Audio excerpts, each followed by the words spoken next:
Okay, let's get started. Just going to open up a new substance graph. We're going to use 2048 by 2048 resolution, metal roughness, and you can name it whatever you would like. So in the beginning, I always set up this, I don't know, it's like a template scene, I guess, to help visualize the 3D view a little bit better.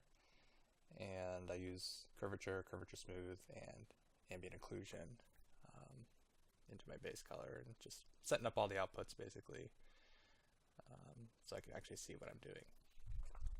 The default like 3D view I feel isn't adequate enough, so this helps.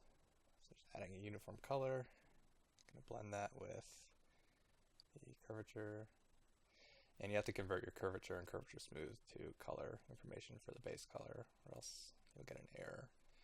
So that's what that gradient map does, and then I just dock it into the blend. Copying one of the outputs, naming this ambient occlusion,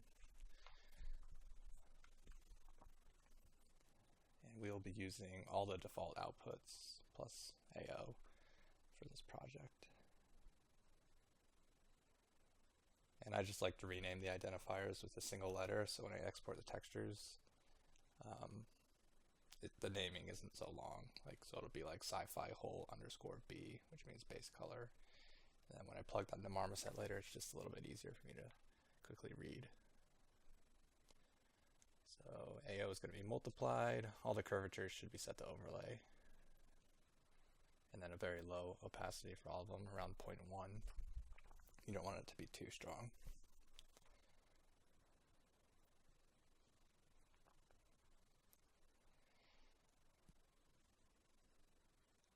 The normal intensity as well. I don't know if I changed that yet. Oh, here we go. We're going to change that to 8. And for me, that's what I feel like works as like a decent default. The 1 intensity is a little bit too low. You don't really, doesn't really pick up the normal information too well for my taste, so I crank it up to 8. Adding another uniform color for the roughness. This I switch it to grayscale and then just give it like a slightly off-white, so it's pretty rough. You don't want it to be too shiny at this point. And the ambient occlusion will set to white as well, or else it'll render black. So my scene geometry is a plain high res, and then you can go to materials, edit, and set the tessellation scale. Here we are, just saving the graph. It's good to save your work.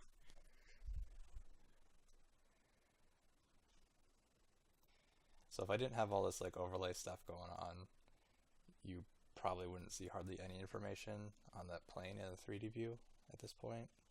You'd see like the silhouette changes, but it would be pretty flat. So this really helps just accentuate the forms more. And then adding a frame, overlays. And I like to call like the normal, the curvature smooth, and the AO bakes, because if you think about it, if you're doing like a high to low poly workflow, you'd be baking out like normal maps, you'd be baking out a curvature map, AO, etc. So that's just like a good way to name it for me. So here we are starting some panels, and I use a tile sampler, X mount 12, Y mount 6, and then I change the scale to 1 so there's no spacing in between. Color random, crank that up, and you can see this gives us some like irregular shapes. We have some like L shapes, we have some upside down L shapes, some longer rectangles, some smaller rectangles, some squares, and it's just kind of like an irregular panel pattern that we're gonna start working off of.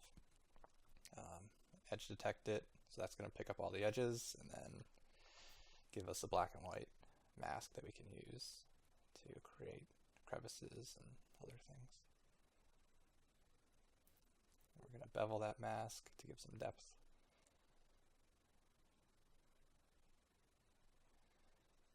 And what I just did there, where I moved from the Perlin noise to the bevel, if you hold shift and then pull from the output to another output, it's going to grab all the splines and come with it. I just did it there as well. So it's a quick way to like, redo your splines without reconnecting all of them at once. And then we don't want the range to be full black to white for the panels because we're going to be pushing these in and raising things up, so we need some darker and higher values to work with later. So we're going to like make it middle gray using a levels node.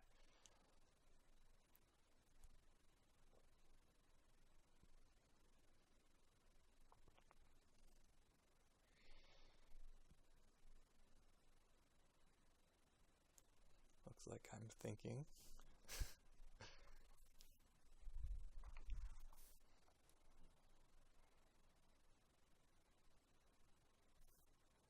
Okay, so this square shape, we're going to set the tiling mode to absolute, no tiling. So when we use this skew grayscale, it actually works. Else it's just going to tile everywhere and basically fill it with white. So you can use that skew to slant one side and then mirror it to the other side, and you get this cool like tapered shape. And then I'm going to squish it down so the top edge of it is about at the middle of the node. And the reason I do that is because when we plug it into this tile sampler, when it samples that shape that we're inputting, it places it at the center point. So that's going to be important for, you'll see in a few minutes, I guess.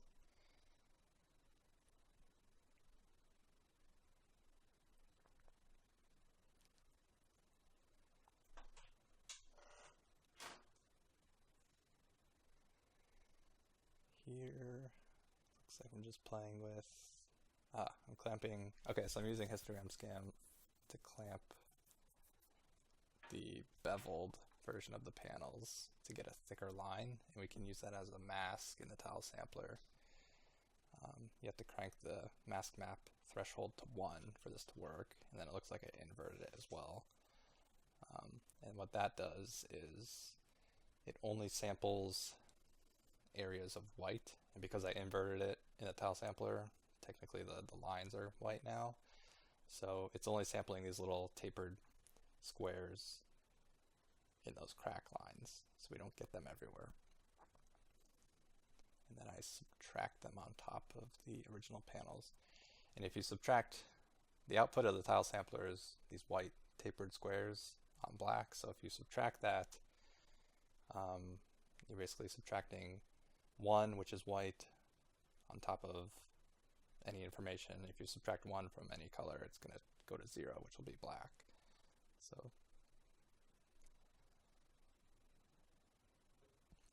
just playing with the offset here. I don't think this is important. I don't think I use this.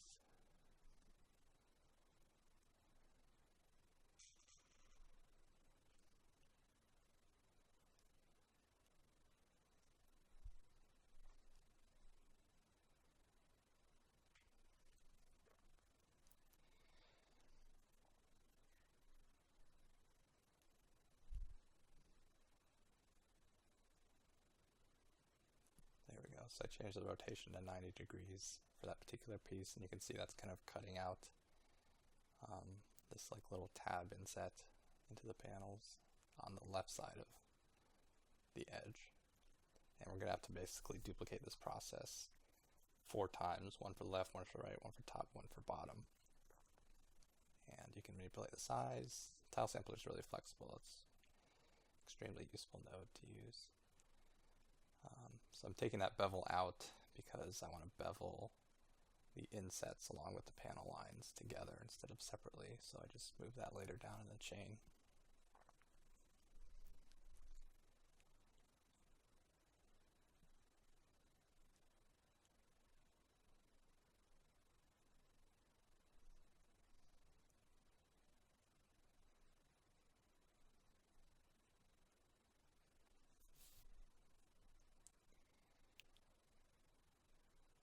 So I copied,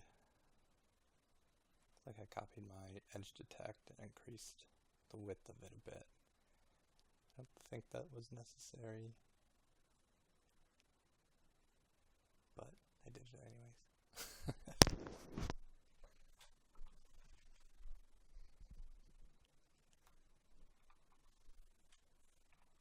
Yeah, you'll find when you're working in Substance, a lot of it is some experimentation, so there's multiple solutions for different problems, and sometimes I play around with different things, and sometimes it works, sometimes it doesn't.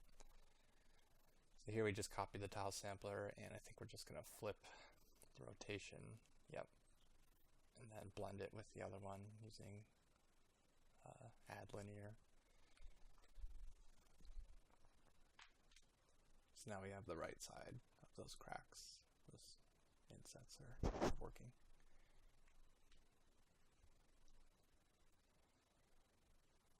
Again, just going to try playing around with some of the X and Y amount, but turns out I don't like it.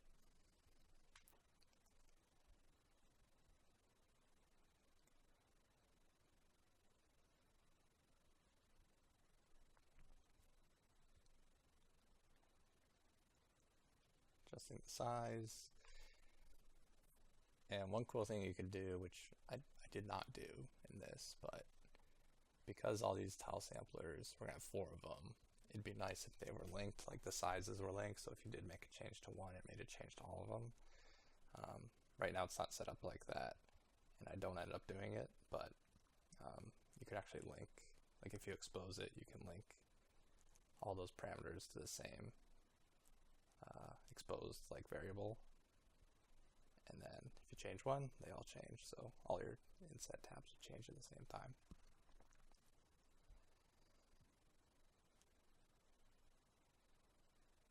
So I'm going in and manually changing the size to be the same.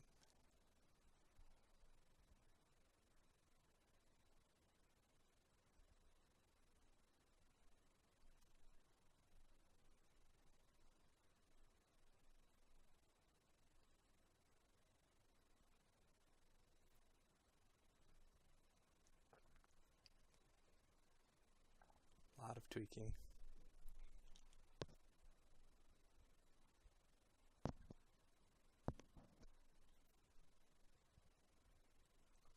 Copy that again. This time you want I think you want the inverted amount of X and Y, I believe. Or no, excuse me. It's just a 6 by 6. Then we set our size, change the rotation, blend it, and then we have our bottom edge of the panel lines tabs.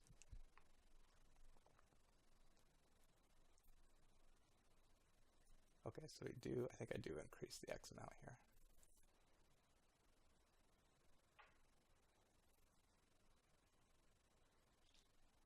Setting the size to 1.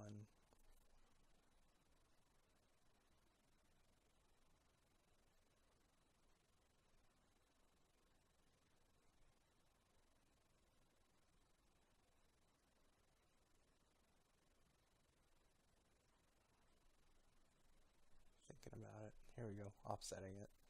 So it wasn't lining up perfectly, like we had some of the tabs were on the corners and on the places we didn't want them, so we're just offsetting that pattern in the X amount by 0.5 so that it's centered where we want it to be. That looks good. We'll copy paste that again.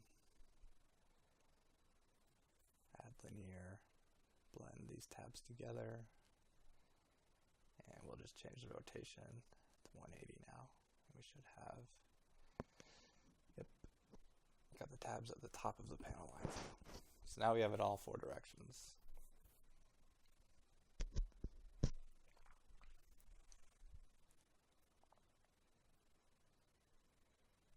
Here we go, changing the size again, and if I do change it, I'm going to want to change it for all 4 of them.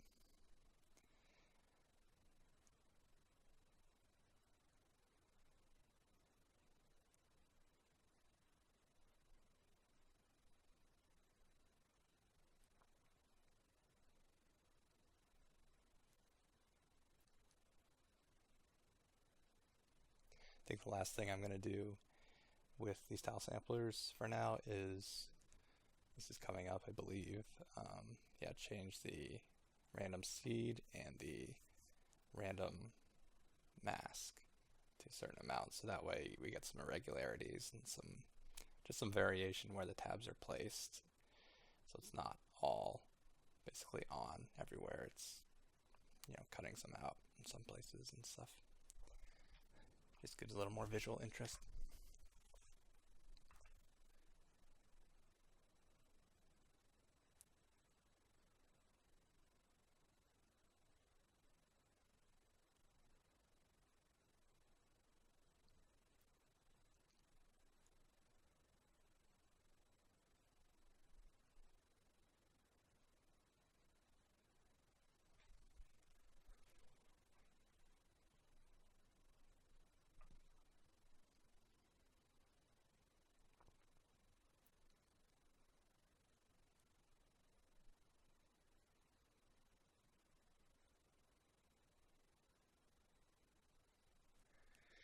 We can see pretty quickly we can get a pretty interesting like base panel shape just with a few tile samplers.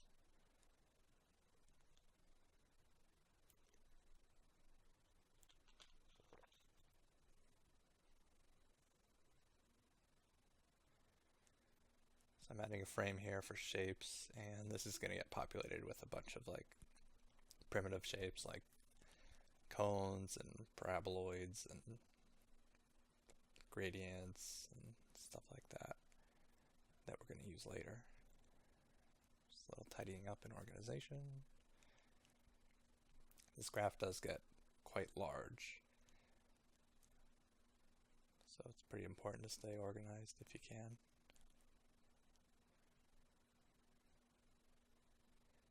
So here I'm just playing with the random seed of the original like tile sampler for panel patterns.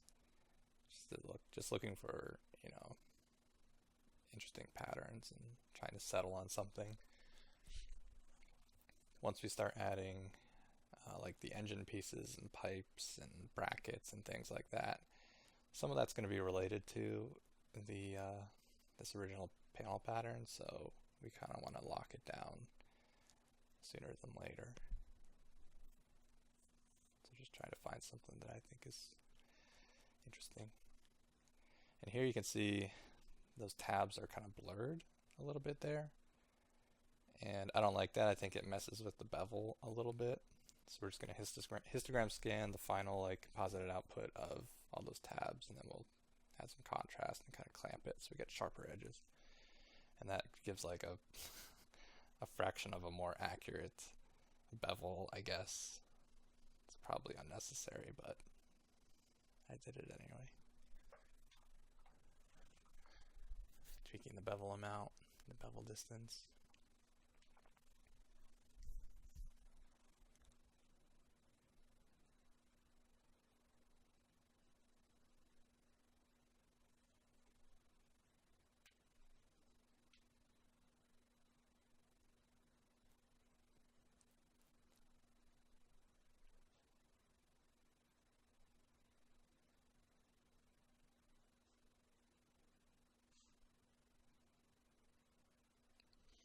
So there's a little problem with the edge width. There's a tiny little gap if you have an edge width that's too small, and that's going to be a problem later for flood fills, which we'll talk about eventually. But you want to make sure that each panel is its own thing. It doesn't bleed into any other panels. So it has to be surrounded by black, essentially, a black line, or else it's going to mess with the flood fill. Here we go, flood fill. So this is a great new node. It allows you to fill white areas that are surrounded by black with either color or a gradient. There's a couple other options for flood fills, but those are the two that I use. So here we filled it with random grayscale. And then we are multiplying the beveled panel lines on top of the color. And then just using a levels node to reduce the amount of color variation. So what this does is in our height map is it's going to push some of those panels up and down slightly, a little bit. Just add a little bit of subtle depth. You don't want to go too far with it because, again, once we start blending brackets and things on top of this, it might look weird if you have something that's going from one panel to another and if those panels have like a large offset from each other, it might feel like your piece isn't sitting the way it should, I guess. So here we're using a flood fill to gradient. And all those flood fill nodes, you have to convert your black and white mask using flood fill before you can use flood fill to gradient or flood fill to grayscale. I'm using a histogram scan to kind of clamp those gradient values, and this is going to be used like on the corners of some of the panels, and they're going to like lift up at the corners. So right now you see white there, and I think we're gonna screen it on top, or maybe max lighten it on top.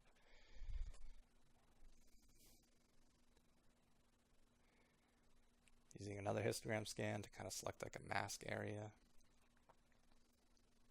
You could also try histogram select, which is a cool node. It has a little bit more control because you can select a range of values and then clamp it or from there. So just playing around looking for like a mask where I want to apply these panel lift corner mask to it.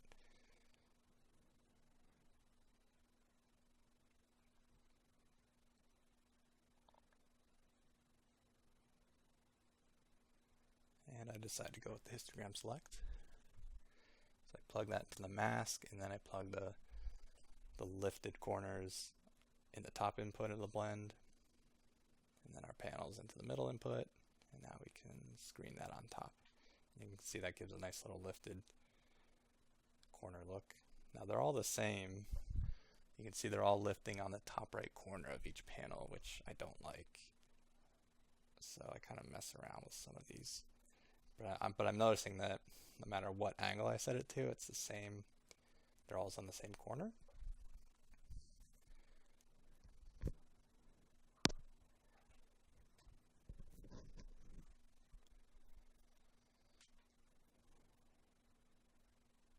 This part didn't work out. I wasn't thinking. But you can see I'm trying to plug a flood fill random color to a flood fill, I think another flood fill color gradient, and that doesn't work. You have to do the original flood fill into those like second step flood fill nodes. So here I copied a flood fill. Now I can plug it into gradient, change the random seed.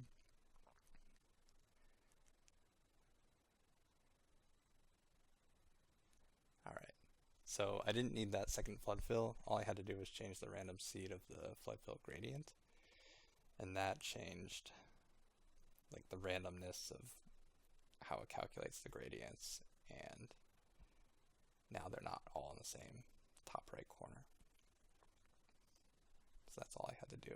All those little extra steps was unnecessary, but that's part of troubleshooting.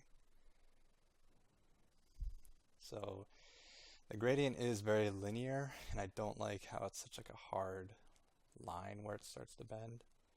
So I think I try like blurring it first, and that looks bad, and then you'll see the solution is to use a curve node and remap those linear like gradient values to like a curved value.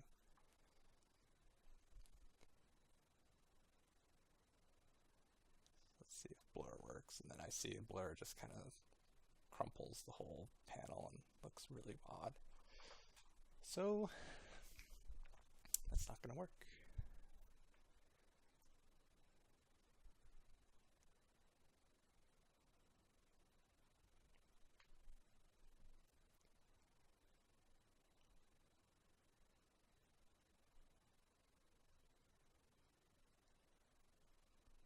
There's the curve node. And this is really cool. I mean, this remaps any like gradient values to whatever curve profile you input. So you're not saying it, there we go, plug it into the blend so we see it. And that creates a nice like smooth transition from flat, like arcing up to like this bent up panel corner. And we'll just reduce the intensity of the opacity to set it down a little bit.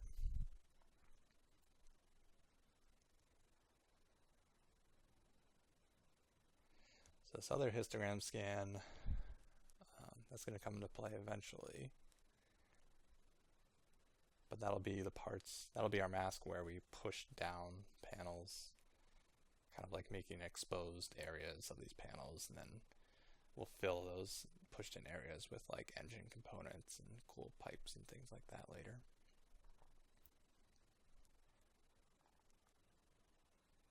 So here I'm beveling it using a negative value, so it bevels inward towards the shape instead of outward.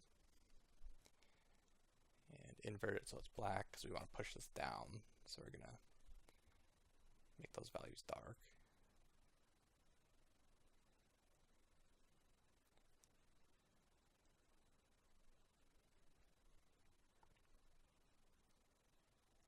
Let's try multiply. And here's the curve node in action again, where we have a linear gradient from the bevel, and we can change the profile very quickly just by playing around with these this curve.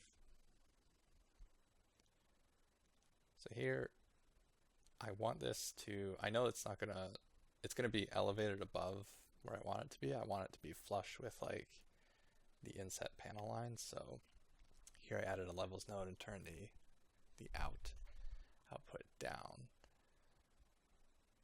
And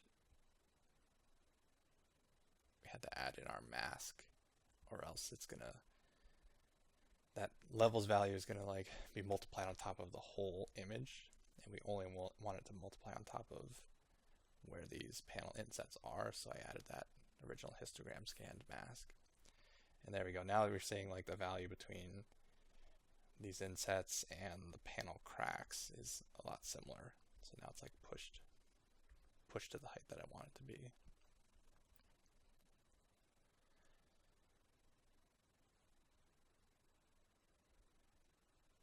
There it is.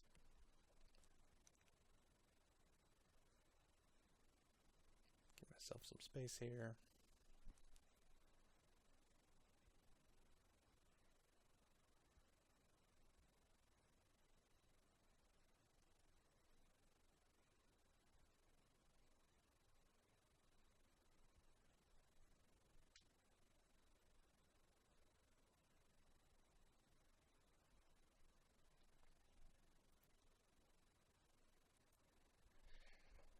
Just organizing.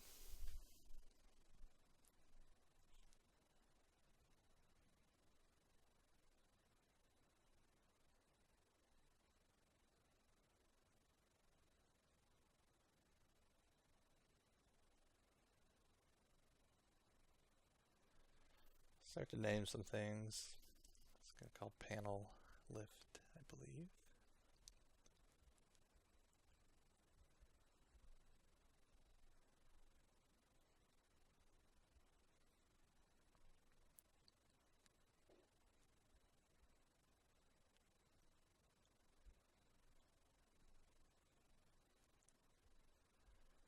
Those are our panel insets.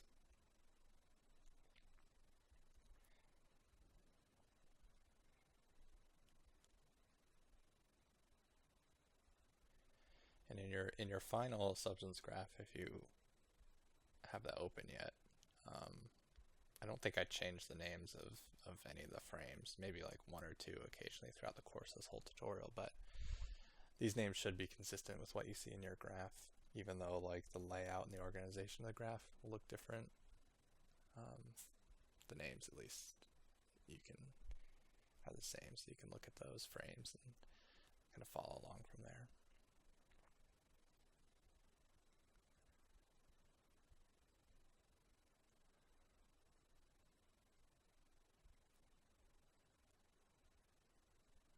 Kind of double checking my work here, kind of poking through the nodes.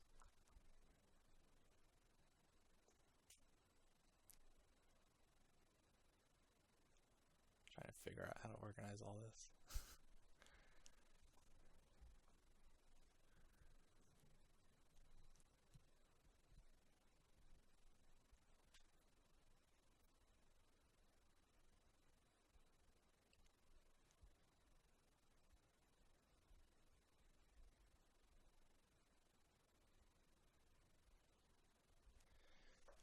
looks like I'm using histogram select again. Try to pick out some more values for a mask for something, I would guess. I honestly don't remember. We'll find out soon.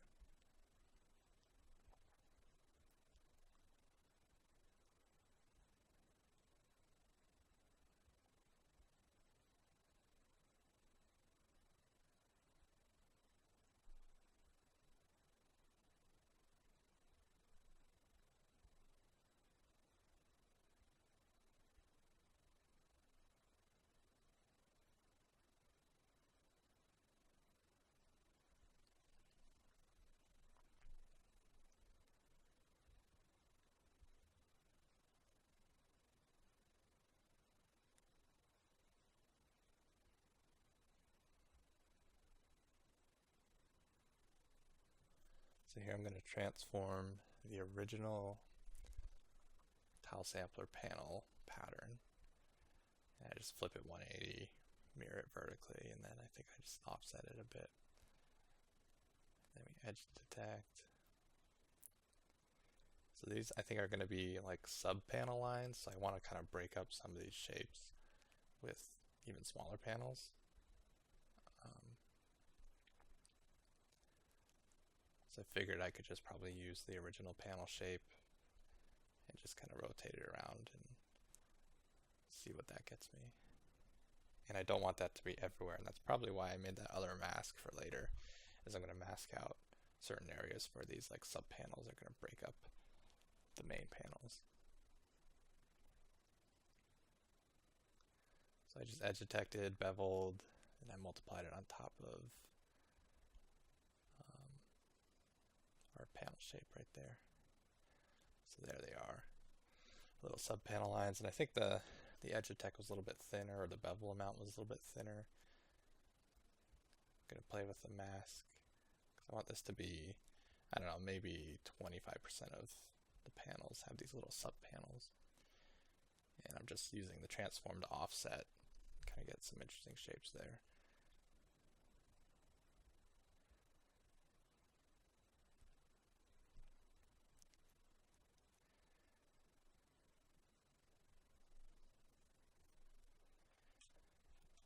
And I've yet to plug this into like the main output graph.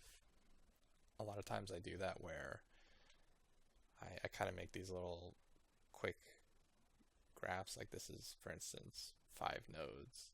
And I just look in the 2D view to make sure it's like kind of in the direction that I want. And then when I'm happy with it, I'll actually blend it in with my the full graph, so we actually see it in the 3D view. Like there, I just popped it in. And a reason for that is sometimes you can spend time, especially when the graph gets complicated, trying to blend things in and reorganizing things, and it might not be necessary because it could turn out that like you really don't like what you just made, and now you have to undo what you just did. Whereas if it's branched off in its own separate thing, you can just delete it and it's not going to affect the final output. And another advantage of it that I think is good is if the graph gets really heavy and you start like just building all these shapes, it can like slow down because it has to like process and render to the 3D view. And you know, if you just build it separately, it doesn't have to process and change the height, change all the shader information and stuff that we do later. It's just gonna be in the 2D view, and then like when you're happy, plug it in, see how it looks, and then tweak it from there. So it's a slight like increase in performance, I guess.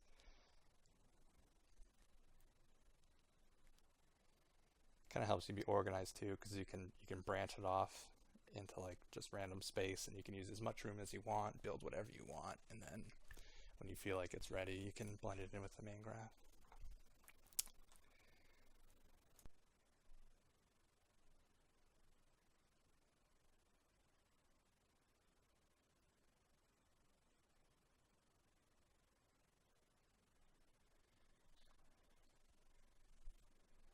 So I'm creating a new shape, changing the pattern to paraboloid. Plugging that into a curve node so we can remap it later.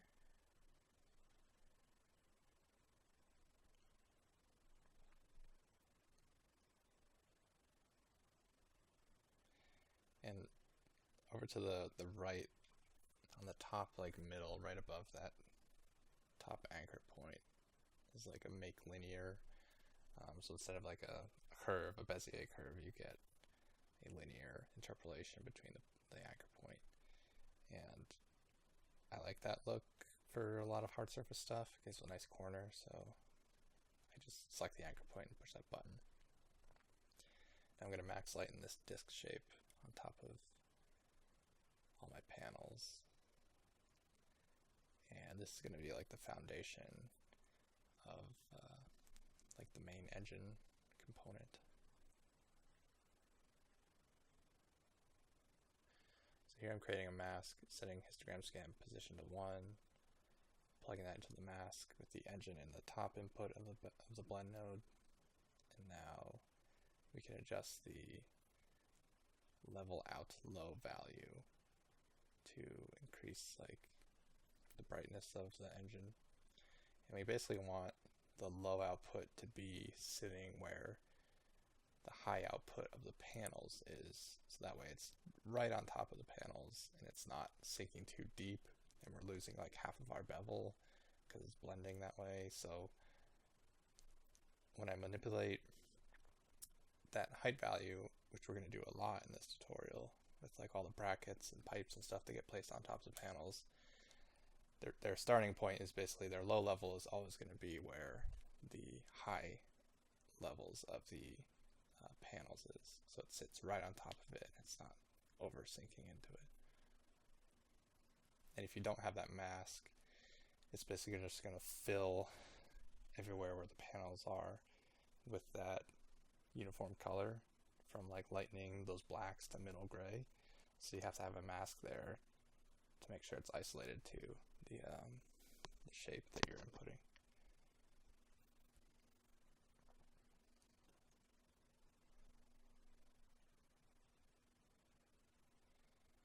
Here I'm changing, this is a really important step, like I'm changing the base panel high and low outputs levels, and this is basically going to allow like where do we want to set our ranges. Like, do we want the panels to be at like 0.6 so we have a lot of depth pushed down, or do we want it to be the opposite where we have like maybe levels are at 0.2 so we have a lot of room to go brighter?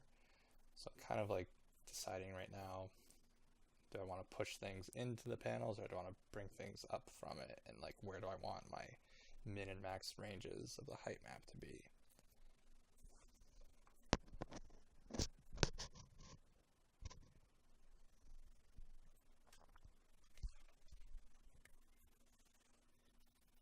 Yeah, and I'm just using that inverted disc shape to see like just as like a test, just to push down the panels and try to figure out like where my depth ranges are. It's just temporary.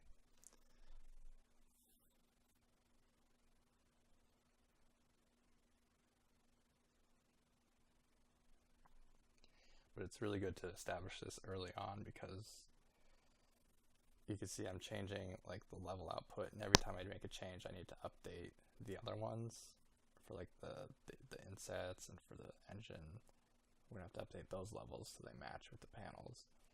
So if you've already made 30 different shapes of like brackets and pipes on top of it, and all of a sudden you want to change where the base like value of the panels is, you're gonna have to update everything. So figure it out now early and block out your big shapes, and then kind of pretty much lock it down from there so that you reduce your amount of rework later. So I just got rid of that black circle because it was just a test piece to establish my depth, my max depth at least.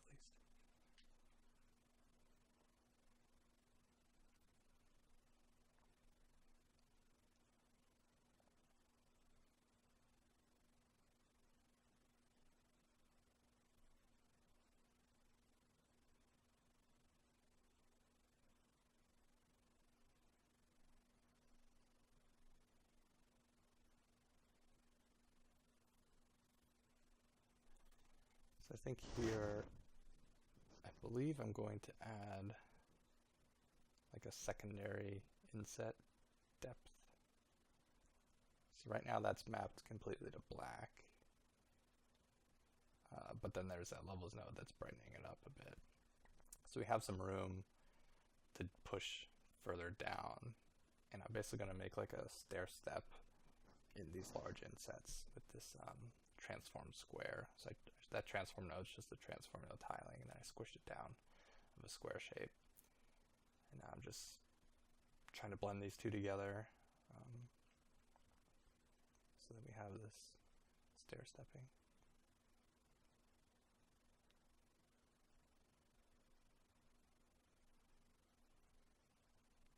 I believe the first time I do it, I kind of fail. But I figure it out in the end. So just be patient.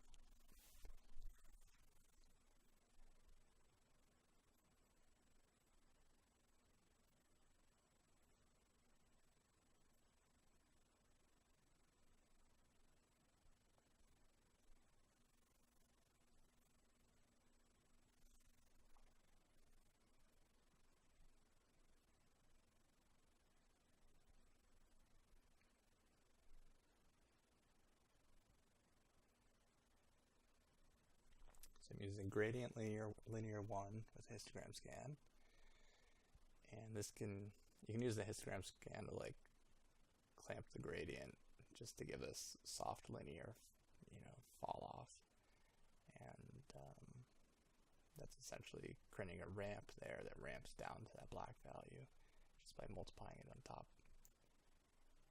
And I'm moving my gradient to my shapes because I'll reuse that a lot. And it's good to reuse nodes if you already have them.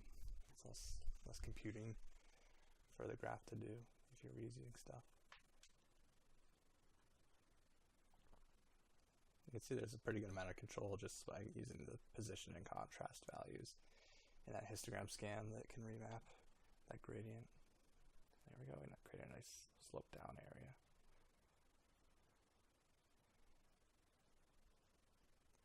But yeah, I don't think this is final because I'm noticing, I believe, at least I hope I fix this,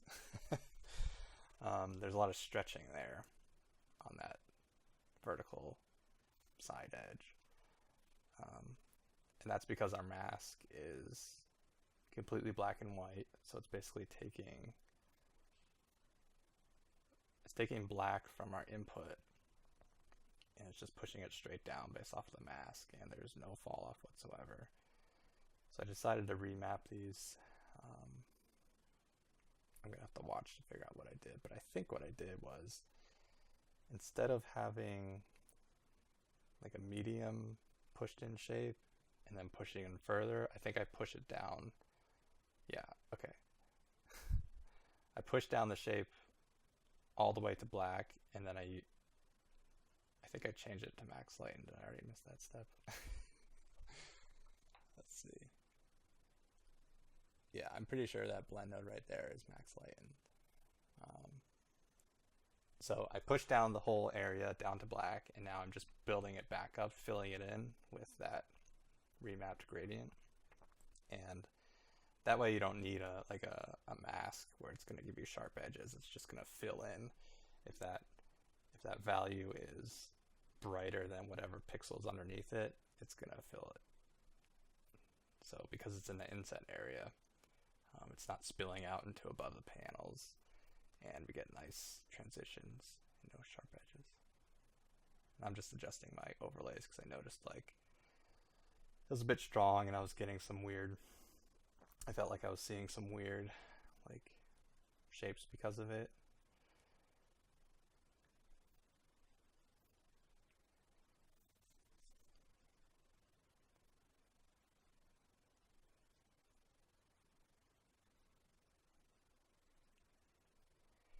And just playing with like the level values to decide, do I want this to be pushed in more, raised up more? Again, this goes back to like just locking down your min and max heights and everything kind of in between, like where your main shapes are going to be, because we're going to have to build off of all these later, and we don't want we want it to be right. So just playing around with it. And here I use a curve node, set them all to linear anchor points, aligning them to flatten them out. And this, again, I was talking about stair stepping. We basically remap that gradient to a stair step. And it's not completely working yet.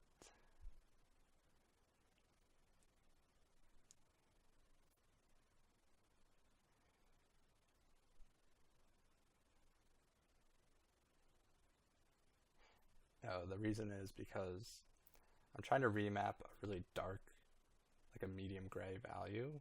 And so the curve goes from 0 to 1, which is black to white. So it was just trying to remap like black to gray. So I was missing like half of the information. So I just moved that curve node after the histogram scan, so I know I'm mapping full black to white information. And then from there I can use the levels and kind of dial in the height.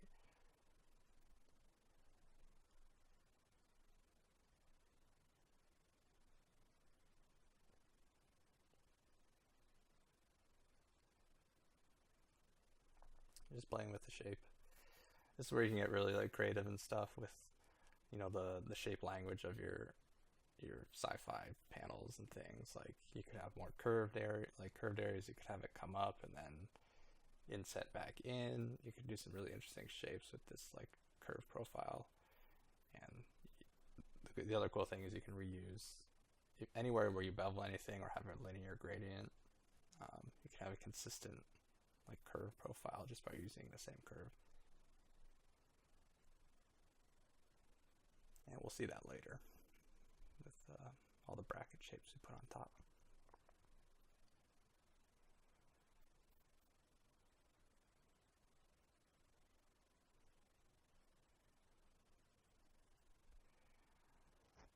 Yeah, really, really useful node, the curve node, because you can see we're getting a lot of detail pretty quickly just by adding a few anchor points to the curve and remapping these bevels to get some cool shapes.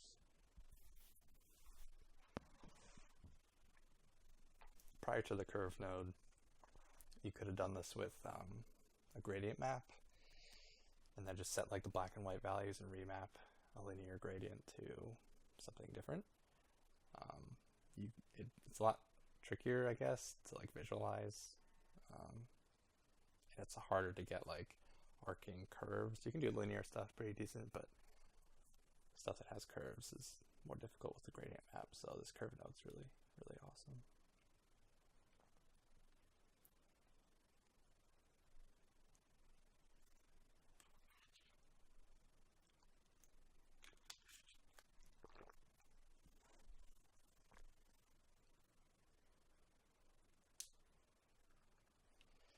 Just tweaking. It's good to tweak and play around with stuff. Like once you have your graph, like at a good spot, just to see some alternate variations, and you might have a happy accident and find something that's better. So here I adjusted the scale of my material to 2, and that basically just pushes the whole range.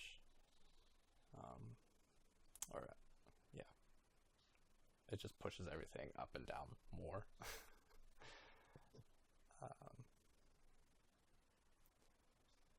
So that you'll want to be consistent with 2 as well. And I think 2.5 is where I settled the range to be. I thought that was enough difference from black to white being pushed that I can sort of like tweak in my final values of things. That's what I'm doing right here with the panels. 0.55 and 0.6 for the low and high. Now we of course have to change everything else so it sits well on top of itself.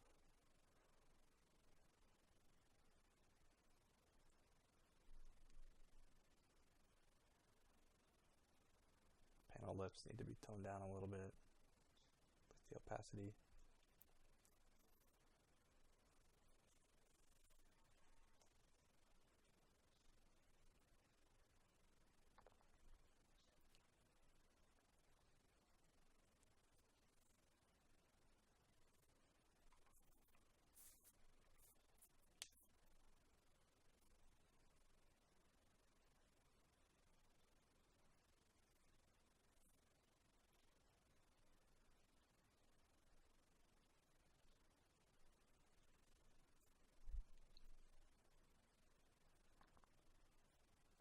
So I'm using a Crystal 2 noise.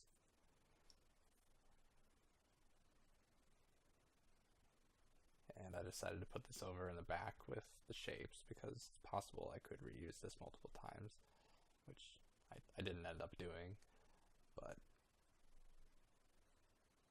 it's there, so I know where it is. And we're just going to blend this with the panels. This is just going to give a little like wobbly warping and variation so the panel surface isn't completely flat. And a cool thing you can do is you can use directional warp with a color like variance map inputted into it of your panels, and that basically will offset that noise shape, so you get like, so each panel has different, the noise pattern doesn't blend across the panel seams.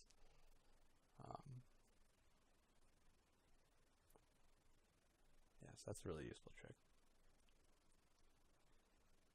I'm just overlaying that on top. And overlay, because overlay really only works if the thing underneath the overlay texture is like middle gray. So I think I just remapped this, or I put it after I've remapped the panel lines to middle gray. You can see now that has more of an effect. Plug that in. So I just crank it up just to make sure, like, hey, it's working.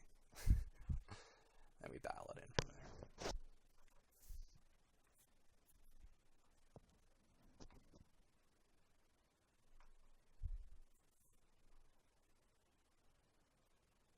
And I felt like the crystal was a little too like sharp in some areas, so I just blurred it a little bit. Just kind of get these like long, irregular diagonal streaks across the panels, kind of bumpiness. You know, as if like in production they were warped a little bit, or during construction it was beat up a bit.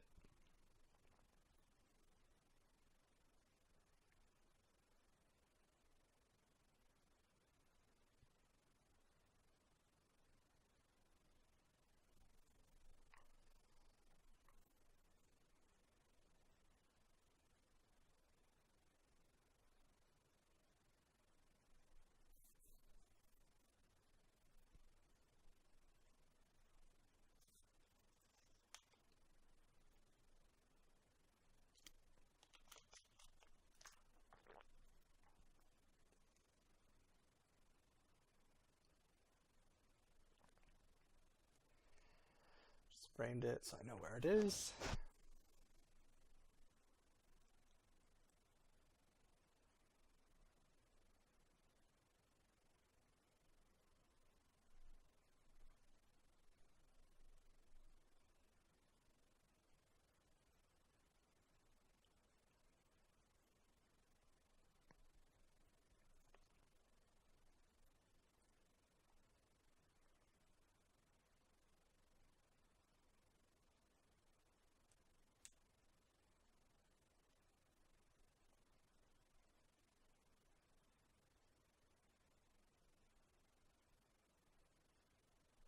Here I start to play around with, like I was saying earlier, it's good to play with parts of your graph just to get different results.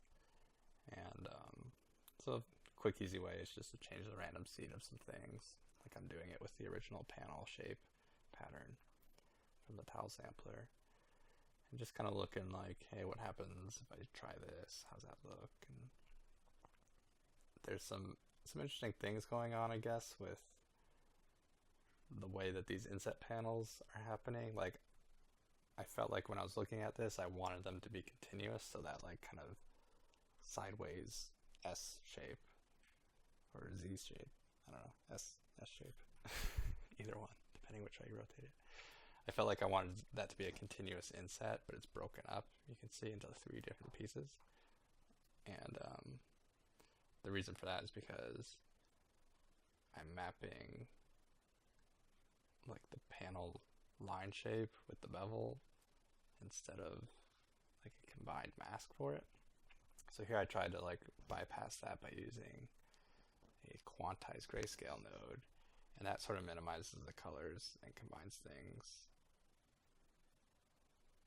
And anyway, I just played around with this for a little bit, and I ended up not liking any of it, so I revert back to how it was just a minute or two ago. So I believe the rest of this, the next 4 or 5 minutes, is just playing around.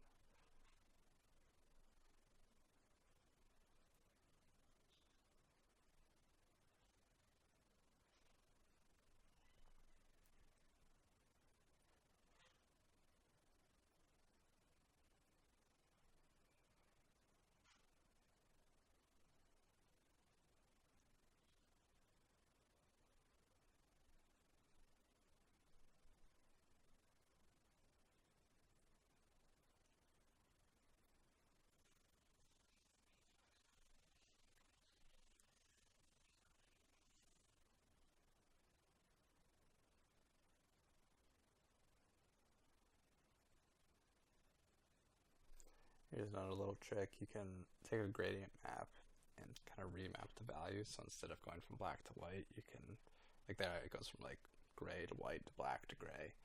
You can remap something to get like an alternate variation of like a color variation input.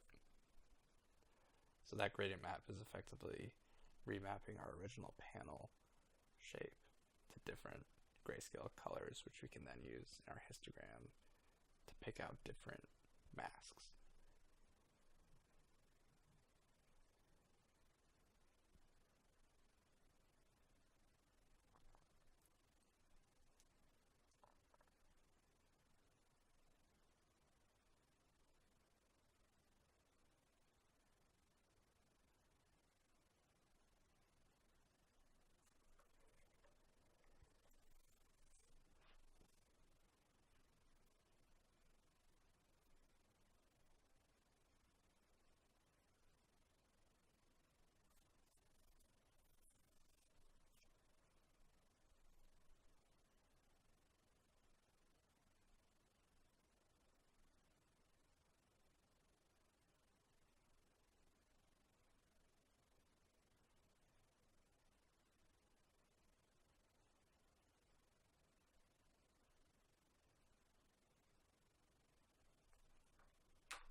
I'm really trying to look for some interesting shapes here, and none of it's really speaking to me. But it's good to try.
So, as I said, I didn't really like what I was trying to do earlier, so I basically looked at my recording and figured out all the what I needed to undo, and I'm just reverting back to the original configuration that I had.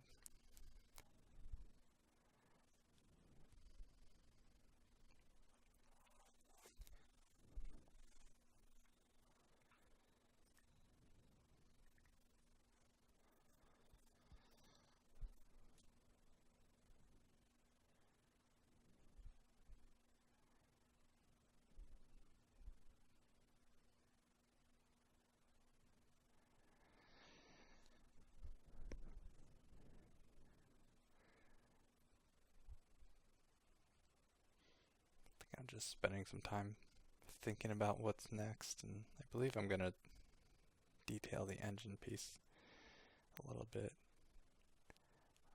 It's kind of tricky, like I'm not working from any concept or anything like that, so um, I'm kind of designing a lot as I go, and so there'll be periods of time where I'm just staring at the graph and thinking about things. And I decided for the engine, I kind of want, like instead of just right now, it's just bulging right out of the panels, I want it to dip down in and then come back up. So that's why I'm playing around with multiplying a disk and pushing that area down first before I build it back up.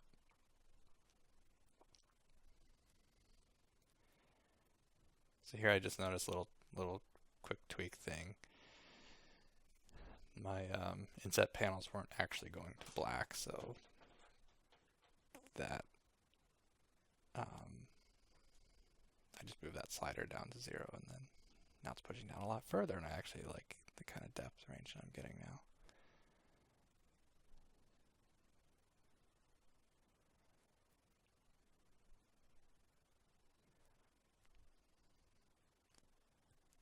Maybe not like 100%. I'm bringing it back up a little bit.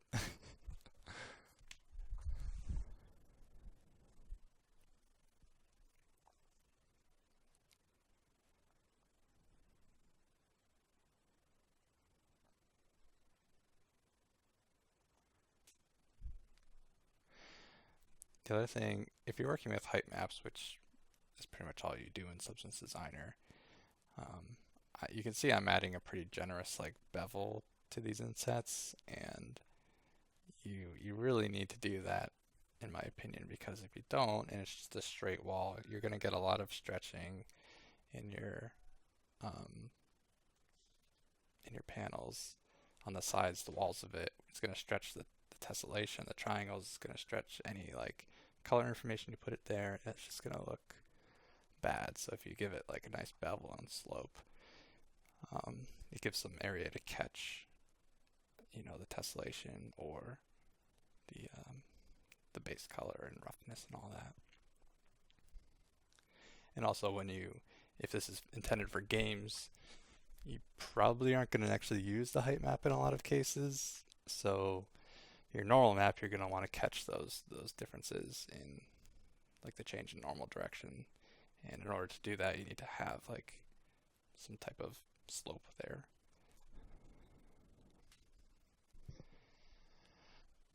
So here we go, we're pushing down into the panels, and then we're going to have this like engine piece popping out of it. Very quick roughen. It's definitely good to block in your shapes before, you know, detailing them first to make sure it's working correctly.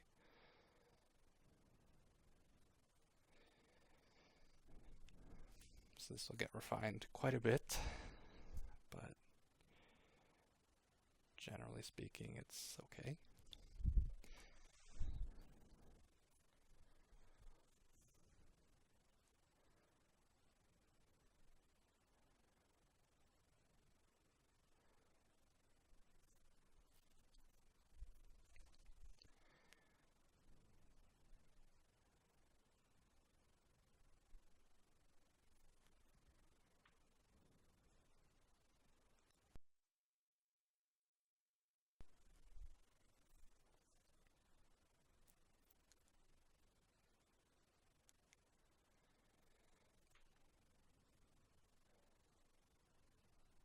Here, I'm not sure where I'm going with this, but we'll see if I use it in the end. Taking just a disc shape and transforming it with the same transform as the like engine has, so it's in the same position. And I don't know what I'm going to do with it, but probably something.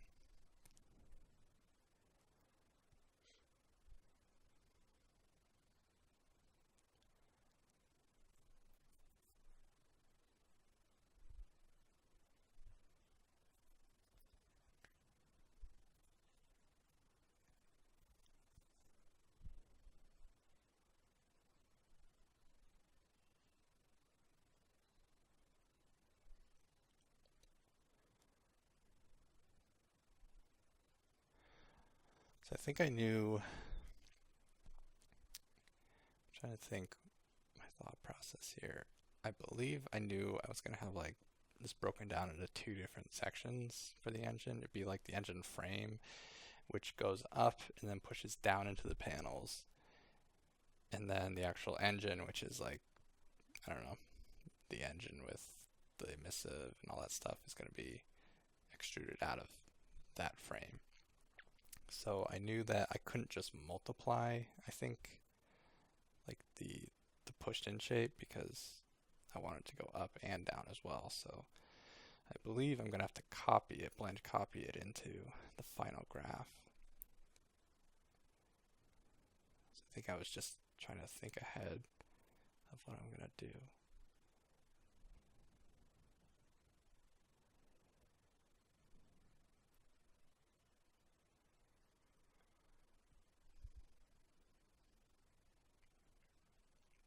Pretty much any time I use a transform 2D, it's almost always set the tiling mode to absolute and set it to no tiling. So I'm just plugging like a squished square shape into the shape mapper, and I'm also going to push, or I guess I might not plug it into this splatter circular, but I'm sort of experimenting right now with cutting like a radial panel lines into the engine frame, and I'm trying to figure out, do I want to do that with a shape mapper, which kind of warps and tapers those lines, or if I do it with a splatter circular, I can get clean straight lines. So I think I end up going with the splatter circular in this case.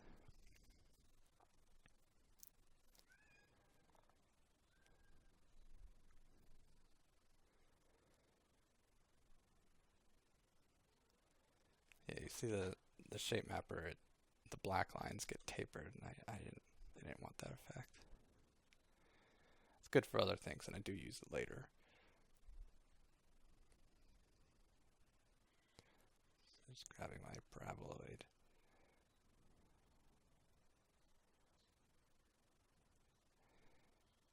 And I decide, let's see, I actually end up using a shape cone, and the reason I do that is because a cone goes from black to white linearly to make a cone, whereas a paraboloid is more of like it's a paraboloid shape. It gives kind of like more like a dome.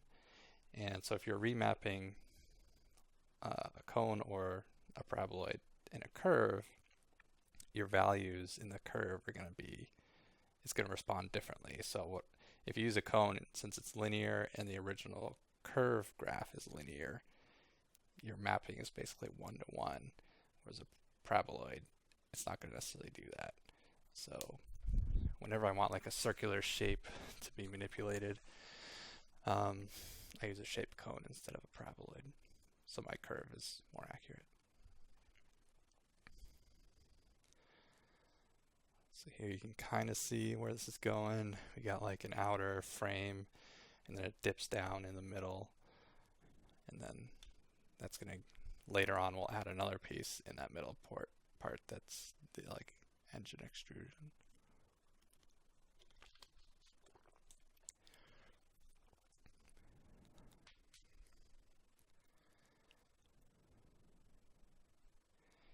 And this shape's going to get tweaked a good amount. And of course I'll have to blend it eventually with the 3D, with the graph, and see it in the 3D view before I like make any final decisions about it. But looking ahead, you can see we have the splatter circular node just sitting there off to the right, and that we can subtract. We can bevel it and subtract it on top of this frame shape. And that'll give like kind of a cut up panel lines, like this engine frame was built in 8 different pieces instead of one continuous donut shape.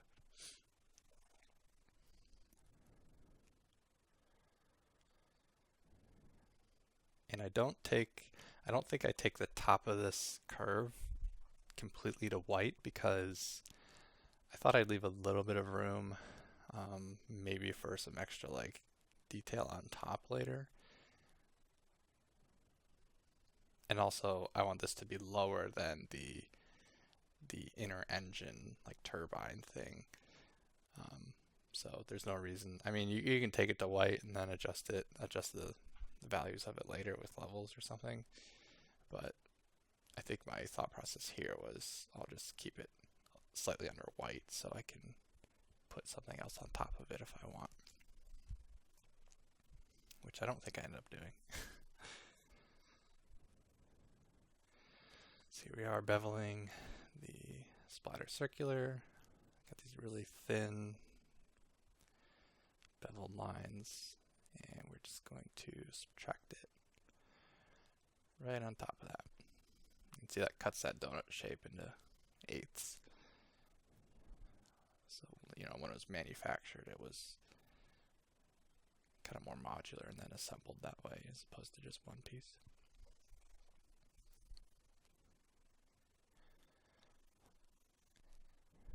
In hindsight, I feel like I'm detailing a little too much right now. I much prefer working on the big shapes first, so I feel like I could have taken that donut shape, blended it in, and then did the engine turbine. And then once I was happy with those two shapes blending together, I could have done this. But that's okay.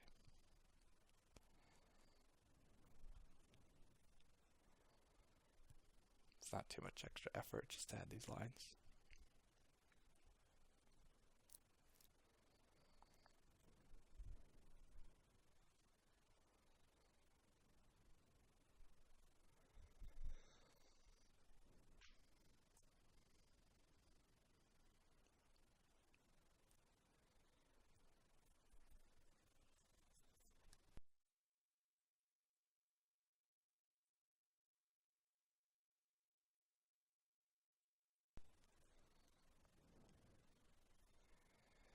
So here we are trying to blend this, figure out how this blends with the panels.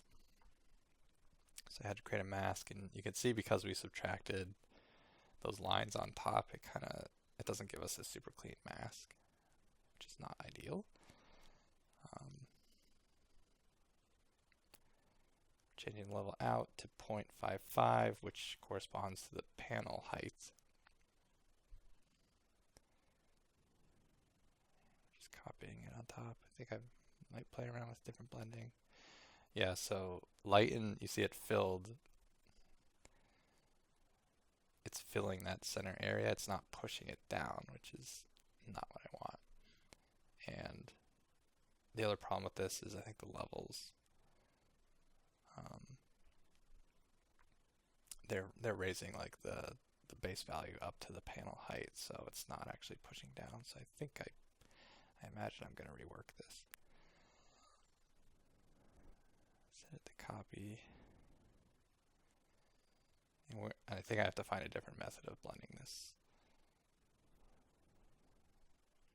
I have to push that down to 0 because I really do want that inner part of the donut to be pushed in below the panel line. So I just copy it on top, and then I manipulate the curve profile to be the proper height. It looks like. Oh, here's another trick. So you can see we're getting that weird square around the donut.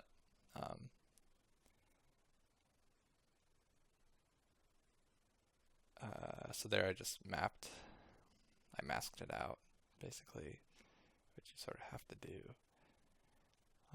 Using the original cone histogram scanning it to be full black and white, plugging it into the blend mask.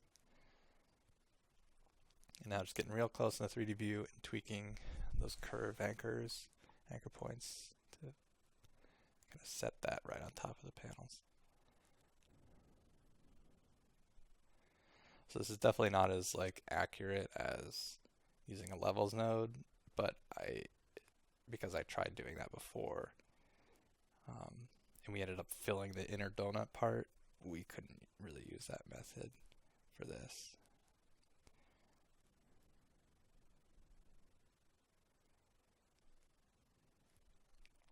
Yeah, just playing around with the shape.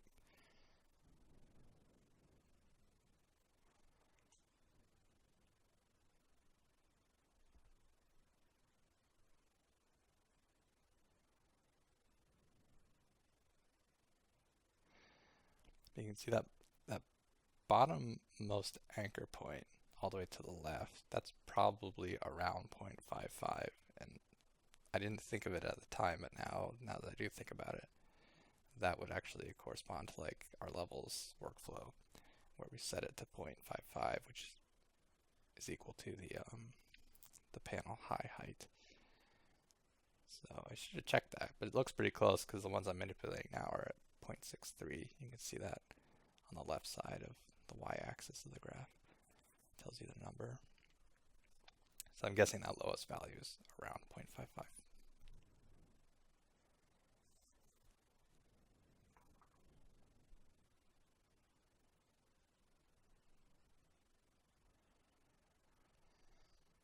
Lots of tweaking.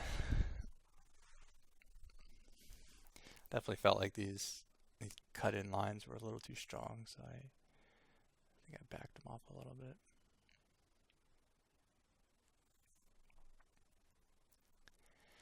I don't really care too much about what's happening at the very bottom part of the donut, other than I want it to be pushed down.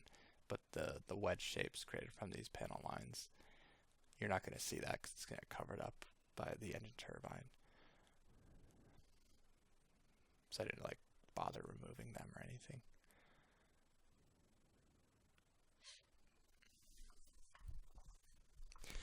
See, that's some pretty good depth. It's getting pushed down pretty deep, which is what I wanted.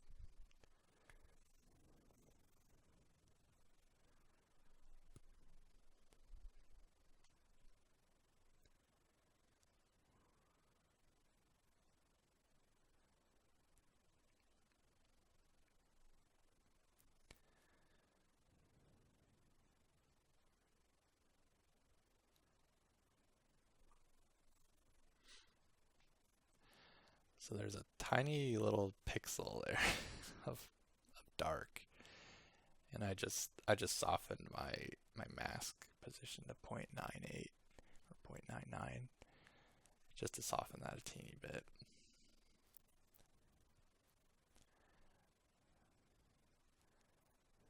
I didn't want to have any like rogue pixels being pushed up or down anywhere that I didn't want, so that just cleaned that up.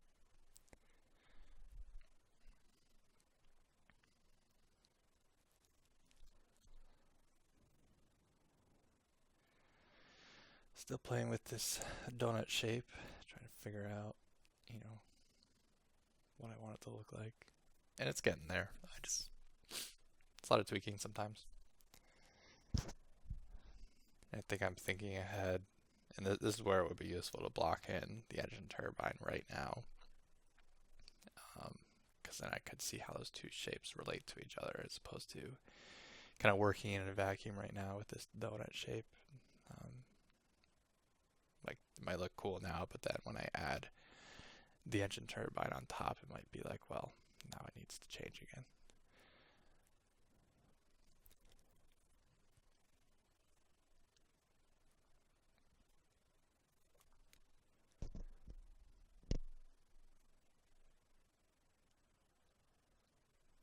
And I just pull that cone shape to our shape frame. Going to be reusing that a good amount.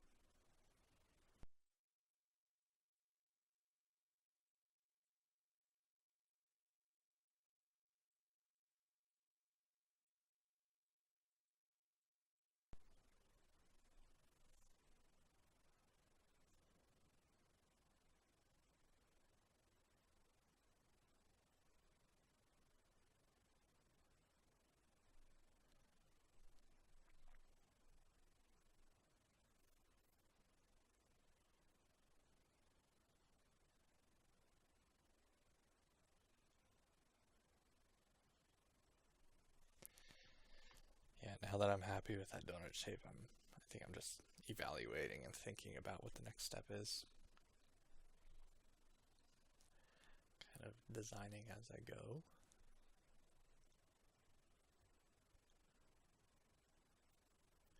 Yeah, the whole designing as I go process. Um, I think it's good in some cases, but you'll see as this tutorial progresses, like especially towards the end when I'm masking out pieces that are different materials on this, it would have been probably would have been smarter to like organize my graph a little bit different. Um, but oh well. We'll go into more depth about that later.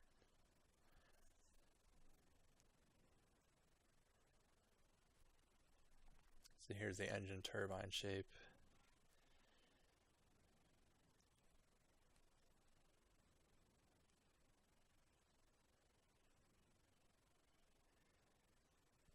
Just playing around with the size.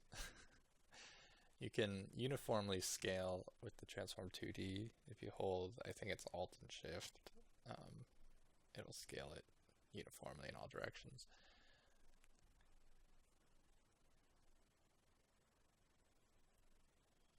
There's a little turbine popping out.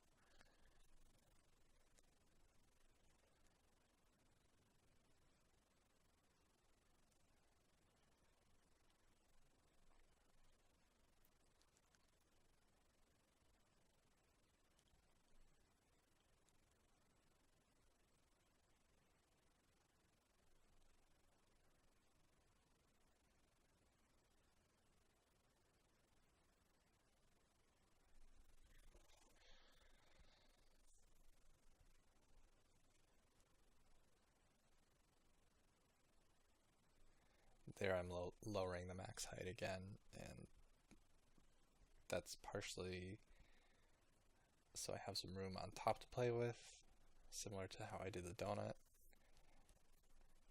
And it could also just have been because it was too tall. And that's a quick way to adjust it.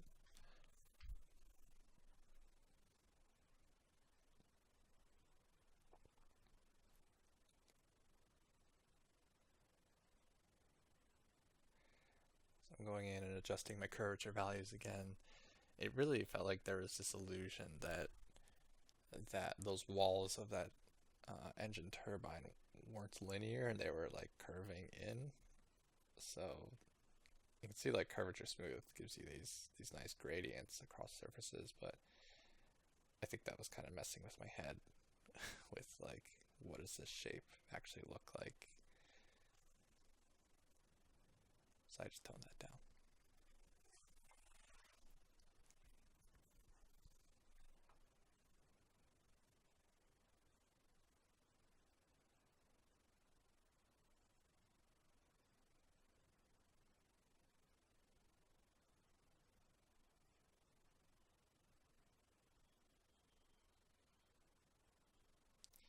Yeah, so I deleted that levels node right after that transform for the donut because you can see I'm tweaking the curve is going to control the height, not levels. So it's important to like change this curve to get it how you want. And one, it gets rid of the levels node, which is a slight optimization. But the downside is you have less like range to work with, I guess, in your curve. Like those anchor points are pretty close together, and it gets a little difficult to work with. Like they kind of like sometimes snap to each other, or I don't know. It's nice when it's a little more spaced out to work with those anchors.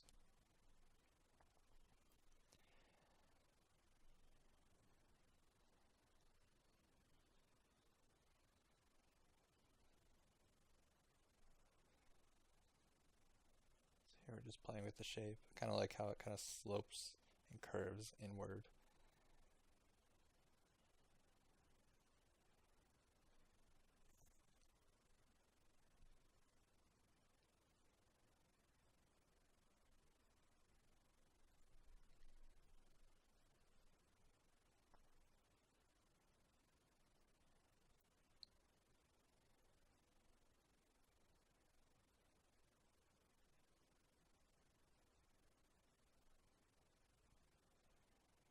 Just kind of bouncing back between the donut and the turbine shape and the curves. playing with them to see how much detail I can squeeze out of them and how they relate to each other with their heights. And you can see there, you don't even see that lip anymore because it's too far below where the donut, like because it's max light and it's the value of it's too low. So I just play with that. And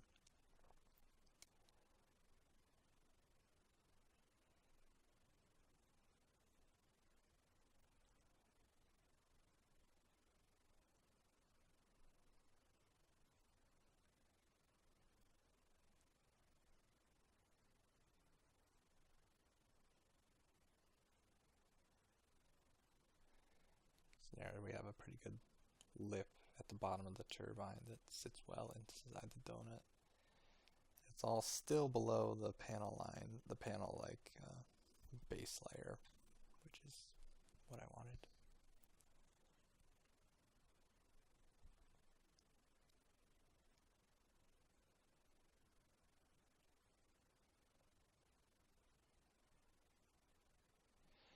Some extra detailing now that we have like the heights set where we want. We can change the middle piece and add another layer of like a turbine shape and just kind of play around with it. You can get a lot of detail out of these curve profiles.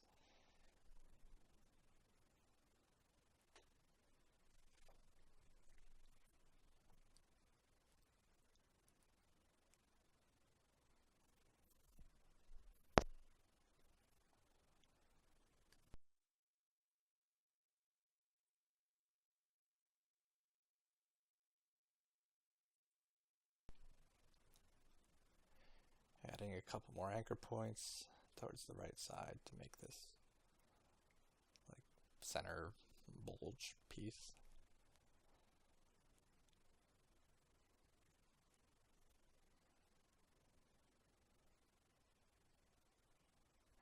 You can see like the profile of the curve shape, the distance that it's traveling is relating pretty closely one-to-one with the 3D view. And as I mentioned before, if you were to use a shaped paraboloid, these values would look different. Like that center peak might be higher than it should be in the curve, but it might look okay in the 3D view because of the arcing, the way that the gradient fall off is for the paraboloid. So shaped cone, it's good.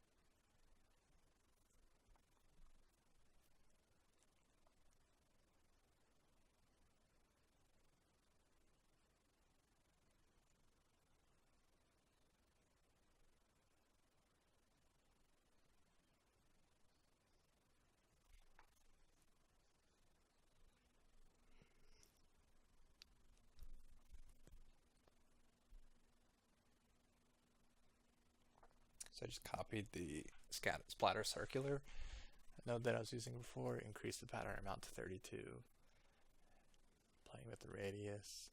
And these are going to be like little, I don't know, cage or fins or, I don't know, fan things inside the turbine.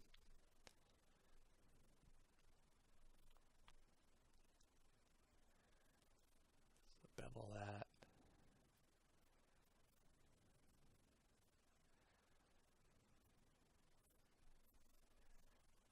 Then we're going to max lighten it on top of the curve, I believe.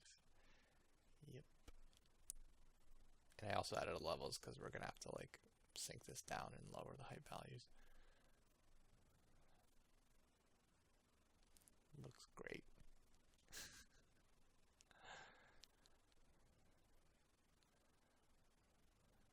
Push that down. Yeah, we're getting a lot of like crazy jaggies and stuff from the tessellation. Like this is too detailed for the tessellation to kind of like figure it out. So I might beef up the fins with the bevel a little bit.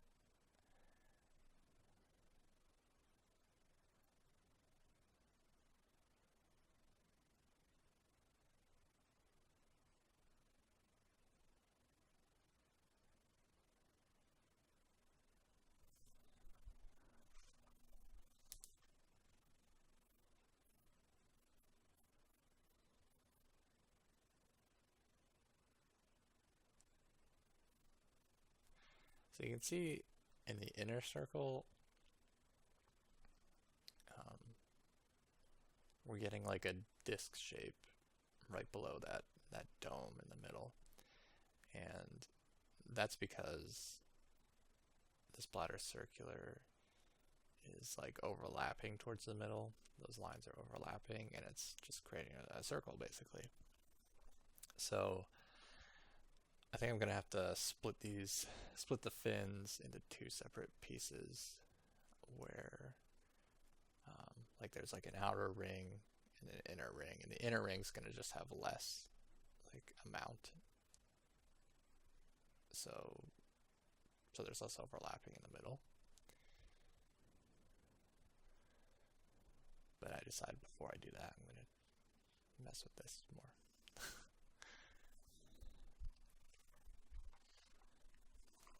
I'm just adding like a little tiny lip right on the side edge of the turbine, which gives it a nice little detail.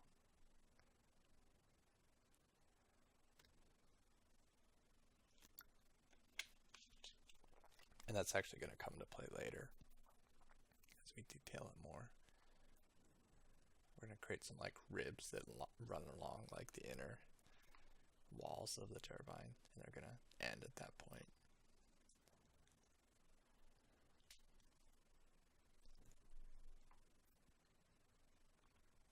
Also, you can see with the splatter circular, it's spilling out all the way to like the donut shape. And I think we're just going to either play with the radius or just mask it out because we don't want that.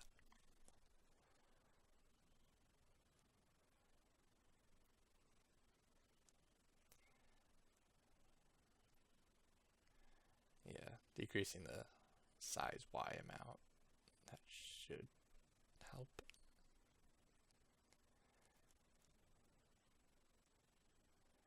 Okay, so there, I guess I'm just looking at getting it to sit on that outer ring first. So changing those amounts, the Y amount, to be appropriate just to sit in that outer ring.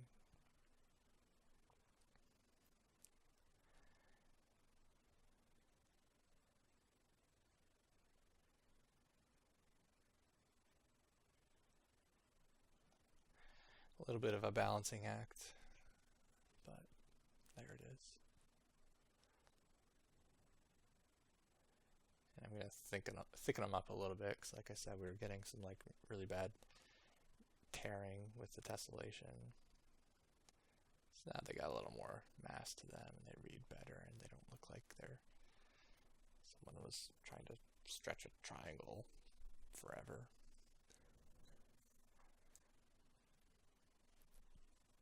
I just copy paste the splatter and the bevel to do the inner fins. And we're going to decrease the pattern amount quite a bit to 16. Change the radius down.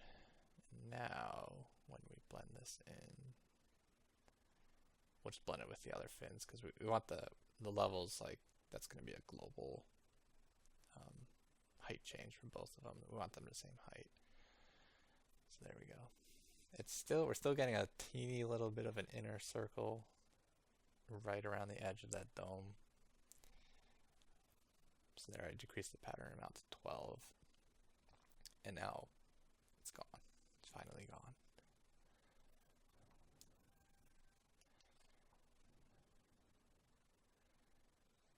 Now I'm just kind of playing around with the pattern amount for the outer ring.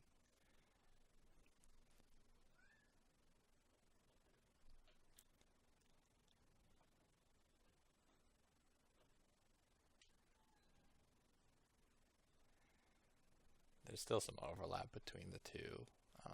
That'll get cleaned up in a minute, but at the moment I'm just trying to change some pattern amounts and see what I get.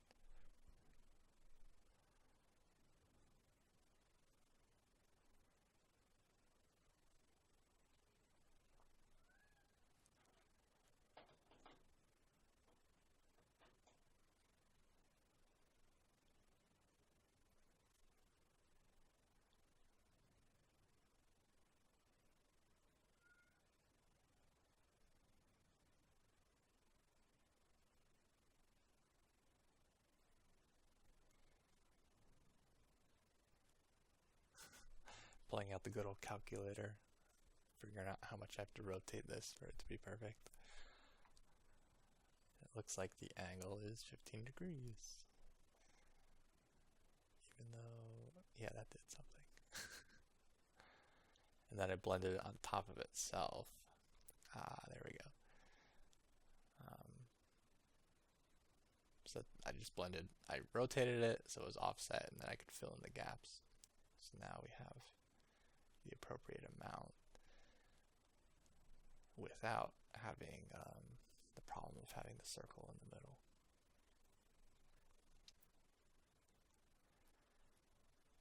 Now we change the radius so it doesn't spill into the outer ring.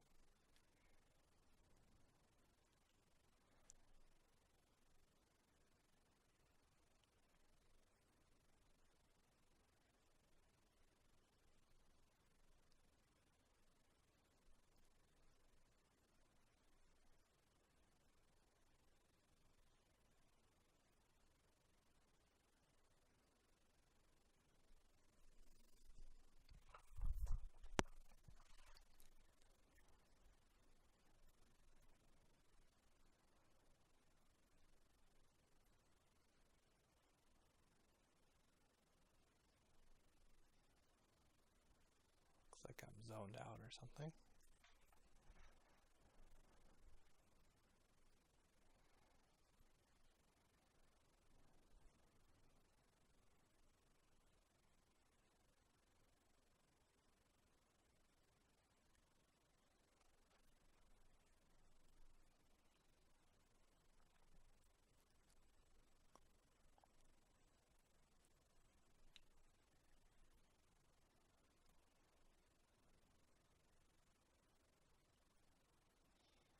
Going back to the original turbine curve shape,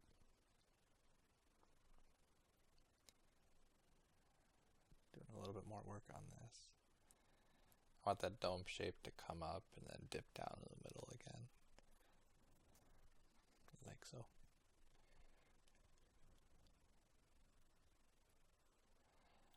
Yeah, you can see like the curve editor is getting pretty tight. I wish there was a way to like maximize it or just make it bigger so you had more room to play with the anchors.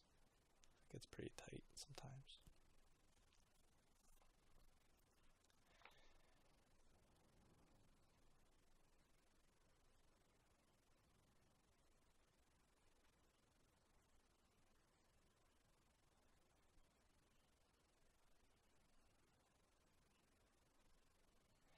So I'm adding here, I'm actually re-adding a little lip around the dome that I was trying so hard to get rid of with the splatter circular. But I thought it was weird having the fins just like go directly into that dome piece. So I wanted to add a little edge there. And actually it is slightly different result than what you get from the splatter circular, because the splatter circular, when you bevel it, the shape of the circle isn't like exact. It's kind of like I don't know, like a gear shape almost. So this is actually a perfect circle there.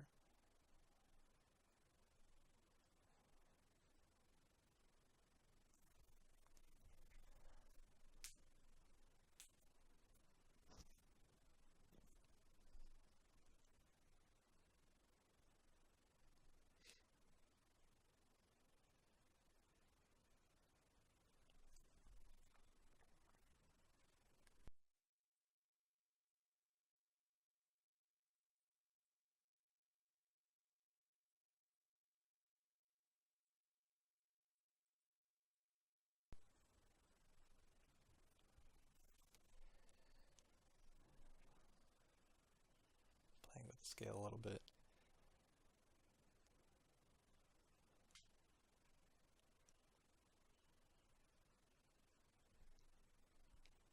When I scaled it up, I lost that little lip at the bottom of the engine turbine on the outside.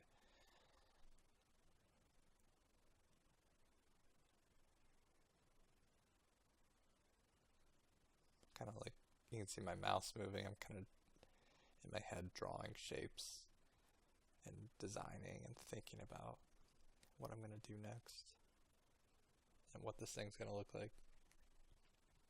I thought like it'd be cool to have, since this is like a circular element, it'd be cool to have some like stuff that are partially circular radiating off of it.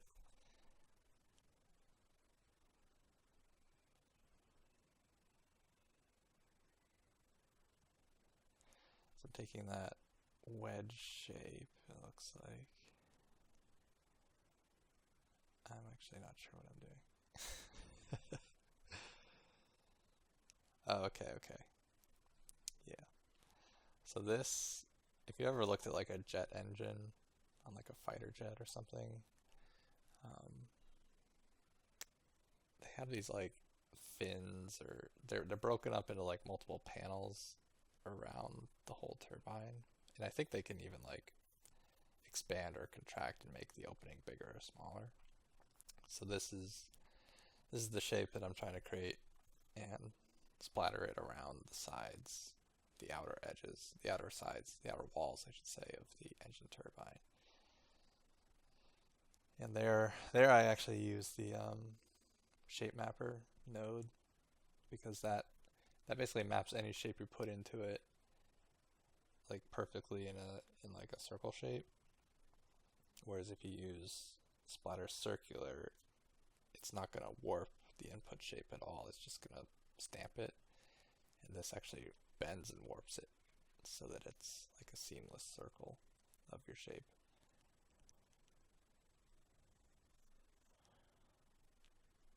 I'm pretty sure there's some experimentation that's going to go on soon with this, but in the end it all works out.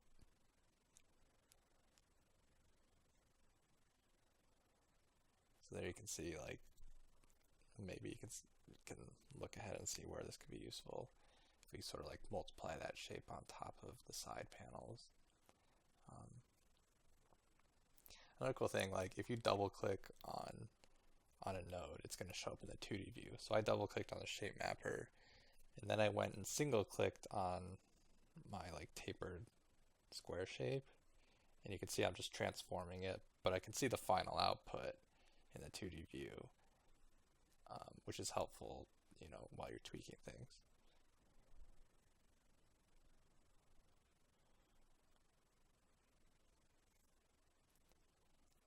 Just playing with a few of the settings in the shape mapper.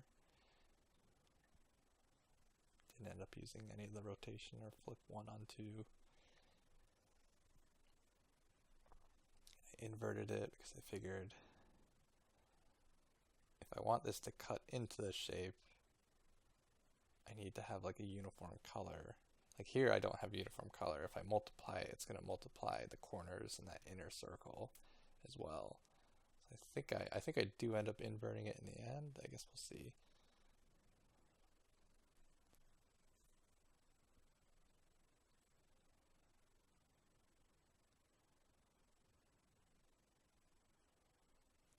You can see multiply. Yeah, it's like making all the corners really dark and the inner circle dark. Changing the width of the shape mapper to try to map it to just the walls.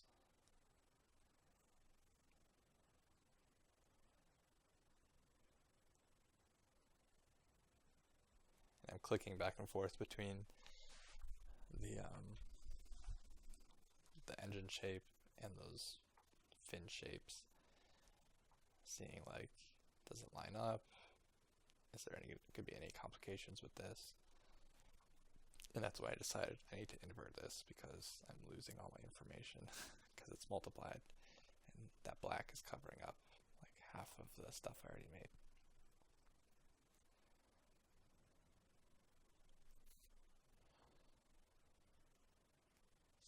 set this to subtract. And there we go. Now we can see that the full engine shape is intact, and we're just subtracting these panel lines on top, or fin shapes, or I don't know what you want to call them.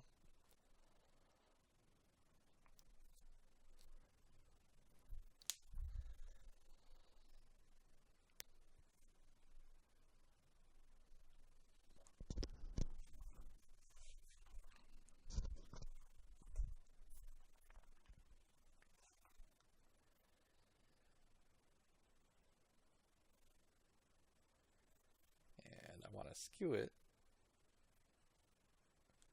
to give a nice, cool, like aggressive, like angled. And you can kind of feel like, I feel like when you skew it, it gives you that illusion that it could open or close in some cases, kind of like a mechanical iris.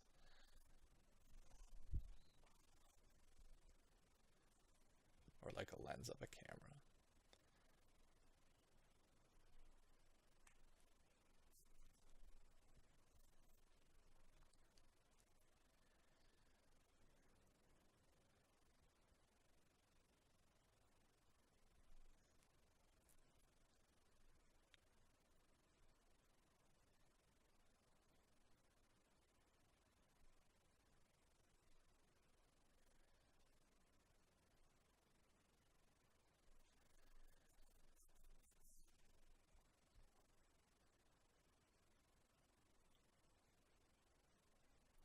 So because I skewed it, I kind of,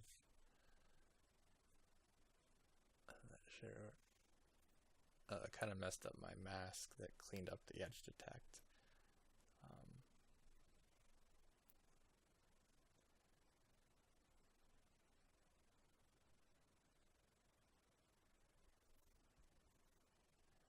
So that's pretty close. I think I just used this transform 2D with the square to just quickly mask out that random corner piece that's still there.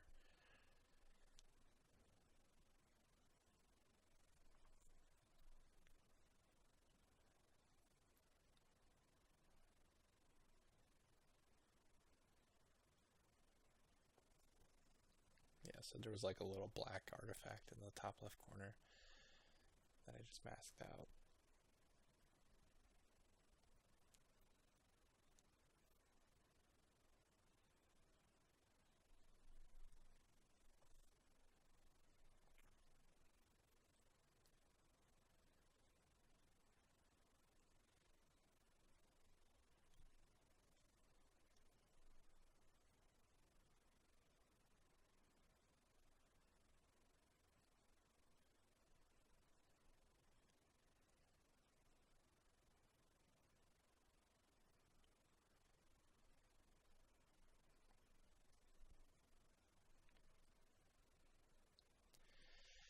Beveling that shape mapper, that'll give it some depth. It'll give it that slope that we want for the normals to pick up and kind of reduce any tessellation artifacts as well, just a little bit. Bevel nodes used like on pretty much every piece we make.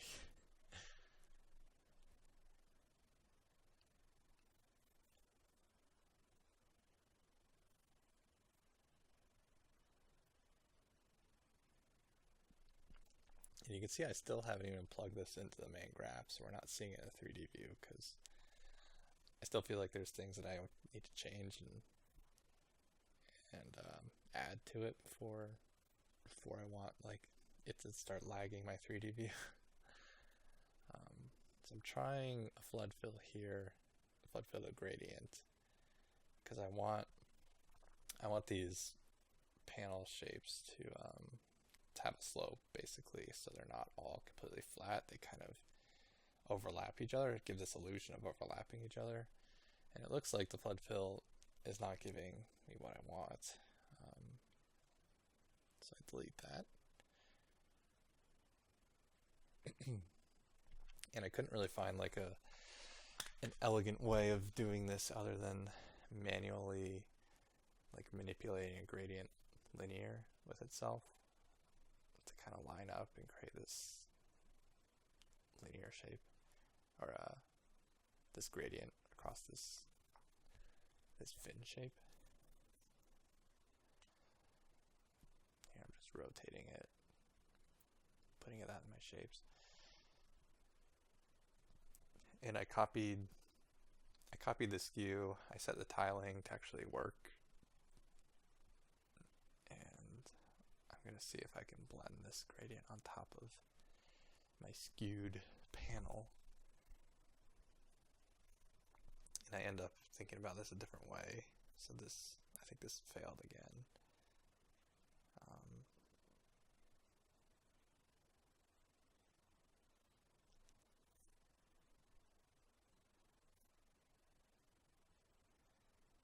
Yeah, this was tricky, and like I said, I couldn't really find an elegant way of solving this,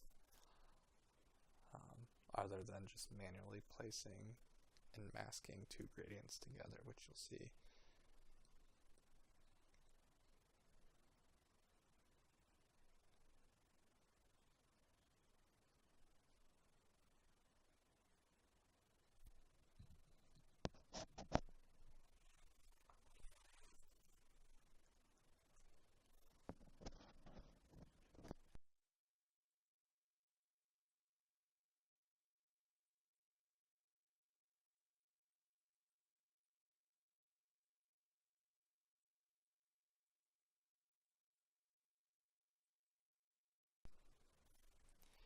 Yeah, so it doesn't look like I'm doing much right now, but I am thinking about it.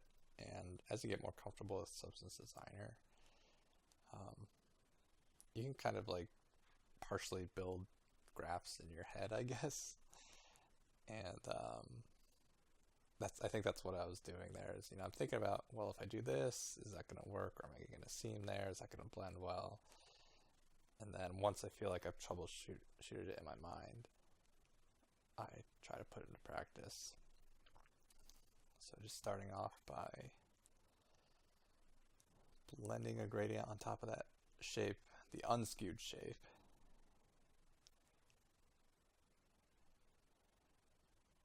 And I basically want the white to line up with the far right white edge of the fin, and that you just had to manually position it. Now I need that gradient to continue into that black area and wrap around, basically. But I can't just use the regular gradient because the black is going to stop at the right edge of the white fin, and then you're just going to get this hollow black areas in those, like the top and bottom middle part.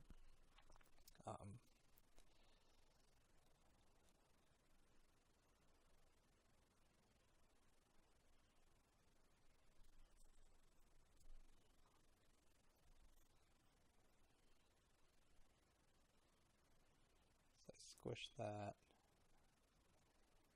That looks pretty close. To check your tiling, here's a trick to add a transform, then just offset it, and you can see it actually does not tile. So I take that top transform and I just start stretching it until I feel like it blends seamlessly enough with the other gradient.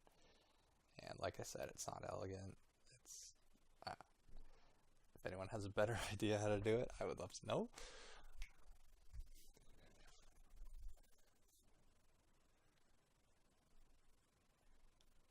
So I'm just zooming in real close to where that seam is, and then either stretching or shrinking the gradient. And now, looks like it tiles. So now we have a gradient. We have this overlapping shape that was created, and we could just plug that into a skew, or copy paste the same skew that we use, so it's the same amount. Then we can blend that on top and have a overlapping illusion. And in the end, you'll see it's pretty subtle, but it's there.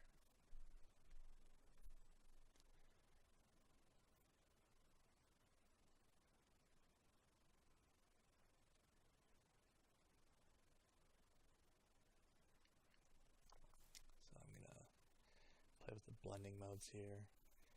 Screen, So I have the gradients, and then I have the actual inset lines subtracting on top.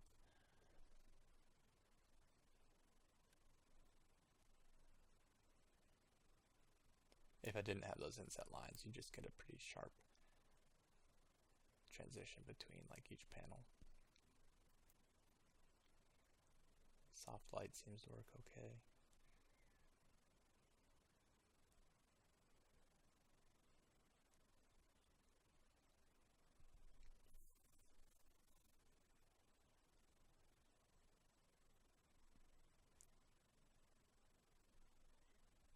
So I'm adjusting the radius and the width to map this to just the outer walls of the engine turbine. And we'll just copy those numbers for the panel lines.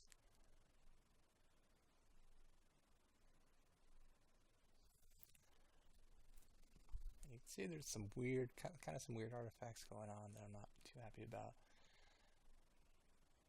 I'm not sure if I ended up solving them.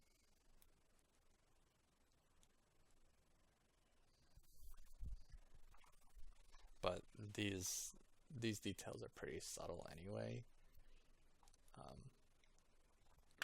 So I think in the grand scheme of things, like a minuscule little artifact is not make or break. I don't remember if I changed it or not. So here I'm multiplying my like height map of the engine turbine on top of the gradient fins, and that basically it helps establish like the shape of like how it's mapped to the height map, if that makes sense. So basically it just darkens areas that are lower, and I feel like when you use like soft light or screen, it kind of helps it just blend a little bit nicer.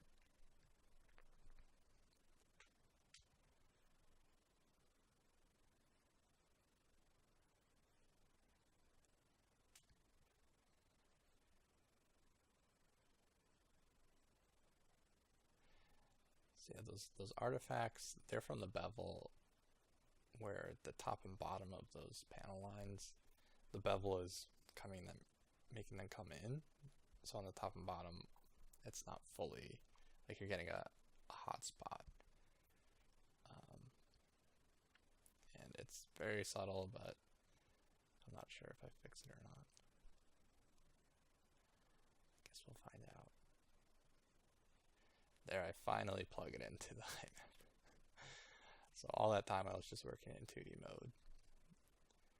And here we can see the results, and we're like, okay, there's some tweaking to do now.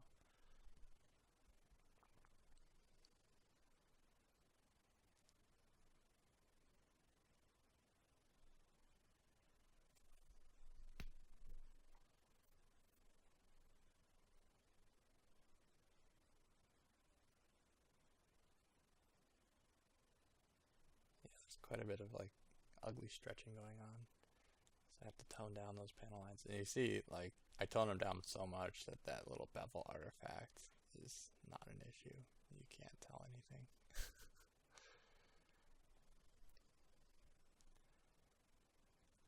So now it kind of has like that turbine camera lens mechanical like thing to it, I guess.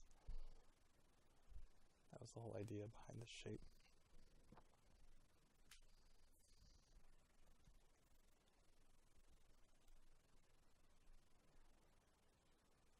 It looks like the gradient is actually pretty successful when you really look at it. It's subtle, but it does have like a subtle overlapping feel to it. So those are only applied to the sides, but I do end up eventually making like a top lip for those fins to give them some some depth and three-dimensionality to it. So on that top rim, we're eventually gonna tidy that up and continue those panel lines.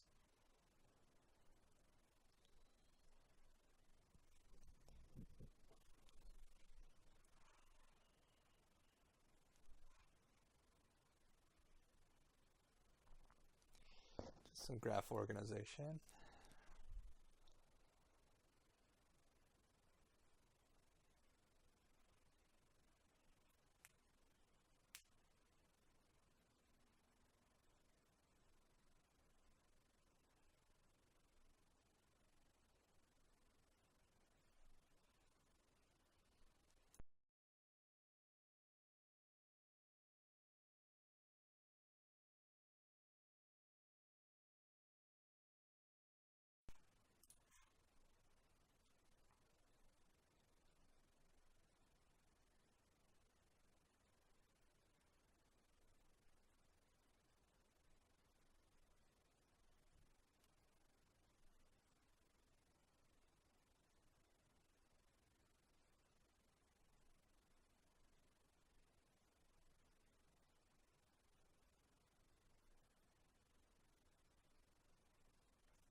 So here I'm taking a disc shape and a square shape, and I'm transforming them to create this capsule shape.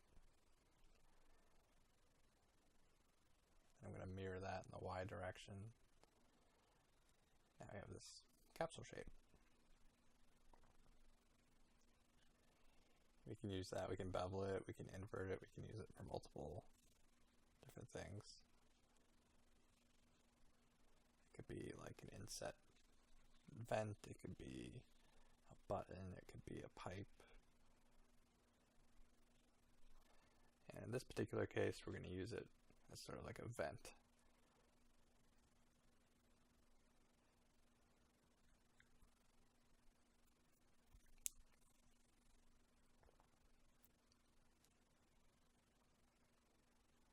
And I like to do like 3x3s and then mask it out, as opposed to doing like a 3x1 and then having to control the size scale. Although it looks like I ended up doing that anyways, because you see it just got squished because I upped the value to 6. So there we have to change like the vertical size there. Although it looks a little weird. Yeah, okay.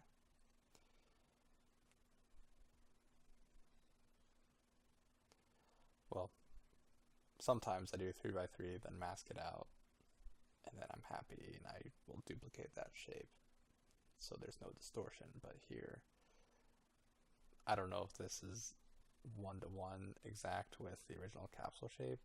It might be stretched a little bit, but for this purpose it's fine.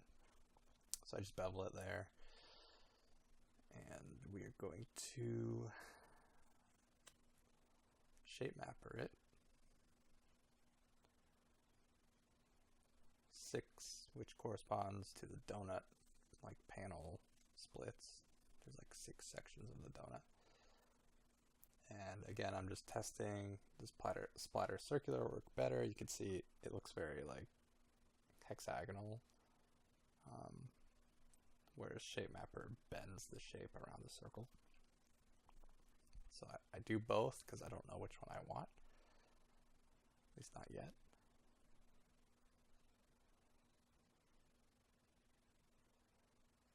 I'm just pulling off this engine up top, giving myself some room to work.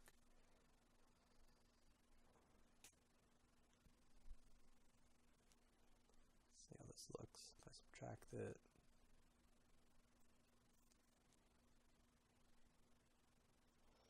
increase the radius and probably change the rotation somewhere.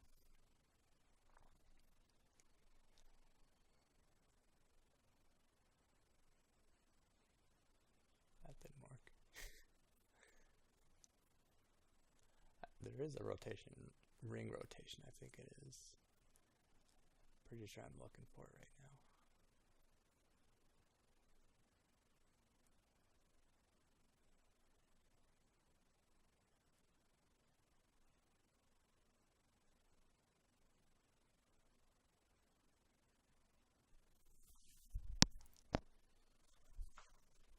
I don't think I end up going with the splatter circular. There it is, ring rotation.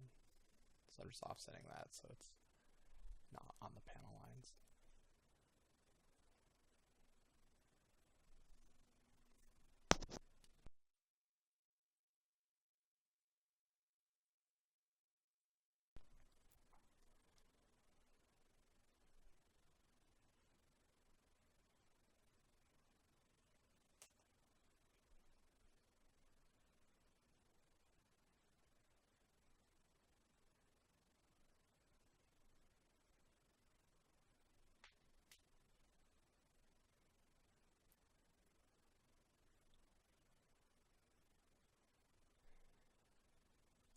So inverting it and blending it, multiply with low opacity, kind of make cuts in these big vent shapes.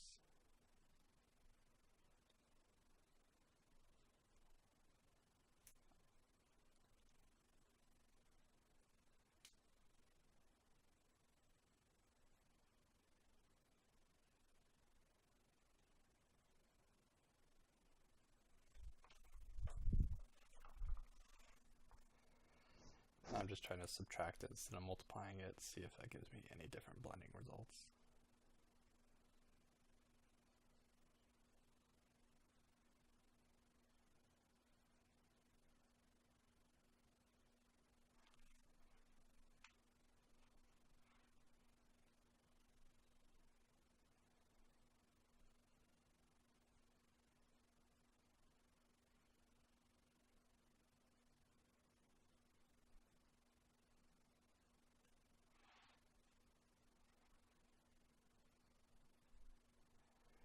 Gonna give the shape mapper a try. Obviously it's pretty heavy right now.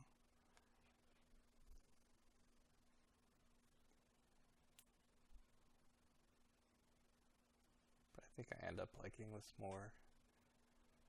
I like how it wraps around the circle instead of making these like rows of events. It's wrapped.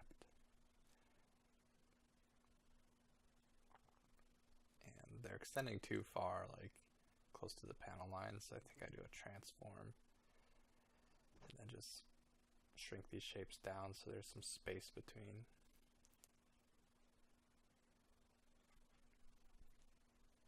Yep.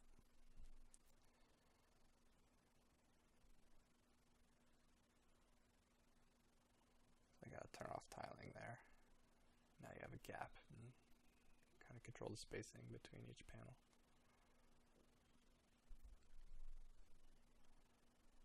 And I like that result more than the splatter circular.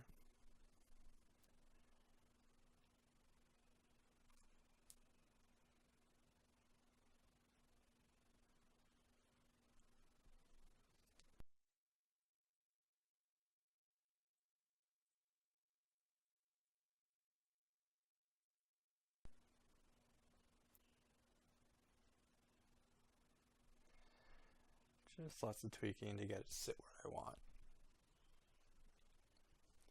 Nothing too special.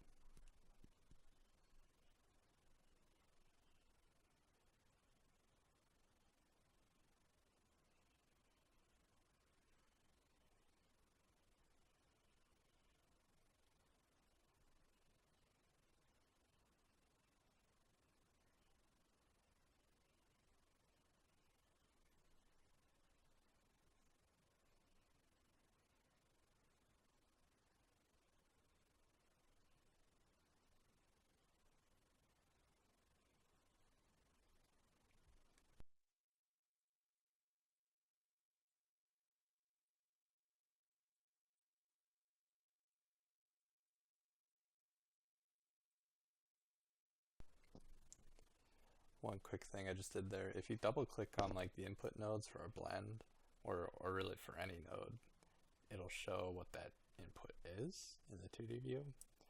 So it's a quick way to figure out, like if you have a blend node and then you can see off screen something's coming in, you can just double click on the input, and then in your 2D view it'll show up like, hey, this is what's being inputted.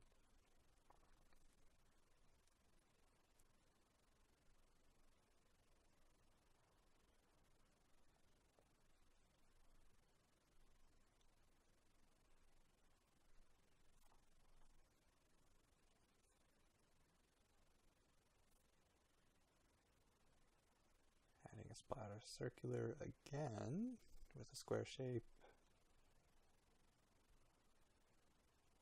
Lots of pattern amount.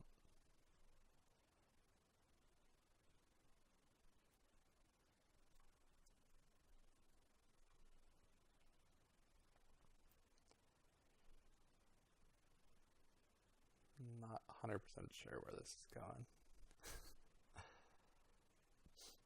This might be just adding like random like little relief squares along the edges or along the outside of the donut.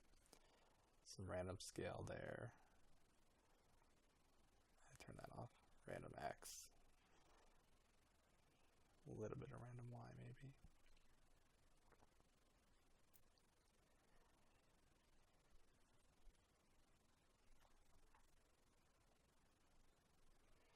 Changing the radius so those are pushed out right to the edge of the donut.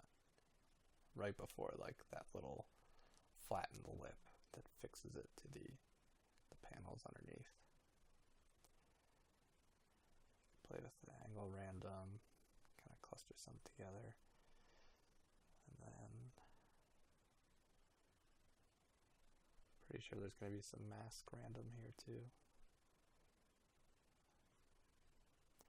I end up doing, I was thinking about doing luminance, but I decided no, that's not a good idea. That'll kind of mess with the bevel and not work. It's a random mask that'll randomly distribute some square shapes along the outside of the frame. Bevel it.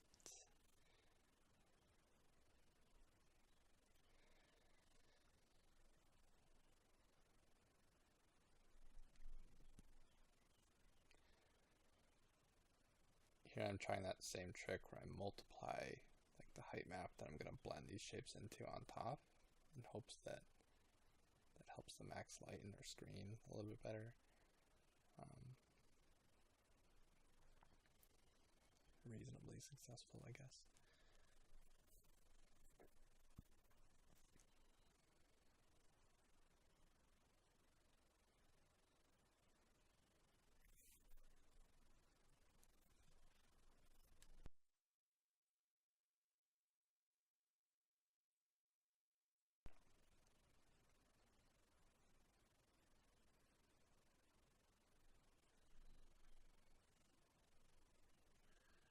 That's working reasonably well, I guess. I'm not sure. I think for maybe a different piece, I do something a little bit different. The thing with beveling is it's going to bevel all the sides, right? And in this case, on like a steep slope, you might not want that that edge that's going to be in the lowest spot to be beveled, because with perspective and stuff, you probably wouldn't see that. It might just be extruded straight out of that.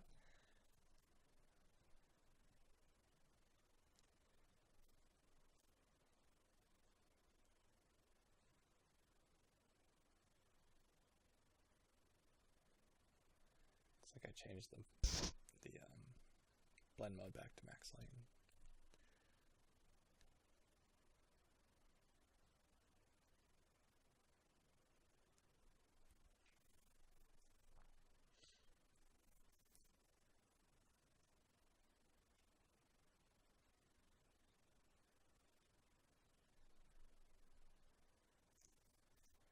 So here I think I'm doing what I was just describing about having an undesired result of having it beveled on all four sides of the square.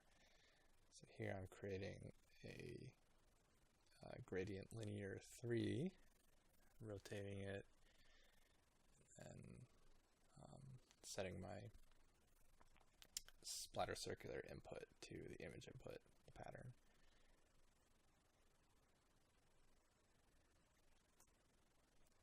And then I'm going to blend a gradient linear 1 with this histogram scan so I can control the contrast of it. Alright, now that this little graph is set up, we're going to set that to multiply with the linear gradient 1 on top.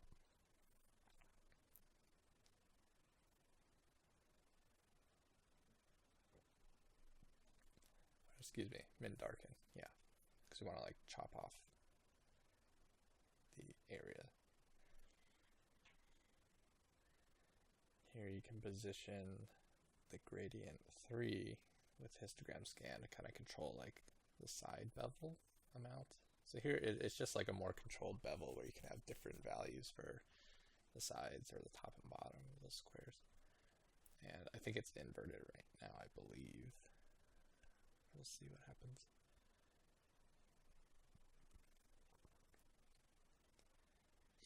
Yeah, so I just rotated that 180 degrees, I believe. Yeah.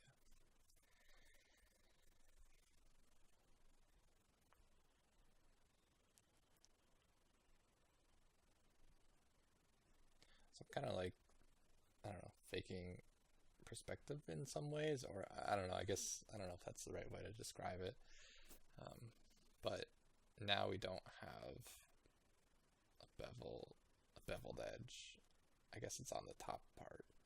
So it looks like those pieces are just moving straight up as opposed to being beveled out like in the normal direction almost, and having like stretched bevels, because the bottom would be, if the bottom's on like a very steep slope, it's going to really stretch that bevel out. So this gives us just a little more control of the shape.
Kind of just playing with those little relief shapes that did pattern them out.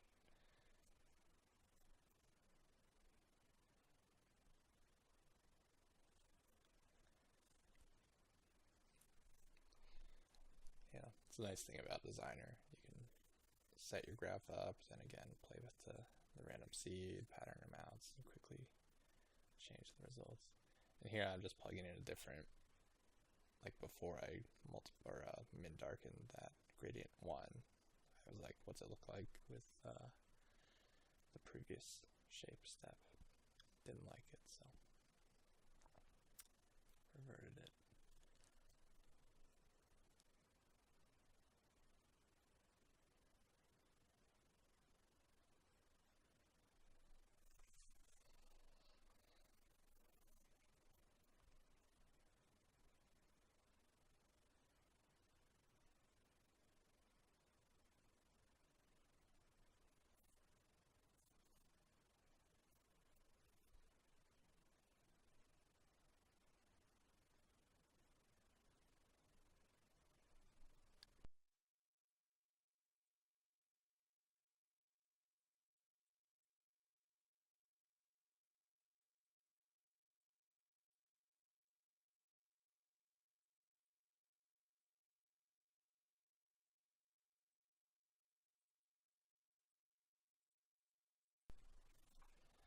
It's one thing I'm trying to be careful of when I'm changing these relief shape patterns and pattern them out is that they don't overlap across the panel lines.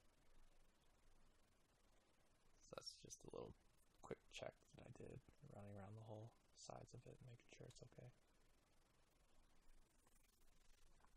You can of course avoid that if you have like if the math lines up with the amount of patterns you're distributing. Since there's like 6 of the main panels, maybe doing 36 relief shapes and then offsetting it would avoid any sort of overlapping of panel lines. But I think I just used a random number.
I'm using a histogram scan with the engine turbine, like final output basically, and trying to find a mask, I believe, to like control the insides of those fins. And that's basically a preliminary mask for like emissive, I guess. That's what I think I'm doing. I think that's what I'm doing. We'll see.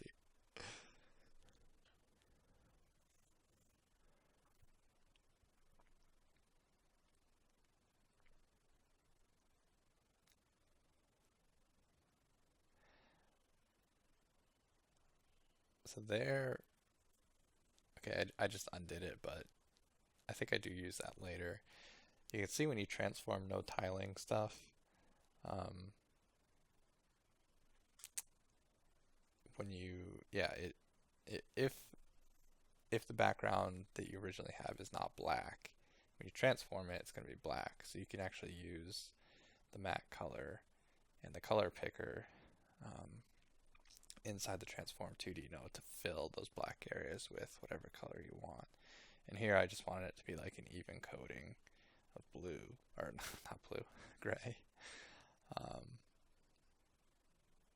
And yeah, I don't think it mattered in this case.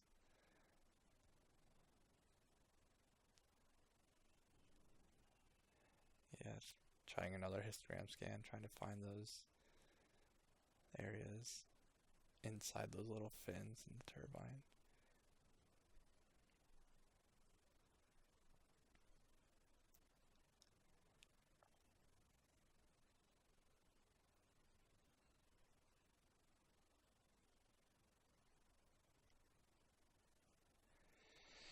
I'm sinking that area down a little bit more, and I think it's going to give me a little bit more range to work with this mask.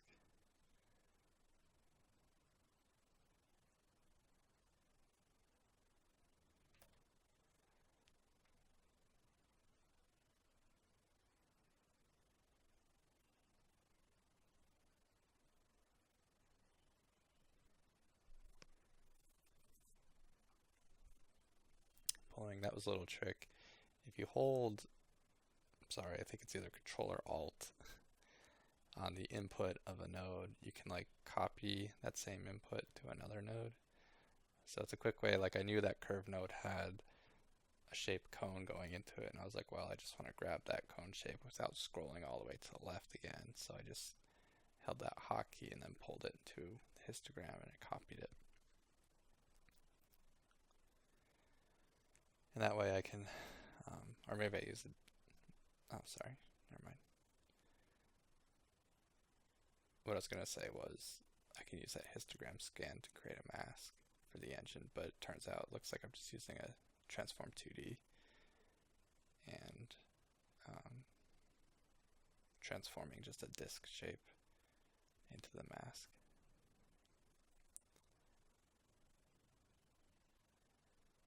Then inverting it for some reason.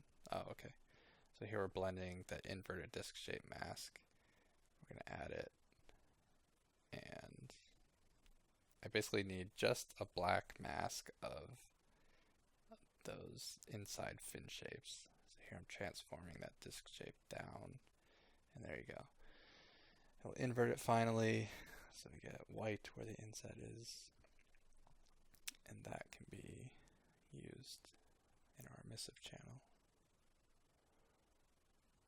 So I have to create an emissive channel there, so I copy pasted one of our outputs, identifier E, emissive, change the usage to emissive.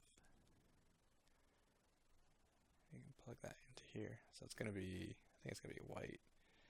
And you right click in your like graph, and you can do view outputs in 3D, and that's going to take all your outputs and compile it to the 3D view. So that's how you get the emissive to show up. So I'm going to remap with a gradient map the color, because we don't want white engine exhaust.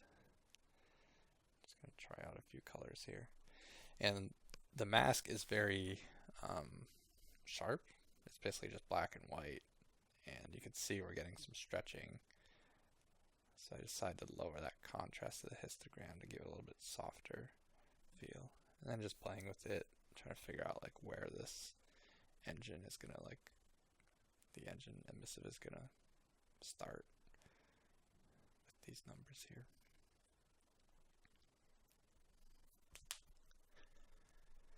And this, I mean, I'm really skipping ahead with this. Normally I would just do this when I'm working on my color information, but it was fun.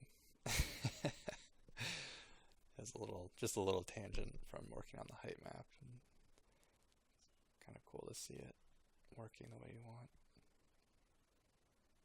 And also this helps with like a little bit of design too, like I'm thinking ahead of like what color do I want this, and then what color do I want the hole to be, and any paint or anything like that. So I don't end up going with orange, I end up going with like a light blue. And then that kind of helps me visualize later like what would look good with light blue engine exhaust and etc.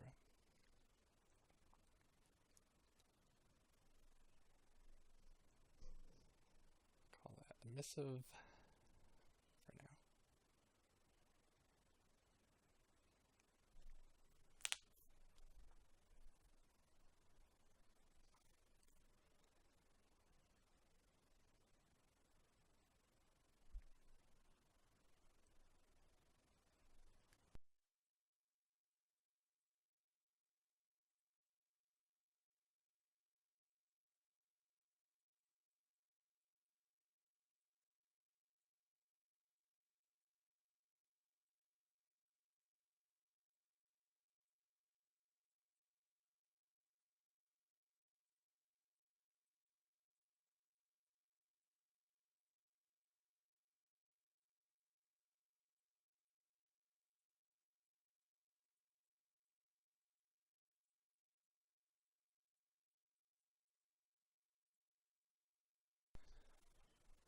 So here I'm pulling a paraboloid shape, transforming it by copying the transform from the disk shape, and I'm going to blend that on top of my emissive mask.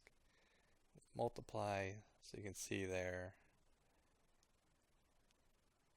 Yeah, I don't think I used divide. I'm pretty sure I settled on multiply, but we'll see. But anyway, the idea is I want to have some variation from like the outer edges to the inner edges, where I want the inner fins to be hotter and brighter than the outer ones. So there I just multiplied it on top. And then I'll use a histogram range, which is the wrong node. That was an accident. Histogram scan.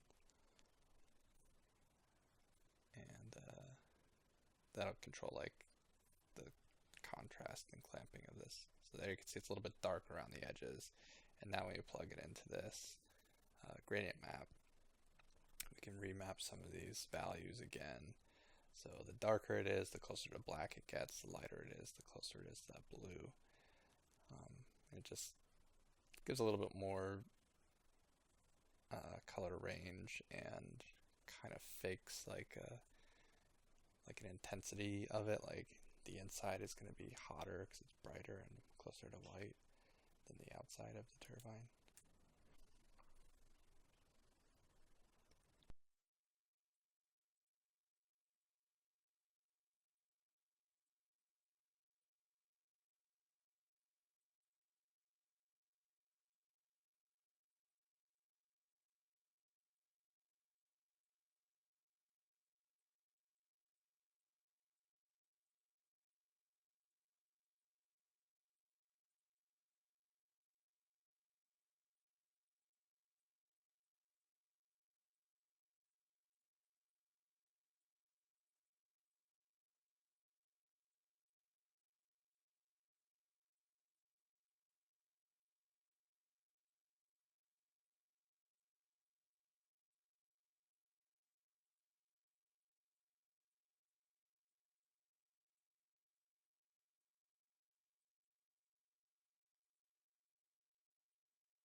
Yeah, once we get around to the color pass, which won't be for quite a while, I already sort of was thinking that it'd be nice to have more contrast between that emissive material and the engine turbine.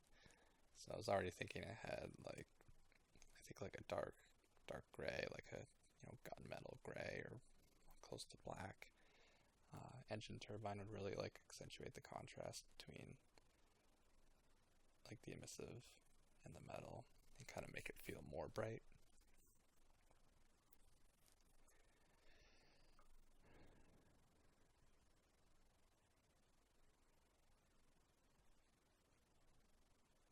Here it looks like I'm transforming, no tiling, a square shape and beveling it. Gonna use that a lot. Levels. So I copy that whole thing, max lighten them together. Maybe. Click. Histogram range.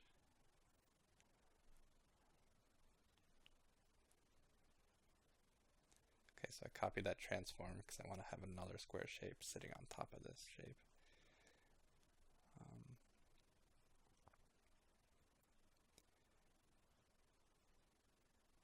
Scale that down. There we go.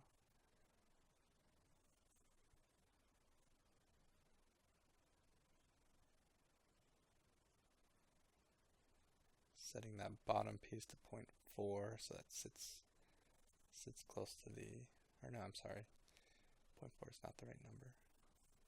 I think that was just a random number for now. That max lightening, that smaller square on top of it. Yeah, so I always work with like pure black and white shapes before beveling. Because if you bevel, like before, sorry, I transform black and white shapes prior to beveling. Because if you transform after beveling, it's gonna like stretch, and your bevel's not gonna be uniform across all the edges. Um, so it makes the process, I think, pretty simple. That you're working with a black and white shape that's like your silhouette or the profile of your shape you're going to put on top, and then you bevel it to give it depth, and then you can manipulate that bevel gradient with a curve, which is what I did just there.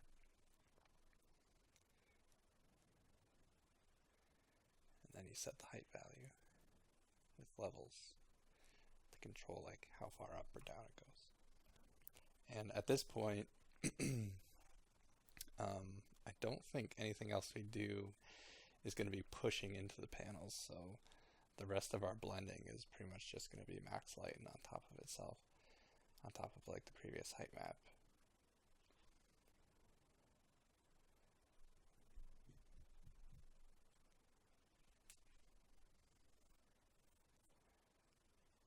Just cleaning up a little bit.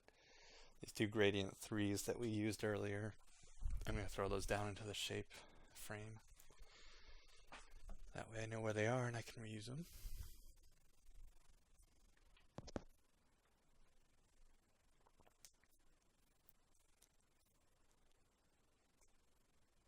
You can see like all those splines just running off to the right, and they're going to be crisscrossing all over our graph. And I should have been a little bit more conscious of like cleaning that stuff up early on. But if I start making anchor, or I don't know what they're called, pins? No, they're not pins. They're like little redirects for your splines. If I did that too soon, I felt like I would have had to lock down like the layout of my graph too early, and I think I end up moving like right now everything's moving left to right, but I end up doing like a different layout for my graph where it goes from top left and it kind of cascades down to the right, and then it resets and goes back up top left, cascades down to the right. And if I had like all these like redirect anchors for the splines, it might have been like a little more annoying to redo those. So the graph gets a little like messy and squiggly with all those splines crisscrossing all over the place. But in your version that you get, you should see it be relatively clean. So here I'm making a pipe shape with a beveled end, and I did that just by remapping gradient 3 with a curve, because gradient 3 is basically like a pyramid shape. So I remapped those two linear gradients to be curved, and that created like the first pipe cylinder. And then I used histogram scan and min darken that on top of it to control like that beveled edge. And I'm just saving two versions basically here. I have one that has the beveled edges and one that does not. And I'm going to pull both of them over here. Kind of start to work with some pipes.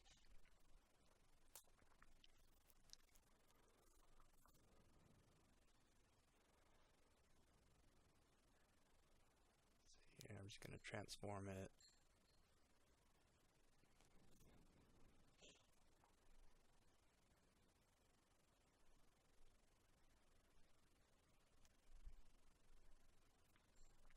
Rotate it 90 degrees, and I want these pipes to be coming out of the top of this box shape. Max lighten is fine, but we need to use the levels and bring it down. So it's popping out of the side. There we go. And here's something I mentioned earlier, where if I was a little bit more organized, I probably wouldn't incorporate this pipe shape into this box. And that's because when I mask out at the end materials, like I'm gonna want my pipes to be a different material than the box. Like the box will be like a painted metal, the pipes will be like exposed, like dark gray metal or something like that. And probably should have separated the pipes into like their own thing. And I do that in some cases for the bigger stuff, but these little ones I end up just incorporating them into like the whole box shape, and later on it's a little bit more work to mask it all out. But it helps you visualize like sooner what it's going to look like to be putting them in now. I guess I should have just, I don't know,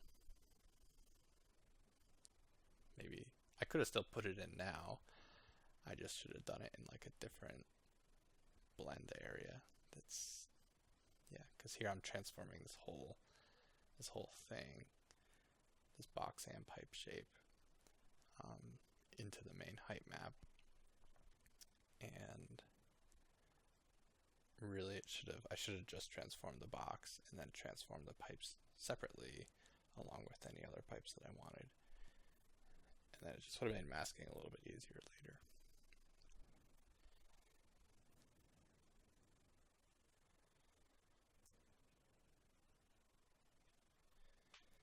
Still works out in the end though.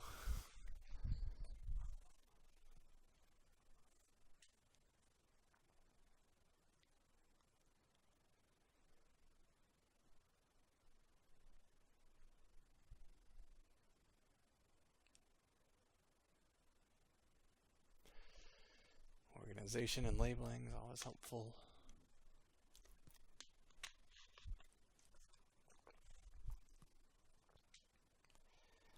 Gonna need a lot more room.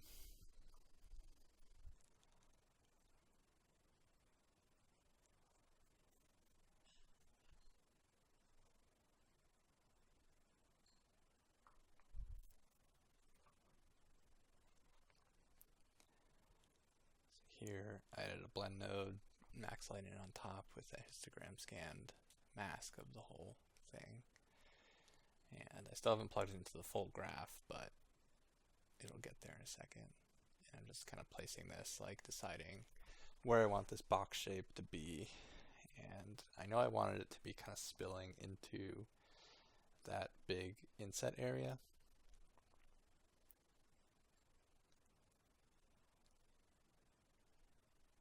There's something funky going on there.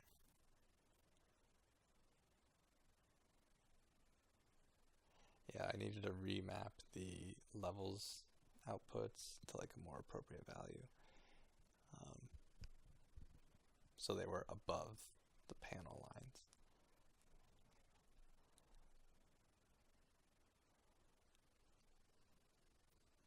Now they're above the panels and it's working a little bit better.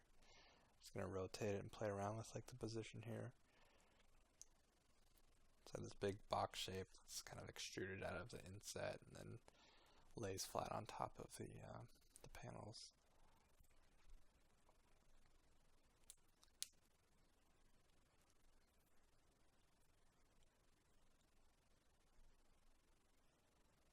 Now I'll finally plug it into the main graph. There's obviously some tweaking we have to do. It's tricky to get like pipe shapes because they should ideally be like half cylinders. Like they look really pointy. So that's why it's important to lock down your like tessellation scale, or not really tessellation, but yeah, your scale, your height scale. We locked it down at 2.5 earlier. So that way, like if we changed it and made it 3, now that's going to stretch everything and our cylinders won't be cylindrical anymore. They'll be pointy again. And that's something to keep in mind, like once you move into marmoset or something, and if you use displacement or tessellation, you want your height scale to be, like make these cylinders be half cylinders, or else you're just going to have stretched, weird looking stuff. So I'm just tweaking these shapes a little bit, the bevel amount, You can see we already got a lot of quick detail just by using that curve and manipulating like the bevel shape.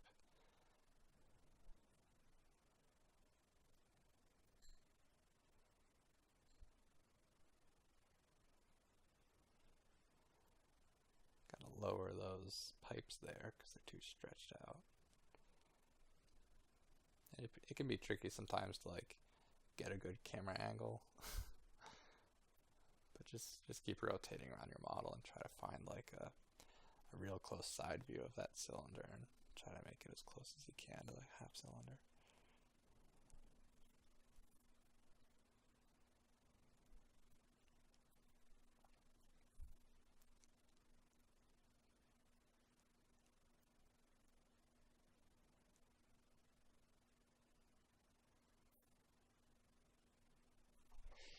You can pretty quickly block out some of these shapes, these blocky shapes, just with a few transform squares, beveling, and a curve node, and then blending that on top of itself.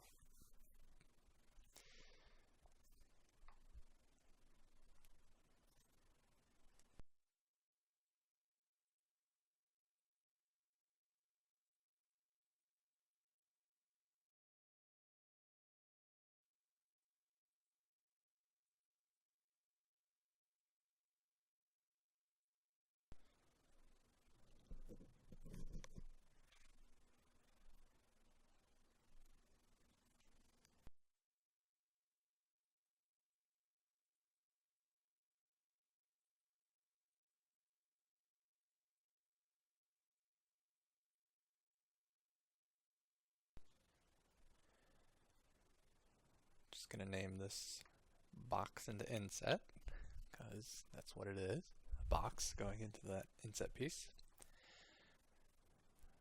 Yeah, I found like naming blocks of nodes to be kind of weird with this project because there's a lot of like blocky shapes that we're gonna do. So just like, I don't know, block 1, block 2, inset block 1, inset block 2, etc. So I'm taking the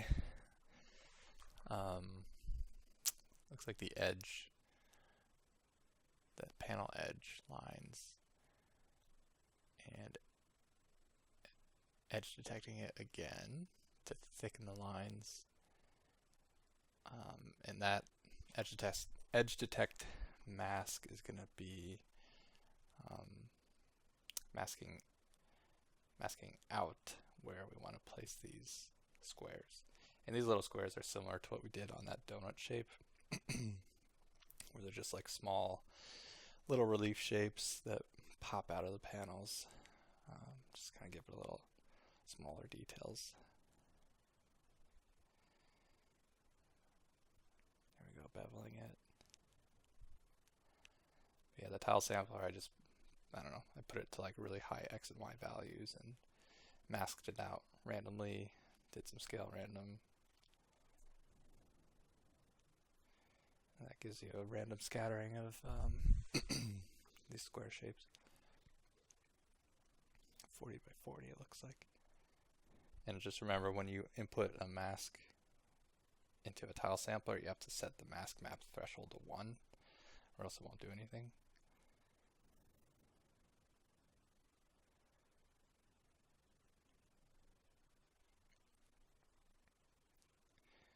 So I actually inverted that edge detect mask so that only the white areas it'll place the squares. And that just avoids the problem of having any squares placed in the cracks. And I'm also going to subtract the inset mask with it as well because I don't want any squares there.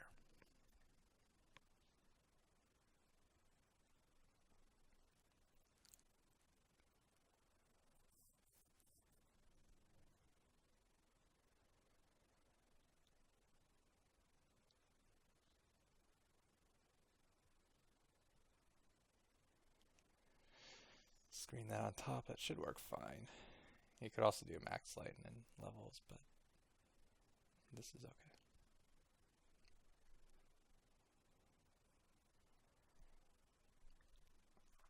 Now we create these little greeble bits.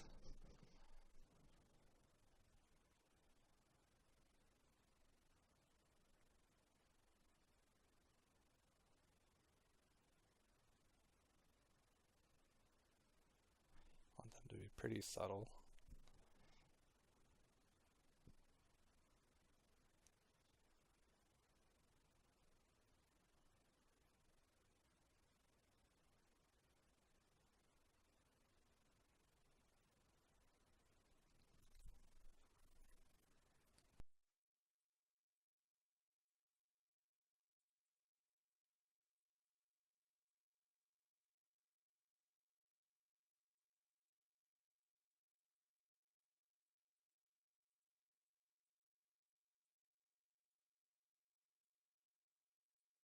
Just playing around with the parameters of the tile sampler.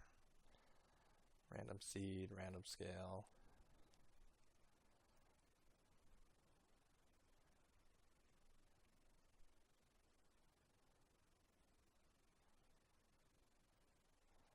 Yeah, so it looks like the mask was derived from right after the panels minor were added, so those were factored into the masking of it as well.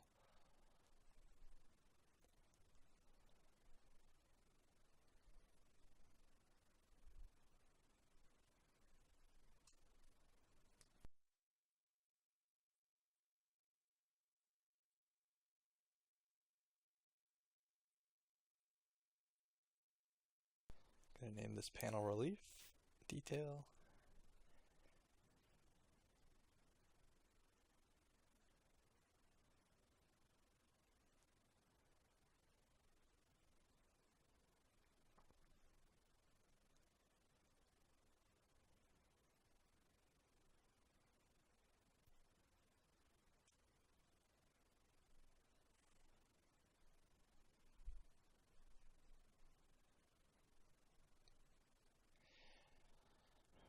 It's interesting for me to watch these back again, just to see how much time is spent, like, organizing the graph, I guess.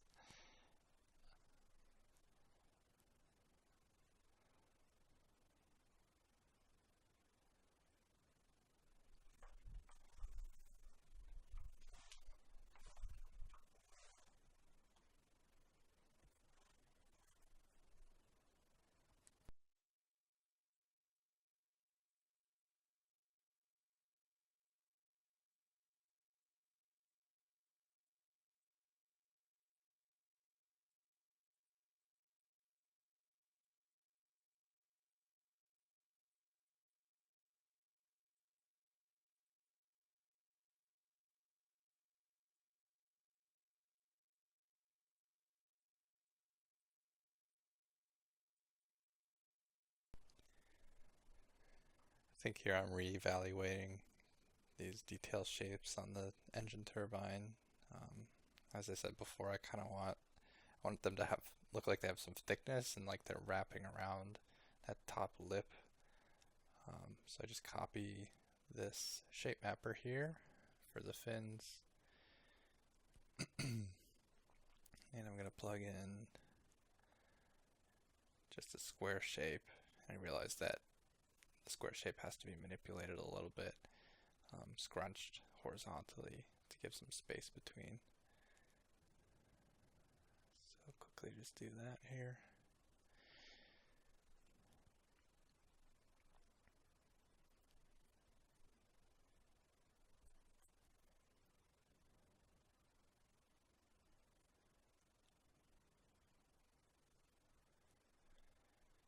Gonna add it on top, and then I'll be able to see what I'm doing with these radius and widths.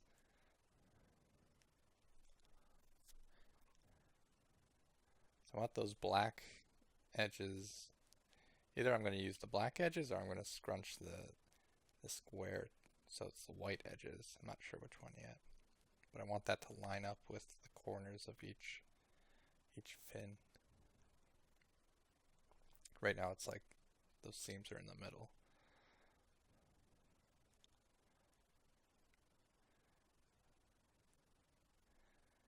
So I'm rotating it. Looks like I'm trying to line the black lines up with it.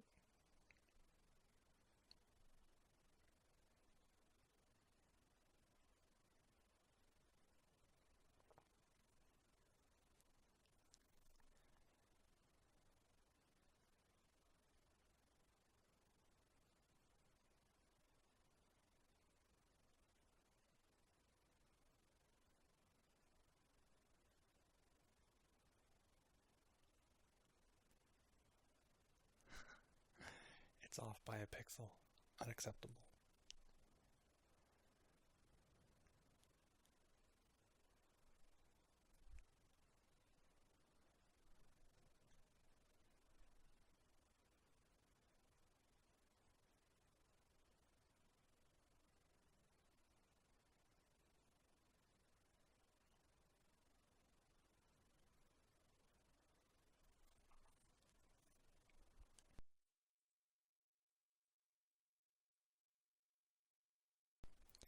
So you can see once we blend it in on top, it gives some nice thickness to those fins.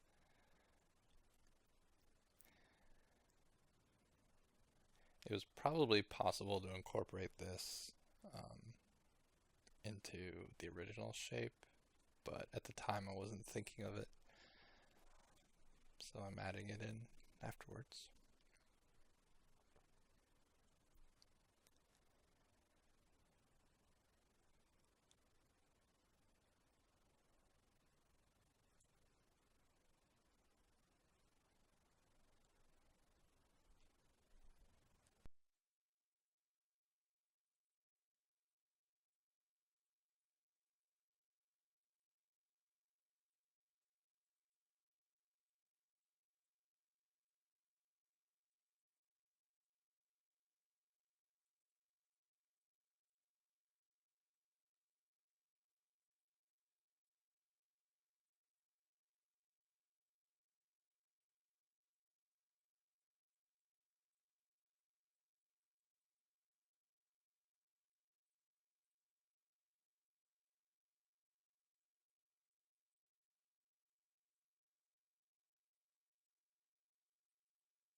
So here I've added another shape mapper and have a horizontally scrunched square again. Then I'm beveling that shape, and we're going to subtract it on top of our height map.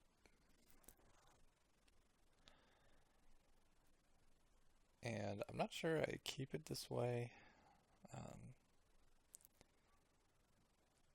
but it is kind of a way, instead of like adding material in a sense, you can take it away with subtract. I don't think I end up liking the result.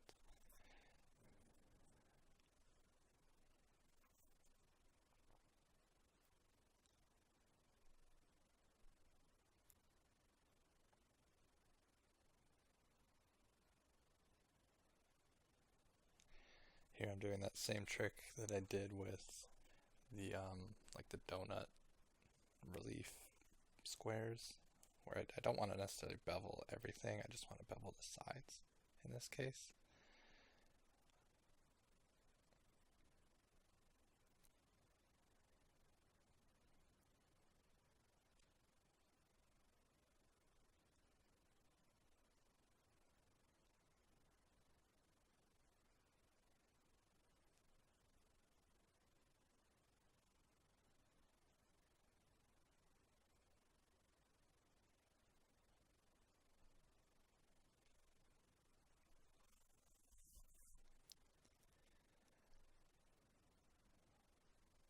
See how that looks.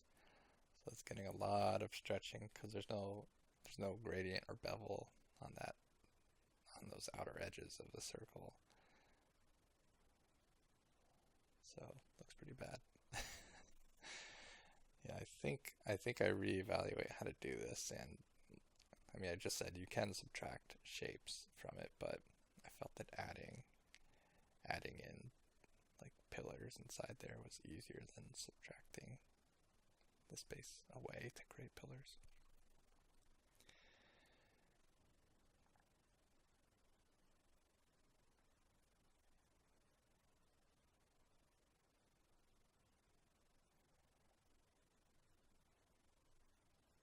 Yeah.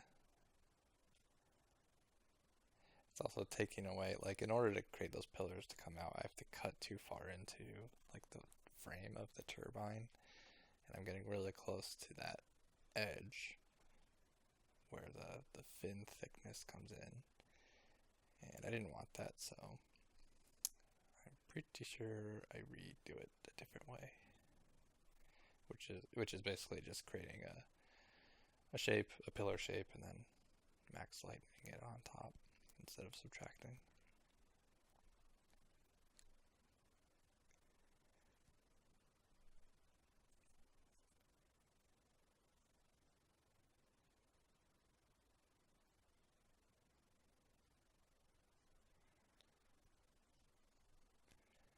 I'm really trying to make it work. Maybe I do make it work. No, I don't think so. I think I scrapped this. It's close, but it's not 100% what I want.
So it looks like I'm going to start a new approach here with splatter circular instead of shape mapper. And that's because I want these pillars to be nice and straight. I don't want them to taper at all. And I think I just manipulate the shape, change the radius and the length of it, the Y size, to get that to sit in the right spot.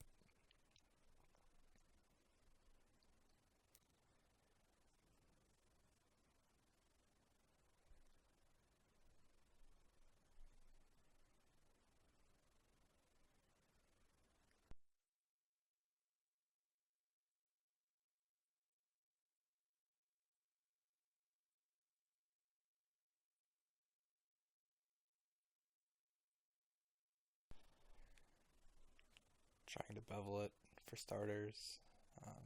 I have a feeling this isn't going to work the way I want. Looks okay. Yeah, I think this works.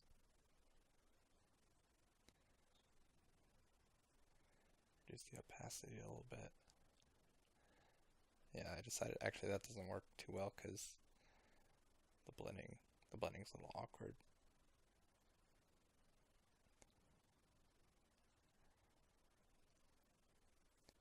I tend not to like tweak the opacity very often unless the layer is like screened or multiplied on top sometimes.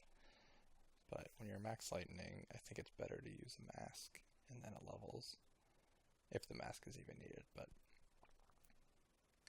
I think it just, I don't know, opacity, like the pixels start to bleed through from the underlying layer. And if you just use the levels to darken things, it's still gonna retain things and not have any bleeding from the layer below it.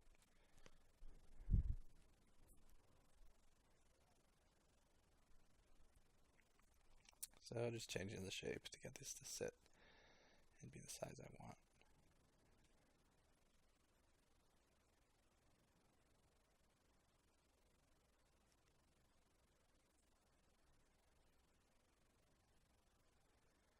It's pretty close.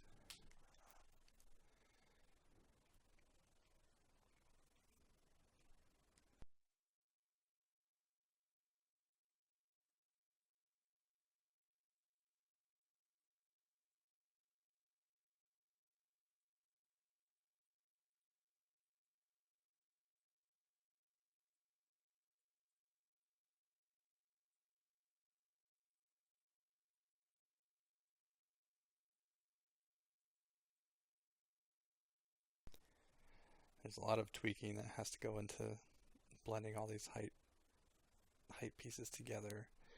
I think in the case of like 3D modeling, it can be a lot faster in a lot of ways.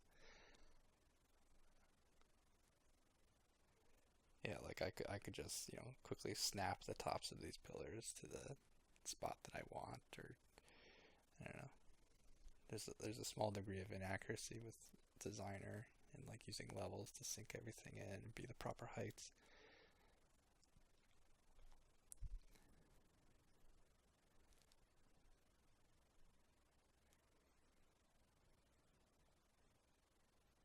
But you can kind of see if any of you come from like a background with 3D modeling, this is basically a very similar process, only it's a graph and it's two-dimensional. But if you were to like sort of look at the history of every modeling action that you did, if you were to recreate this engine piece, it would be very similar. It would be like create a primitive circle, bevel it, extrude it in, create the profile, and then instance and duplicate these ribs and pillars around the inside. Um, it would be kind of a similar process, I think. So you can try to think of it that way, if that helps. The only negative, I guess, with Designer is it is a lot of nodes and stuff that you have to do, and it can be a little tedious sometimes. Um, and when you look at it in the end, it's this like massive graph. Whereas if you were just modeling, you could collapse your stack or delete your history or whatever, and you just have this finished model that's all clean and stuff. Where this is like processing every node every time you make a change, and it can get a little chuggy on your computer sometimes.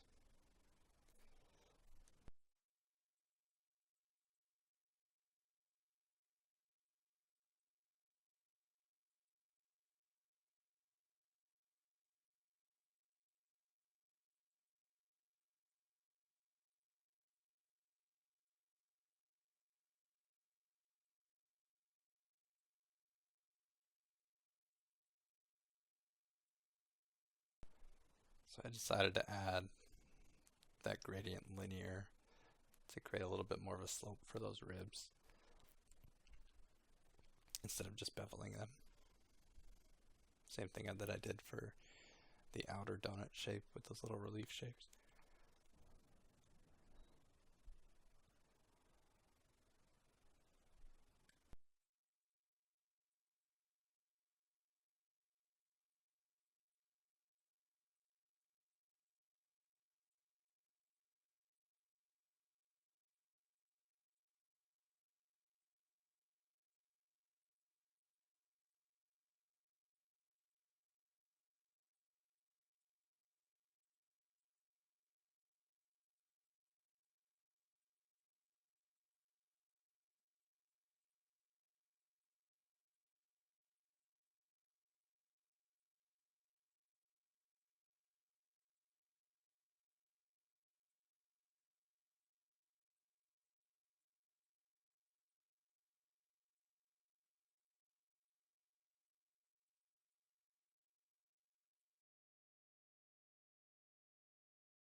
So I'm going to start working on some like pipe shapes here. So I'm just taking a square, transforming it to be smaller. And here I think I give some examples how to do like a rounded square shape. So blur, high quality grayscale, and then histogram scanning it to clamp it. You could just regular blur, histogram scan it, position of 1.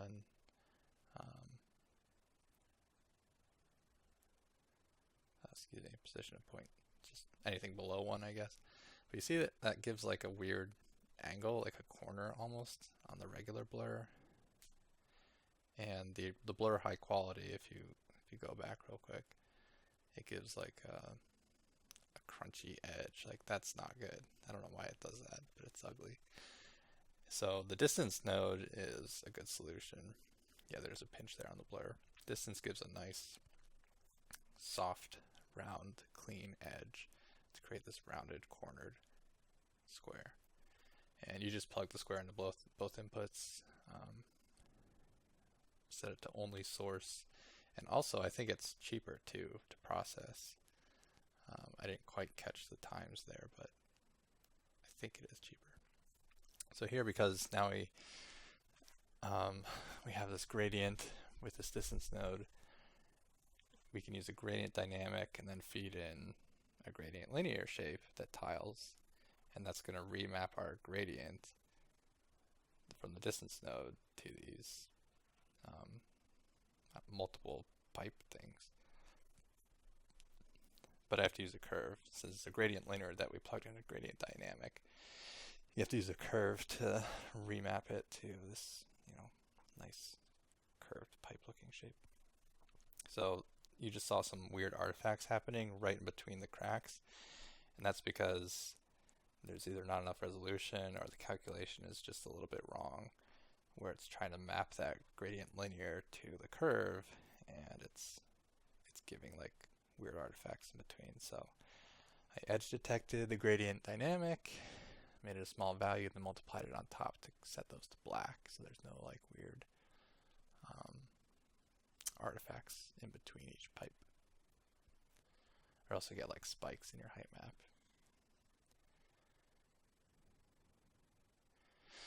And then histogram scamming the distance node to create like a mask, and because the outside was white, we didn't want that, so I multiplied that mask on top.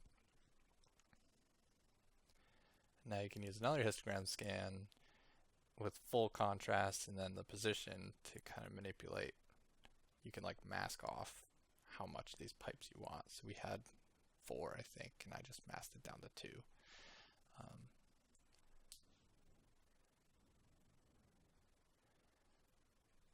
Yeah, now I'm playing with the distance node to decide how much of like a curved corner I want. So the higher it is, the more curved it's going to be. The lower it is, the less of a curve you'll have on the corner. I'm going to call this double square pipe. I'm not even sure if I use that now. And that big block I just selected I did a quick test earlier just to make sure it was working, but you don't have to worry about that.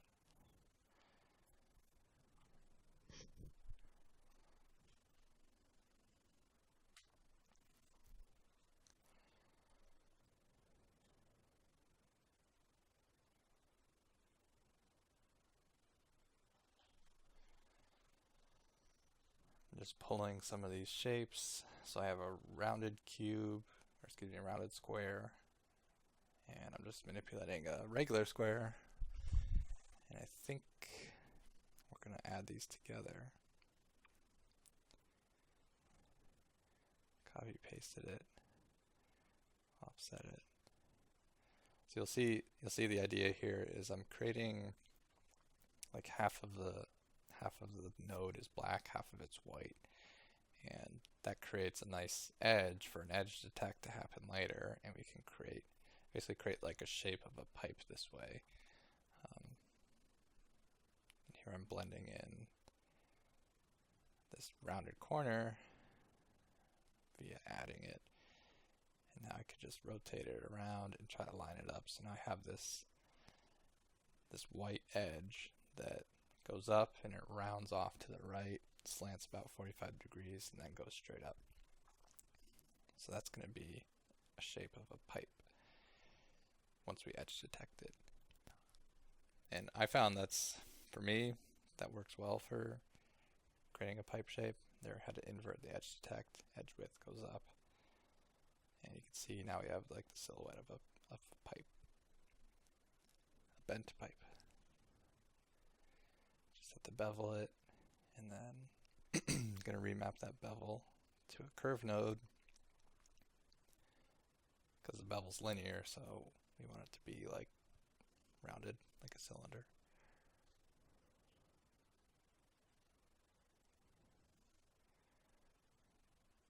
I thought that rounded edge was too much, so I used a different rounded square that has a smaller bend to it.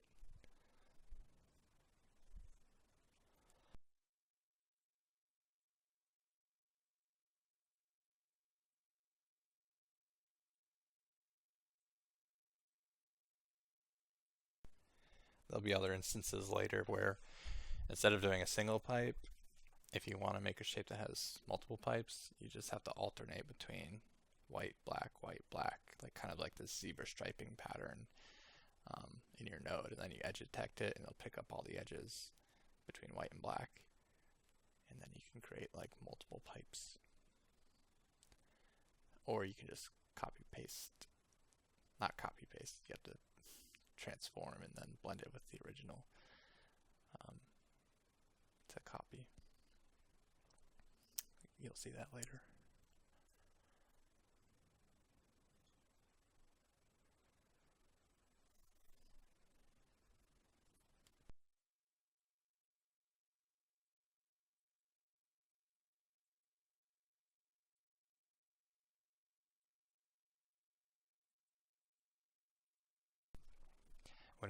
Whenever you have like a red spline going between two nodes, it just means that the color mode is like not compatible. So you have an input that needs to be grayscale, and you're trying to input a color map into it, and it might return an error. That goes back to like in the beginning, the very beginning, when I was setting up all those overlays. I had to convert the curvature smooth and curvature and ambient occlusion to color information via the gradient map, so that it would not give me a red line. And if you look at the nodes, if they have a little gray circle for the input or output, that means it accepts a grayscale input. If it's blend nodes have this. If it's like half gray, half orange, it can do either. Or if it's orange, it's color. So here I'm trying to place that pipe that we just made. So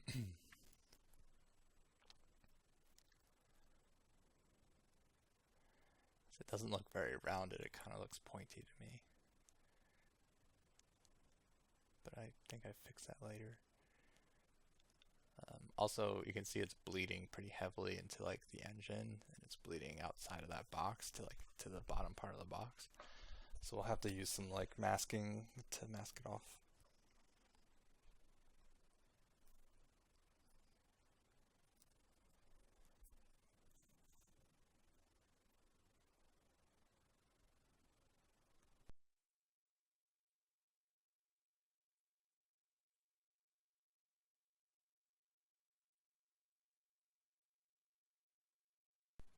So here I'm adding that curve so I can round out that bevel so it's not so pointy.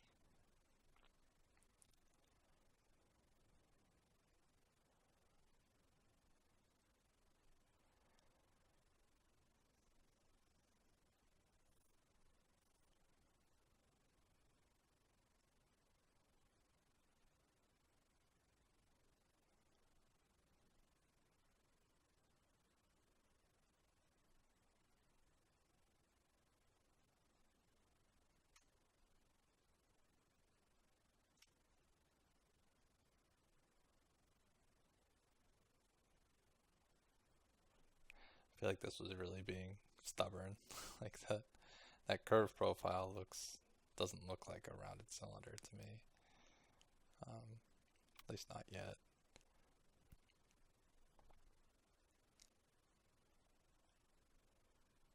Yeah, there's this little point at the tip that I really not a fan of.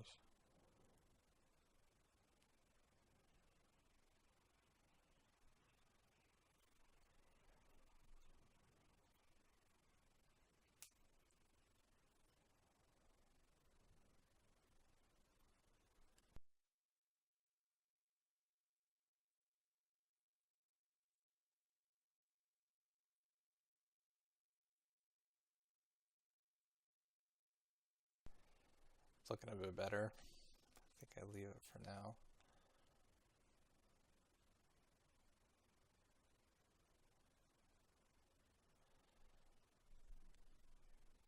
Yeah, that's another thing that I didn't mention earlier when I was talking about setting like the height values of your panels, the engine. Like when you're really blocking out in the early stages, it might be good to throw in a pipe there because you can see this pipe that I just placed is getting pretty close to going over top of that box inset piece, and it's a pretty cylindrical pipe now. But if that box piece was set any lower, or if the engine was any lower, it would just run right on top of it. So here I'm actually pushing up the box, it looks like. But yeah, your cylinders or your pipes, they're pretty much, if you want them to look rounded, they're gonna have to be a certain height to do that. Either they'll be squished and they won't be rounded, or they'll be too tall and they'll be pointy and weird looking. So finding that that balance between like what a rounded cylinder pipe looks like relative to the rest of your height information is important. And I think I honestly just got kind of lucky here. Like I wasn't thinking or planning about that. I guess I pushed my engine shape up enough and this box shape just barely up enough that I could squeeze in a pipe. But if this pipe was twice the size, it would have to be taller, and then it would be on top of that box shape. So something to think about when you're designing yours. If you're using pipes, like just make sure that whatever they're running into, if you want them to run to the side of it, that what shape has to be taller than the pipe. Or brighter. Taller, brighter, same thing.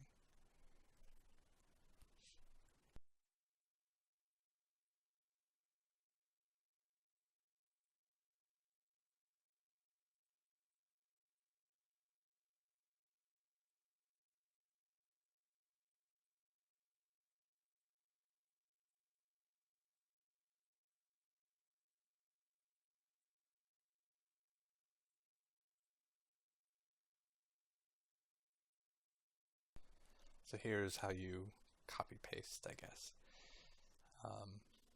You just transform whatever shape you want to copy, and then you offset it, and then you add or max lighten it together with the original.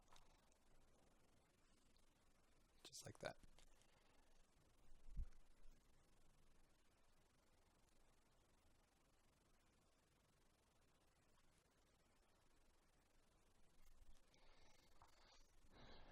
Move that down a little bit. They still feel a little pointy to me, not quite cylindrical.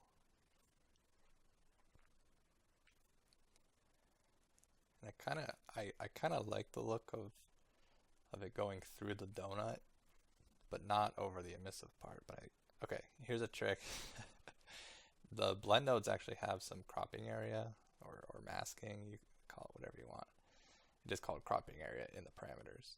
So that will cut off whatever input is coming into the top input of the blend. So there I set the bottom to 0.7, which cut off that bottom part of the pipes. And here I'm manipulating the top to cut off the top, part of the top at least, and then grabbing the mask from the engine, probably subtracting this. Let's see. Yeah, flipping it subtracting, so it doesn't show up, but that's not quite right. Because it's getting cut off. I want it to actually touch the donut but not go through it. And here it's not even really touching because it's clipping out based off of like the furthest edge of the donut, which is that little lip around the base.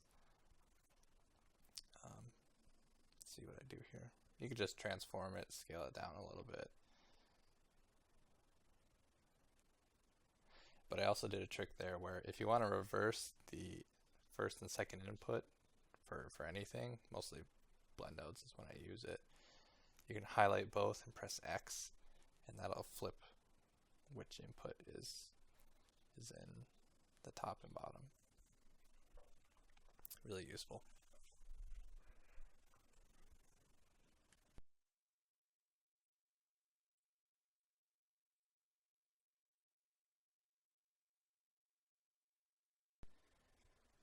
So here I have another box shape.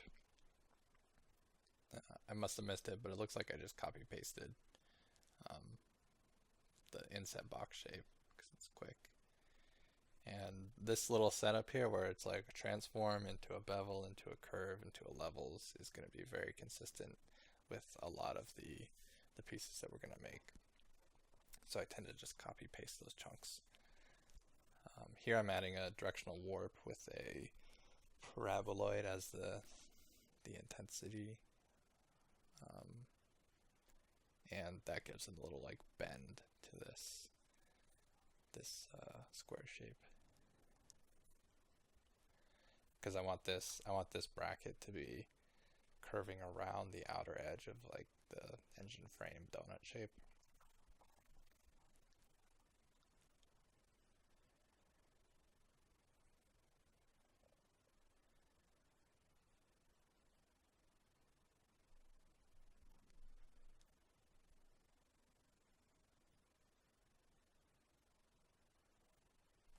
And there's those last 4 nodes there where I did transform into levels and also into histogram scan, both into a blend. That's a very consistent setup with most of the shapes that we're going to be working with as well to get them to blend into our height map. So here I'm rotating into place. I feel like it probably needs to be bent more. Crank up that intensity to 50, 40.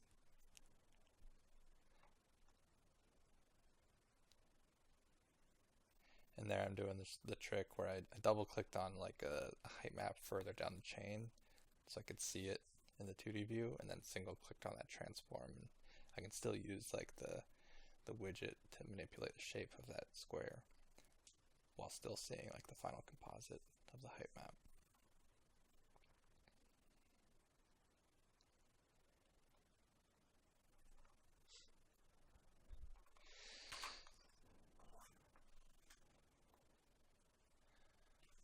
Another option that might have worked here is if I used Shape Mapper, and then I'd have to mask off like a chunk of the Shape Mapper just to get a single piece of it, but it would have a nice smooth arc to it. But this worked fine. It probably would have been more work to use a Shape Mapper with all the masking.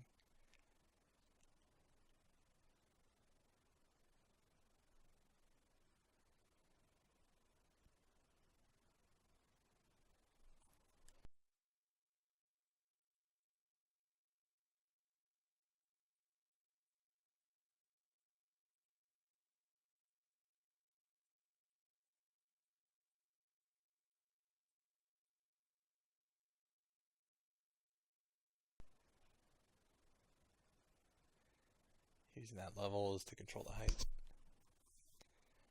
And the low input should be pretty close to the panel high output, so it's sitting right on top. If you leave that levels all the way at black, that low input at black, you're going to lose so much of the information that you're trying to build. Like, it'll sink in down through the panels and you won't see it. So you only see like half of that box shape you're trying to create. That's why it's really important to have this final setup of like transform into levels and also create your mask with the histogram into the blend, because that levels is just crucial for setting things right on top of the other things.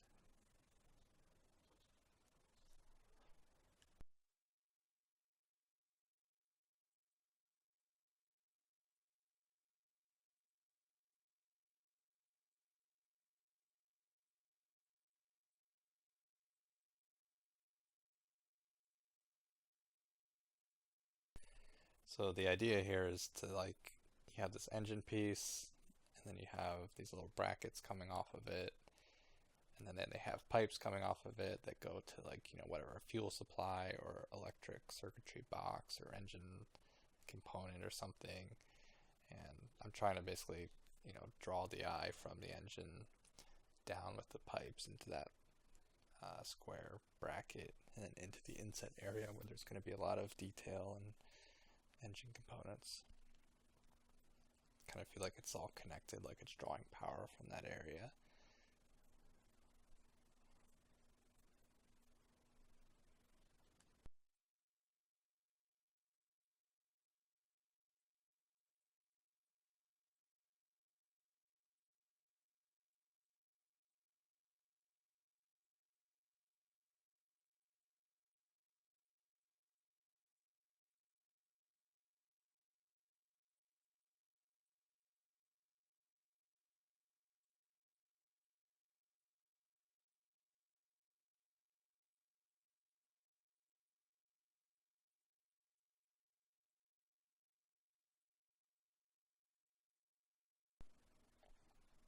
So here I pulled one of those pipe shapes that have the beveled edges, transformed it, and this is going to be like a coupling bracket, like a bigger cylindrical component coming out of the box that's connects to the pipe.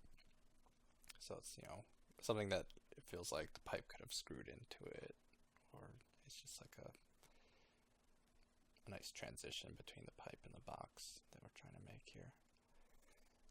And this is going to be a different material in the end, which means we're going to have to mask it out. And it kind of goes back to what I was saying earlier, that it would have been good probably to do all these couplings separately and then blend them after I've placed all the boxes instead of with the boxes. Then I could just extract one mask and be done with it. But here I'm incorporating the couplings into this bracket piece, and I'm going to have to extract it separately and then retransform it and extract a mask from that. But again, you'll see that way later when we're working on the base color.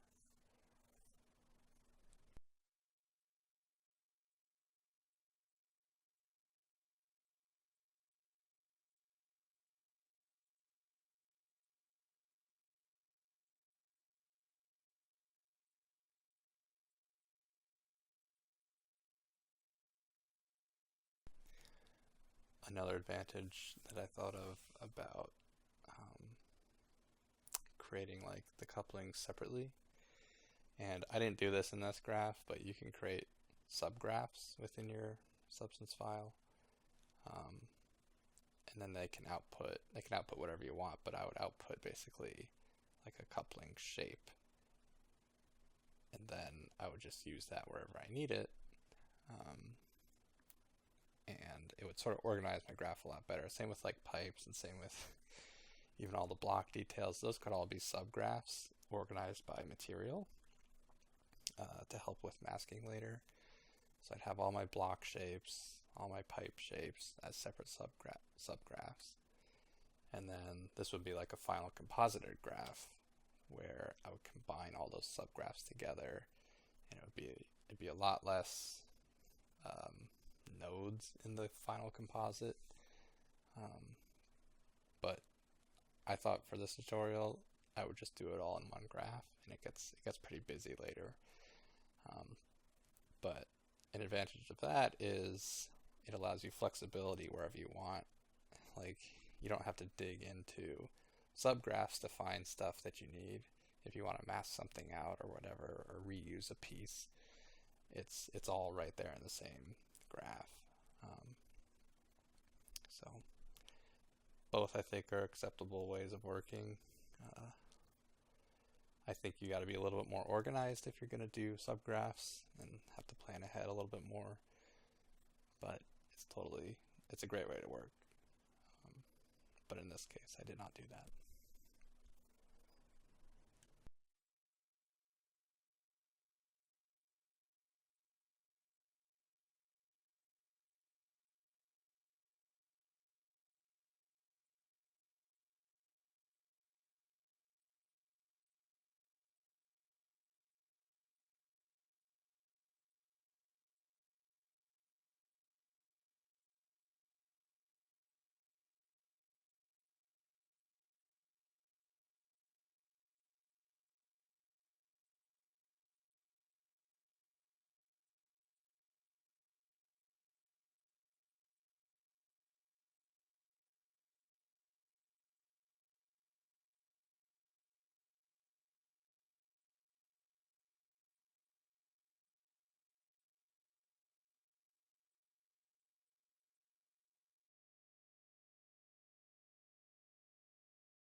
So here I'm preparing to create another piece, and I just selected a bunch of those box pieces and copied them because this formula is very heavily used in this graph. Create some type of box shape, bevel, curve, transform, levels, blend with the height map. So just quickly copy paste in to get the basic foundation of it. It's a quick way to get going.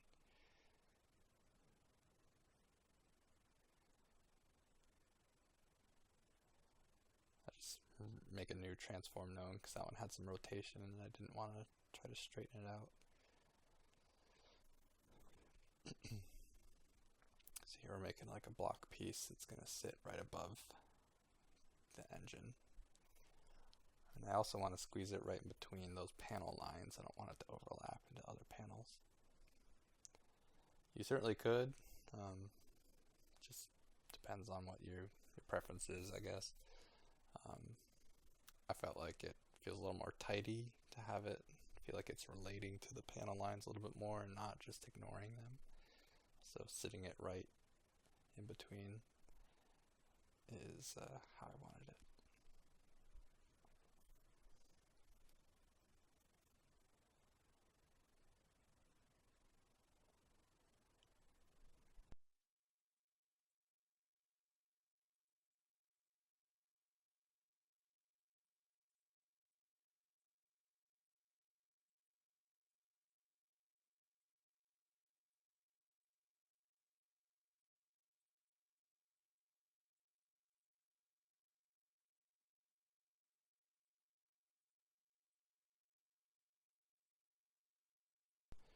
Another advantage of just copy pasting is if you want the same curve profile and the same like level heights, you just copied them. So it's really quick. Like that's already sitting in the proper position. I don't have to manipulate the levels at all. It's going to be the same height as the other block piece that I made. It's going to have the same curve profile. And I do end up optimizing the curve later. Like there's really no reason to copy paste the curve multiple times if it's going to be the same. What you can do with a bevel node is there's a parameter that says like use custom curve, and if you just set that to true in your bevel, you can plug in the curve into that slot and then just reuse the same curve. So there I just grabbed another chunk and copy pasted it. And this is going to be another bracket that's going to sit below the one we just made, but right above on the edge of the engine frame. And I want it to be bent just like the one on the bottom. So I reuse that bent piece. And we're just going to retransform it just to kind of like start fresh and make sure the rotation is good and clean.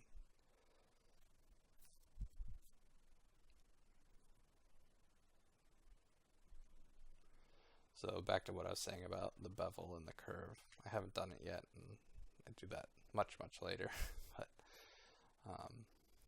yeah, you can just set the custom curve to true, and you can't just plug the curve into it because the curve needs an input as well. But if you plug a linear gradient 1 into a curve, then you can remap that gradient, and then you can plug that gradient into the bevel.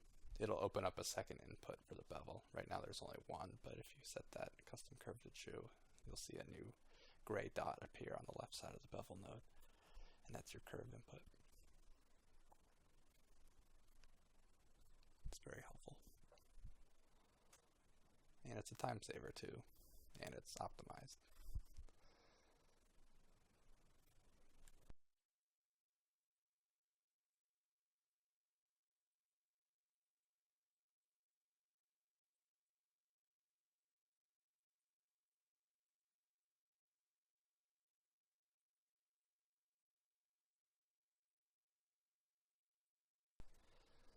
So as you can kind of see already, we have these two block shapes, and we're eventually going to fill the space between them with some pipes. And that's kind of going to be the theme of this whole project, is creating some type of box or bracket shape, and then running a pipe into it. That's essentially our design. There'll be a bunch of custom stuff. The stuff that's in the inset portions, those deep insets, that'll be slightly different. We'll get to that later, of course.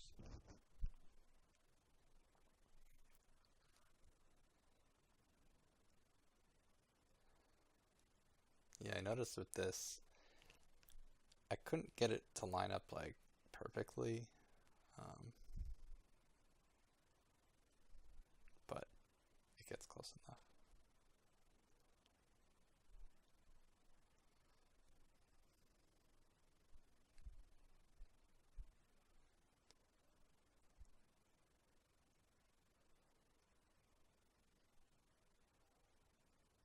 Yeah, you can see the arc of that is not lined up with the arc of the engine frame. But once we sink it in, it looks close.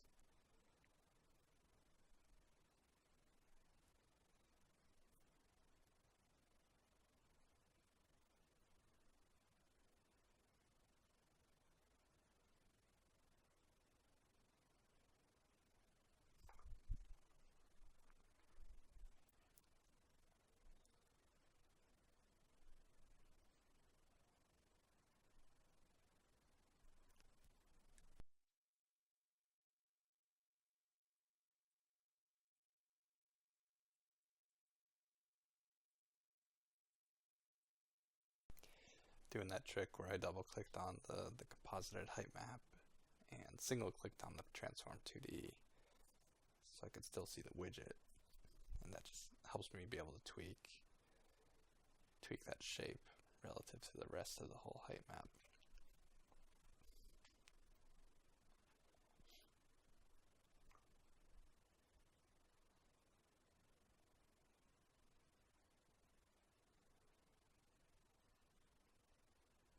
Yeah, this transform right at the end before the blend, that's only for scaling and rotation and moving into place, or uniformly scaling, I should say. You do not want to, I mean, you could, but I don't like to stretch any of the shapes that I just made. So like you could in theory stretch it out and, you know, mess up the width of each bevel and everything. But basically I create a shape in the beginning of that chain that has all like the proper dimensions and proportions that I want. And then when I'm happy with that, I just use that final transform to move it into place and scale it uniformly down into place.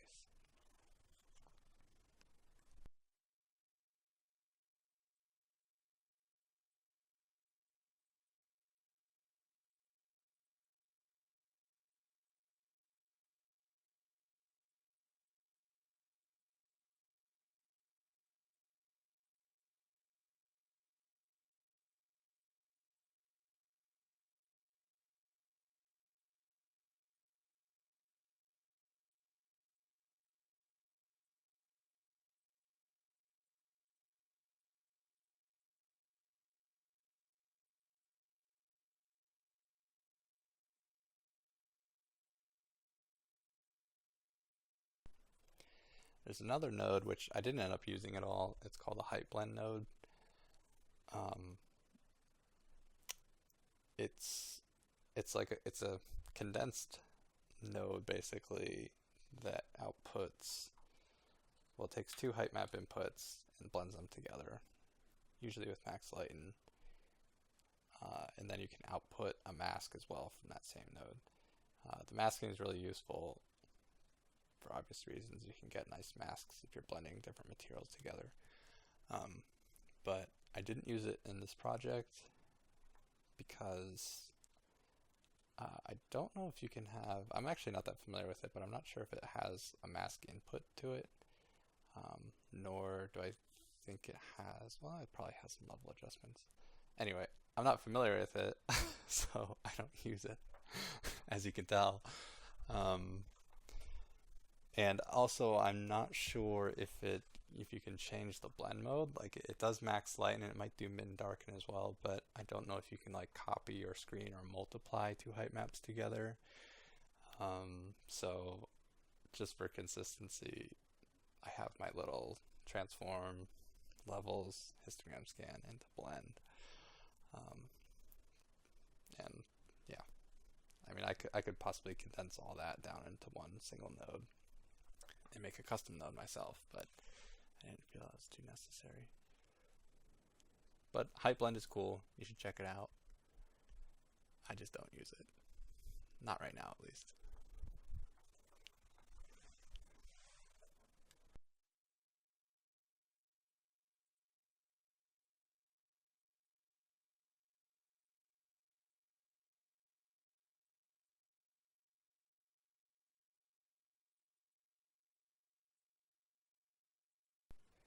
So here, I'm trying to make some pipes.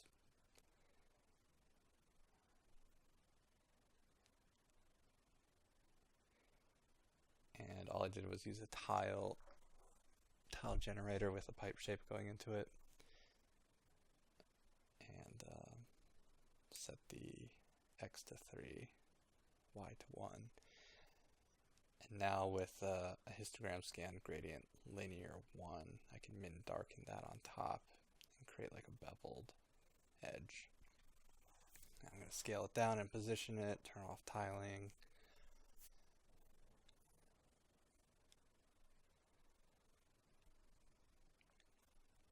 Move that into place.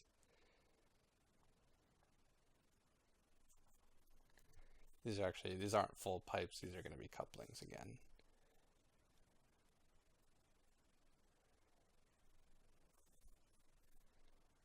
So I definitely need a levels node here at some point.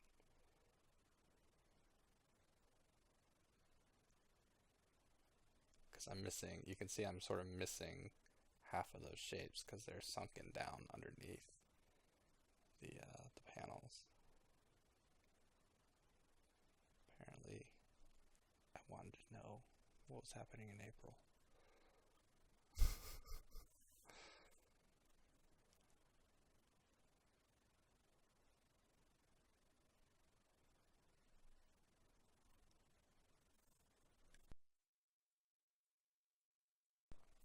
So there's a levels node, and you'll see it pop. Like right now we're seeing half the pipes about, and now when we move that levels up to 0.55, that's consistent with the, or excuse me, 0.6, that's consistent with the panel height. You get a lot more of your pipes show up. Then we're just dialing the height down.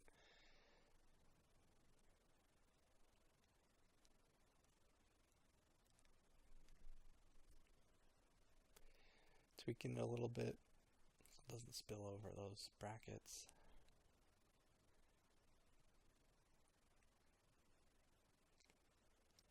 Felt the bevel was a little too strong on those couplings.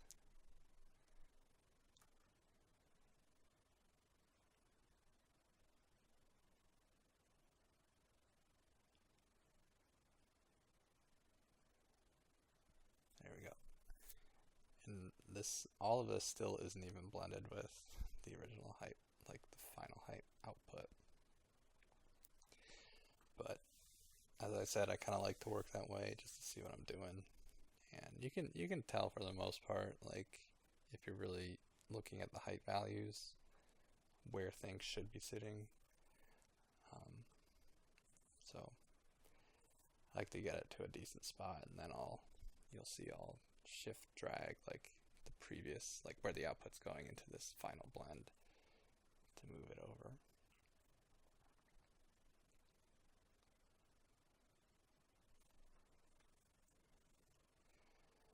Now I'm just changing the scale. I copy pasted that tile generator, changed the scale down a little bit to create some smaller pipes, thinner pipes I should say. Move the levels down a little bit, max lighten it on top, blend it in. Now we have pipes.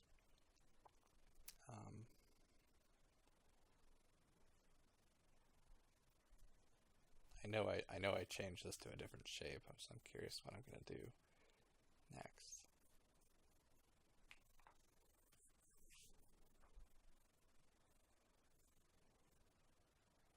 Yeah, it wasn't quite spanning the distance between the two brackets, so I made those couplings smaller, so the pipes would be larger in proportion to that. Now I can transform this upwards. Now it's actually spanning that entire gap. I thought like, yeah, 3 straight pipes is cool, but I want one to be bent. So I think we mask out one of the pipes here and then have to recreate another one that's bent and blend it back in. So there you're getting a red line, and that's just because the transform doesn't have an input yet, so it shouldn't be anything concerning. Once you put an input, it's like, oh, it's grayscale, and it clears it up.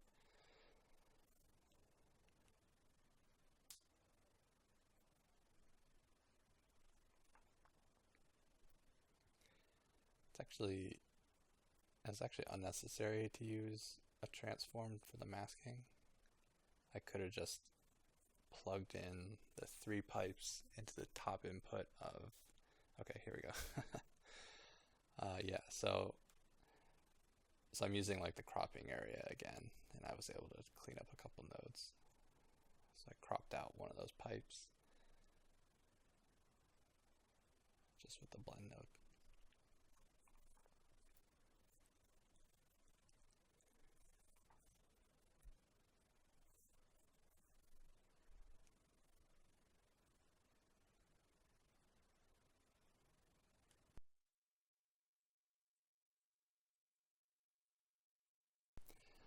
Now I have some room. I opened up one of those pipe slots for a custom pipe later.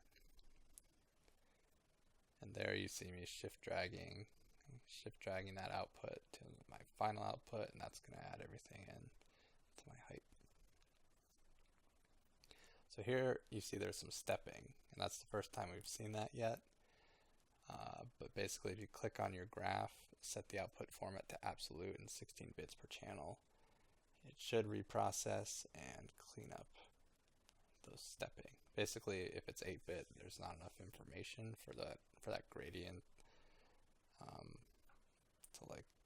to render right. So it's stepped because there's not enough information.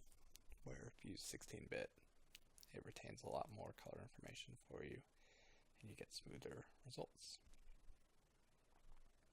I'm not actually sure. I assume it's harder on your PC to process like all 16-bit nodes instead of 8-bit, but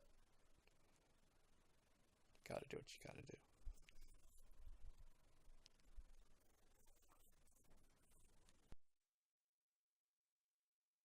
My computer is really not special. It's pretty old. I think I built it about 7 years ago, and has 16 gigabytes of RAM, and it has a 770 GTX in it, and a 7-year-old i7. It's pretty old, and the graphics card's pretty outdated as well. But I was able to get through this project, though there was some chuggy parts, and you'll see in a later video. It was getting a little bit heavy, so I basically bypassed like half of my graph just by redirecting like what I wanted to show in the output, so it didn't have to calculate absolutely everything every time. It would just calculate half the graph, and I could see only what I was working on, because like the other stuff I knew was good and I didn't have to worry about it, so I just would bypass it. So that's a little trick that could help you if your graph gets a little chuggy sometimes. Just bypass parts that you know are good. Depends what you're making, of course. Here we're making a bunch of like really isolated detail pieces, so like I could basically bypass the engine part right now, so it doesn't have to calculate all of that again. But right now my graph's running completely fine. Later on it gets a little chuggy. It's good fun. So it is important like to be optimized as you can, I guess. So that's one reason why I'm reusing the same shape nodes all the time. And I need to experiment with this more, but I'm wondering if those original shape nodes could be like 512 or something like that.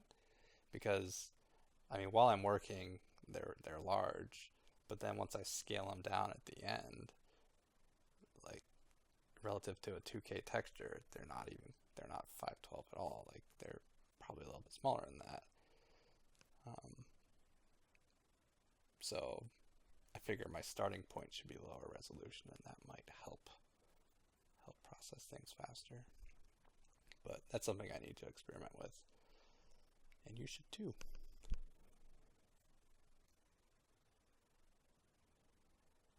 So here I took that capsule shape and remapping it to make it a rounded cylinder.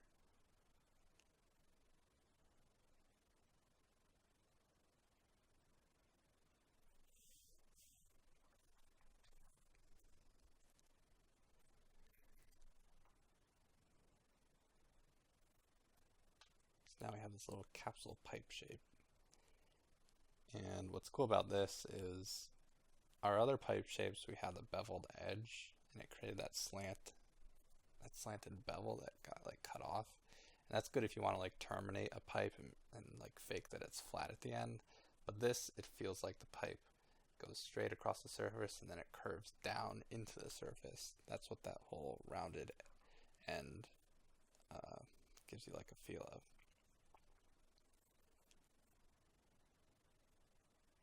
Also with this, you can blend it on top of itself,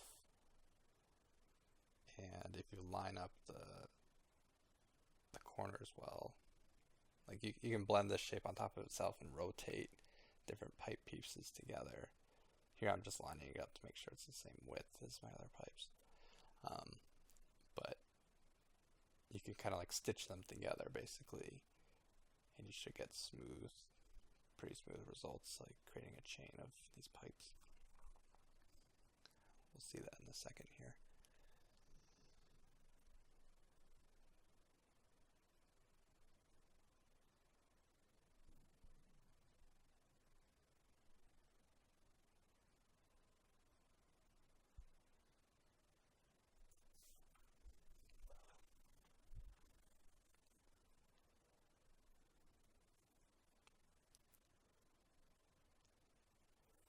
So I'm going to transform it, max light and blend it together with itself. Rotate it 90 degrees. Now if I move this into position, you can see with the max lighten, it blends pretty well. As long as you line it up pretty close, you get a nice like bent pipe there.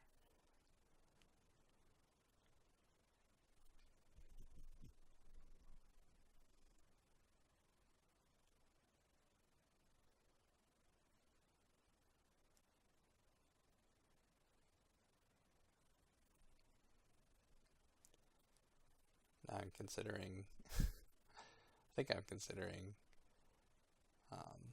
just using this original 45-degree bend pipe template and doing it that way, creating like the silhouette of the pipe shape. Let's see how that works. Yeah, because that gives me a nice bend, like, which is what I want. It gives me consistent bevel results.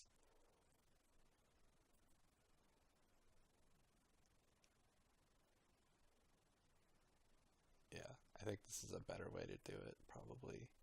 Because stitching together like individual pipe pieces, I think there's a lot of room for error. Like you could be off by a pixel or two, and then you get this weird crease or seam in your pipe. Where this method, it's a continuous line, and it's just beveling the whole line, so it feels like it gives a nice, consistent result.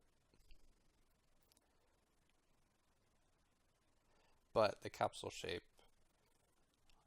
the capsule pipe shape is still really useful because, like I said, it sort of simulates that it's downturning into the panels, and that's going to be a cool effect in some cases. We're going to terminate some pipes like that later. And here, like, you can see how just easy this is to like manipulate. You just take these shapes that create the profile of your pipe. You can adjust the width of the pipe with the edge detect, and then go from there. Yeah, so here I'm labeling capsule, and I'm just going to move that down here for now because I decided to go a different route for this pipe generation here.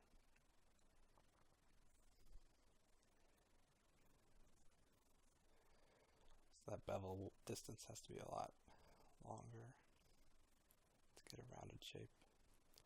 And I know I come back and tweak that way later, but I think at the time I was like, oh, that looks cylindrical enough, and then hours and hours later I'm like, that looks like it's flat. So, and here I'm using just the blend to mask out that shape. A really quick way just to chop off the top and bottom of things if you need to. It probably wasn't even, well, actually it was necessary because yeah, it would have bled like and tiled vertically if we didn't do that.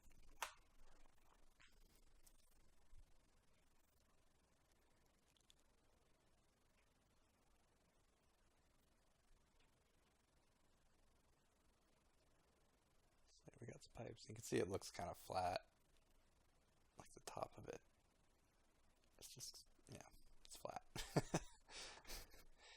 you could tell by the coupling, like, okay, I think I'd try to adjust it a little bit here. But I think I do revisit that later, trying to round this out more. Getting like a seam there, because it's awkward to bevel something, then remap it, and try to make it perfectly cylindrical. Try to smooth it out.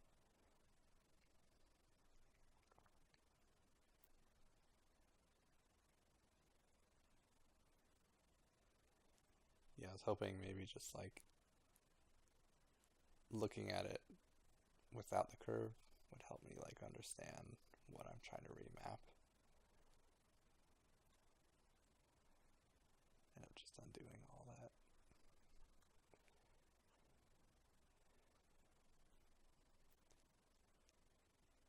Yeah, I would like to know if there's a better way to map, or just, I don't know, just have more consistent cylinder results.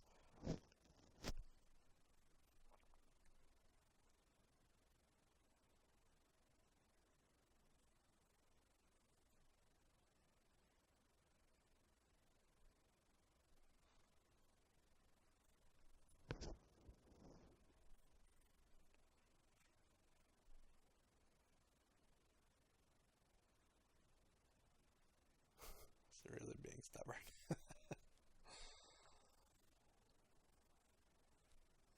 Yeah, I think I thought that was okay, but it still feels a little flat and weird to me. I'm pretty sure I revisit that shape later.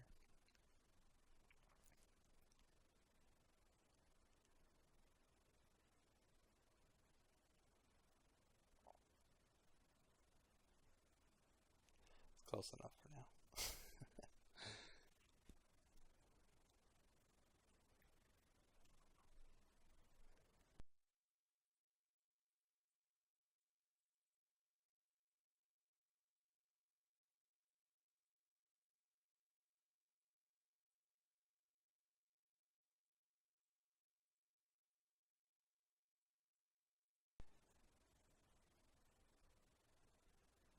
Yeah, I'm really trying to find like a nice solution to this. So there I just copy pasted the curve just in case I wanted to go back to what I had before. And then just took that right anchor all the way to the top and pulled out the I don't know, spline control, the tangent control. Pulled that to the left. Looks okay.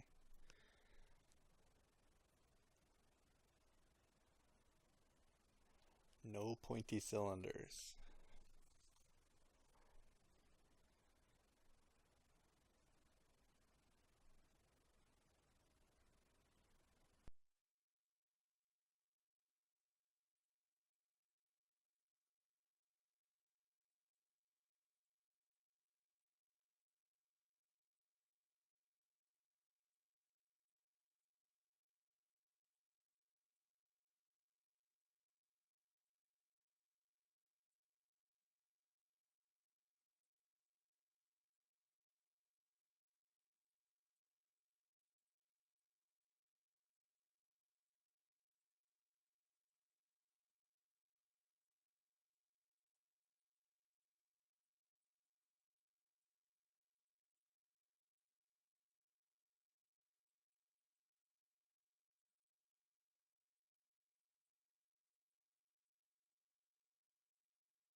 And we're just gonna finally label this piece. Make sure we're nice and organized still.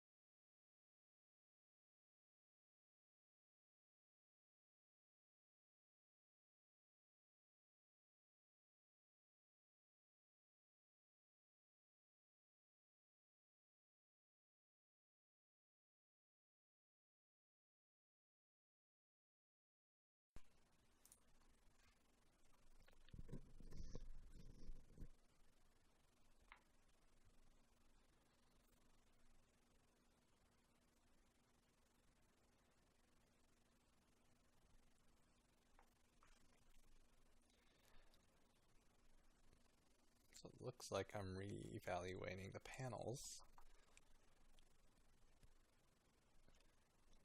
And I decided I kind of wanted to add another layer of like depth to the panels. And simply like, it feels like the inset pieces, someone removed panels and there's this exposed area. But I also want just to flatten out in a particular area. So basically remove the panel but not have it pushed deep down into like the hole. It'll just be like a removed panel.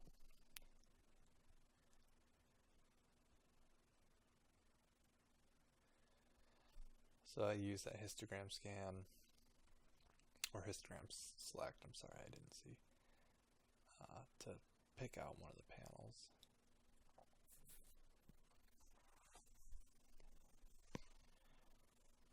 Now I'm just looking for a place, kind of a place for it.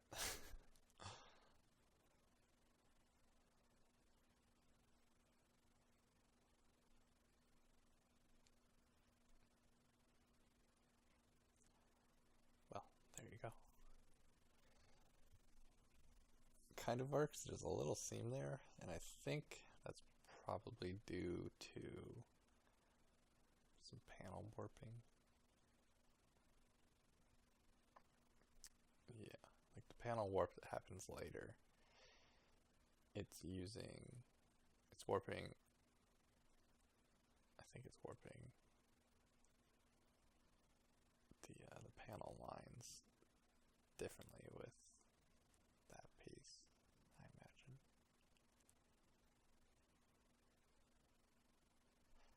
Or, yeah, I'm sorry, it's been a while since we did the panels, but it could just be because we had that luminance variation with the panels that some are popping or pushing up a little bit more. That's probably what it is. I don't think it's the warping.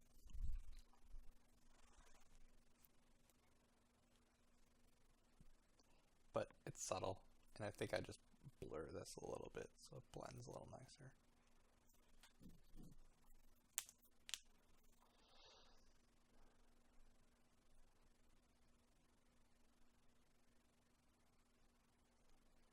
Sorry, that wasn't very clear. I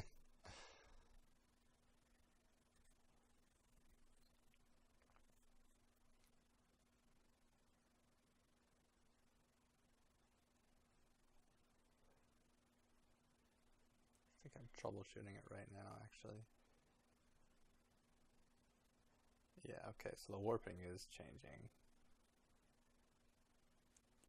that flattened area and causing a seam there.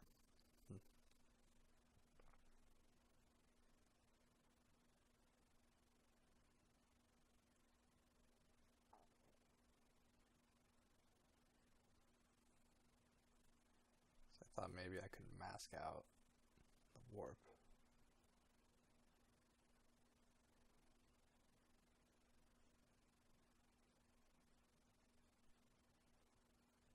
It's pretty close.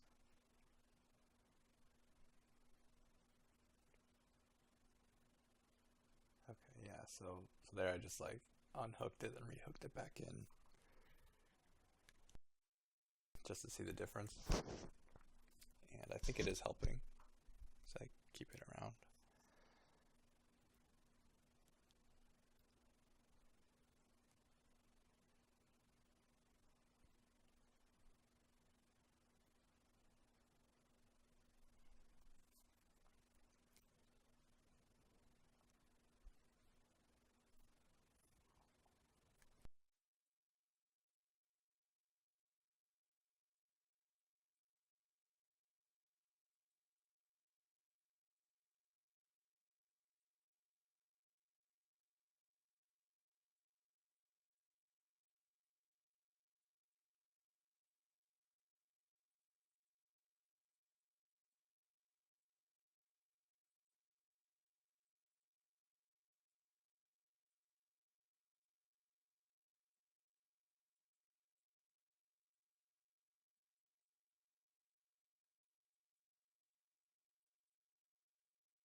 trying to use what I learned from some of the other pipes and apply it to this, but it's just not good.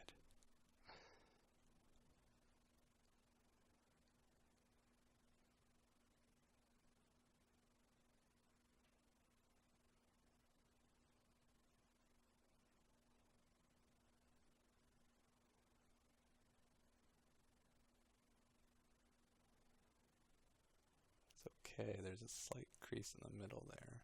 So try smoothing out the bevel a little bit. That looks pretty good.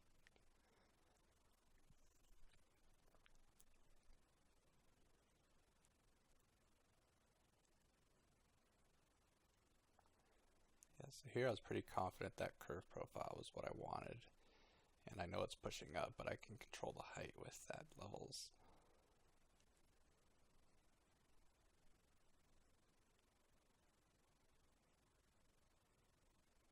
I'm not sure if that's any better than what was there before, but in my head I'm thinking, yeah, that's awesome.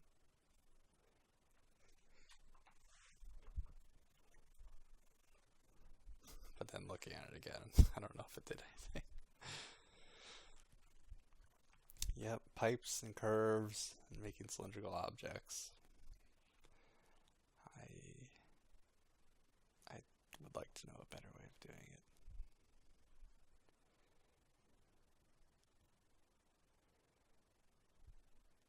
So I just copied and pasted that whole chunk of that bent pipe, and I think I'm going to make a different pipe.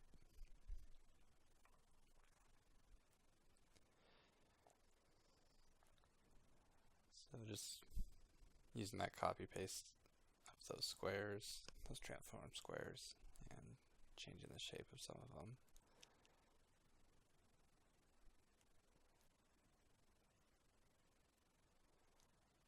Yeah, this I guess you do have to get pretty precise, like if you want to have a sharp corner.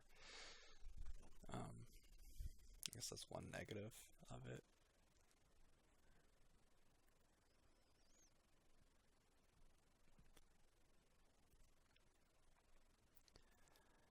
So now we have this slanted bent pipe.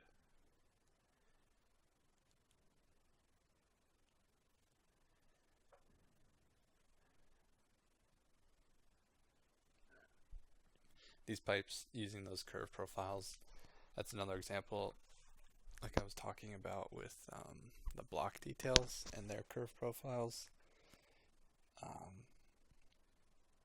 This I'm reusing, I'm copy pasting a bunch, but really I should only be using one curve for all the pipes, so they're all consistent. There's no reason to copy paste them, and I'm pretty sure I do optimize that later, but for now we have a bevel going into a curve instead of a curve, a linear gradient 1 going into a curve going into a bevel that has custom curve enabled.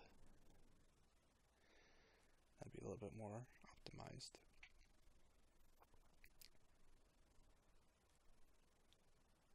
And when you change one curve, they all change.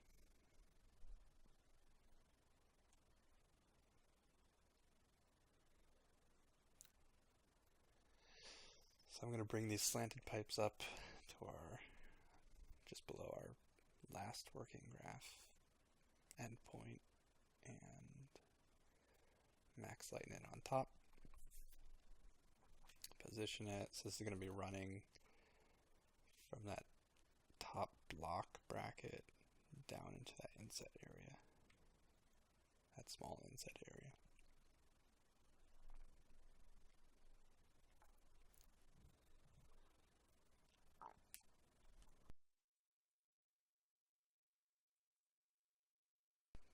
So while it's in position, again, that trick, double clicking on the height map so I can see the composited thing, then going back and changing the shape.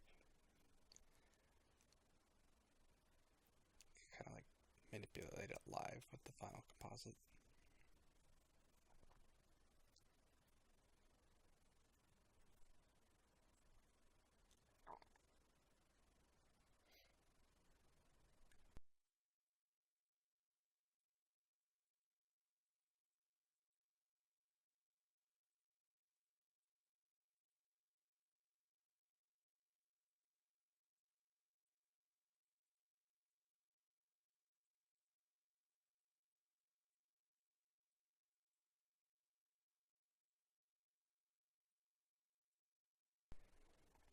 using the levels node to decrease the height value of it. Setting the low output to 0.55 so it matches up with the panels. And we need a mask because you can see it filled in all those areas that were lower than 0.55. We don't have the mask there. So that clean that up. Now we can see the inset part again.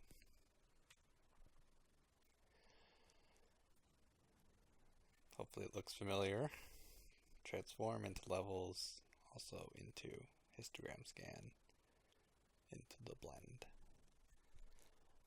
That's our height blending method we use a lot here.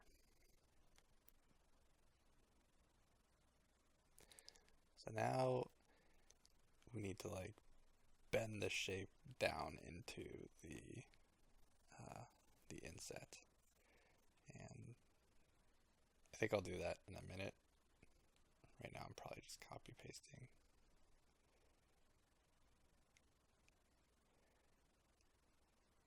I'm masking apparently.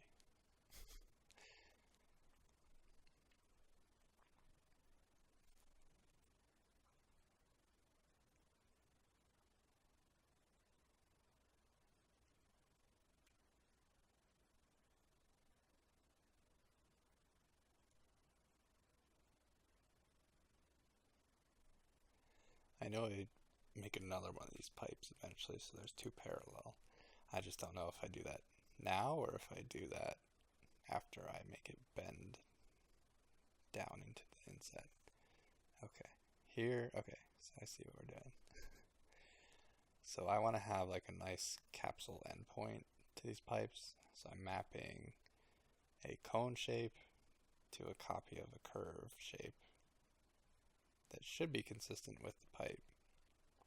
Now I'm going to transform it, max lighten it on top, and then transform it down onto the right side of the pipe to be like an end point for it. And this is kind of, I mean, this isn't really that accurate. I think probably a better way would be, yeah, you see, yeah, this is kind of just like eyeballing it, which I really am not a fan of, but hey, kind of works. Yeah, it's not that pretty. So I think a better way of doing it would be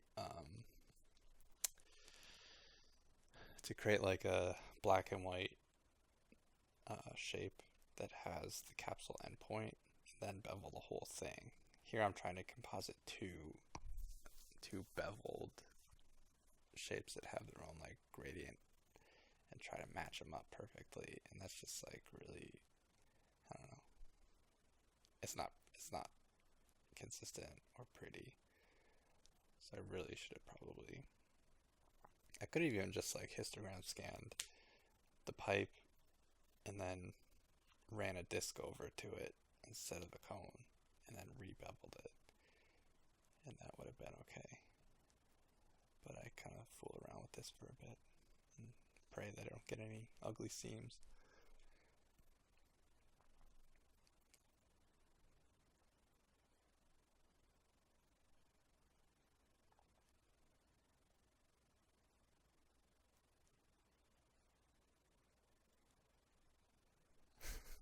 This will really test your eye for like changes in value, because I mean, I'm still seeing a very slight seam.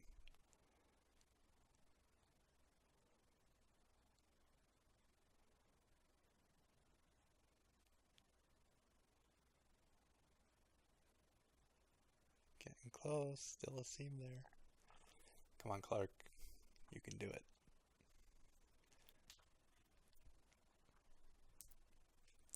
Yeah, I don't like the way that I solved this. And there's another thing coming up later with wires where I don't do this either, and I don't think the result is as good as it could be.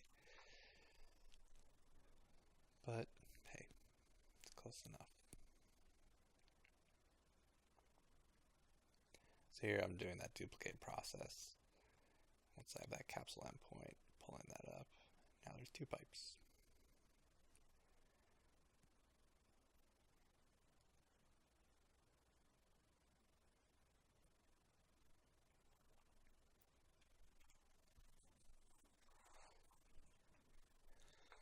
And we'll see, once I do plug that into the height, you'll see how those capsule ends kind of look like they're turning down and going straight down into the panels. But there's another step we're gonna have to do. Okay, here we go.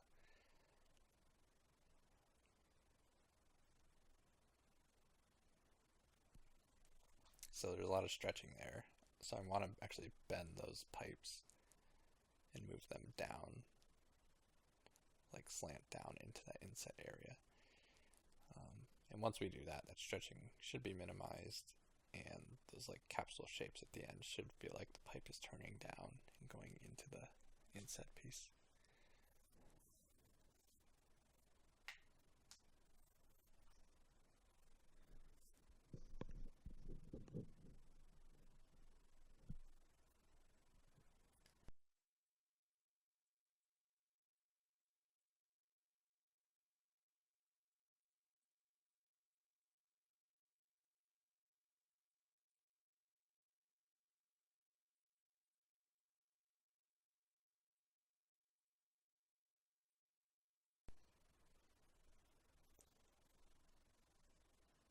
Here I took another curve node, and I'm going to remap a cone to be like our first, I'm not sure what to call it. It's just a little area where the pipe is going to go into. I don't know, it's a bracket, or maybe it's another coupling or something, but it's facing up instead of sideways. So here's getting a few anchor points, setting them to linear.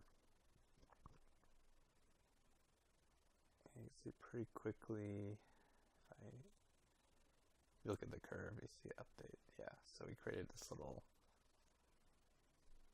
end piece for the pipes to go into.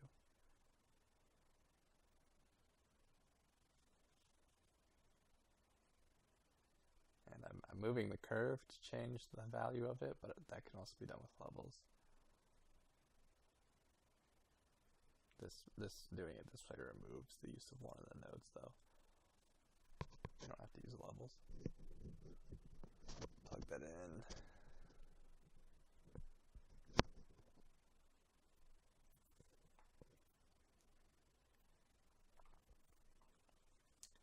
So there's definitely a problem with this already. Because that's plugged in with our pipe, it's getting leveled and being brought back up to the panel height. So we actually need to branch that piece off.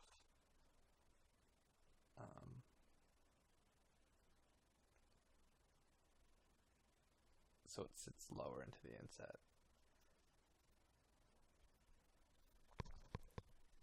It looks like it's going to take me a minute to figure that out.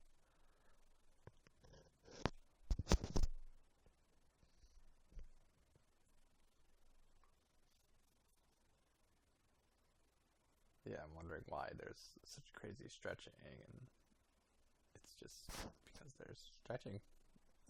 It's pulling all that information up too high.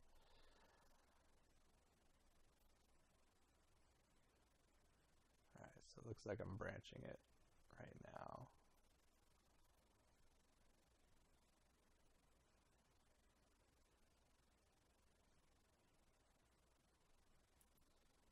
I copied it.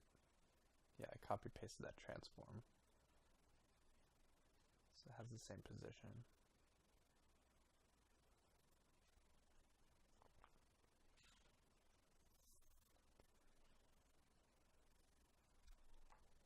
Now I should be able to blend it after this end of chain blend node with its own separate levels adjustment.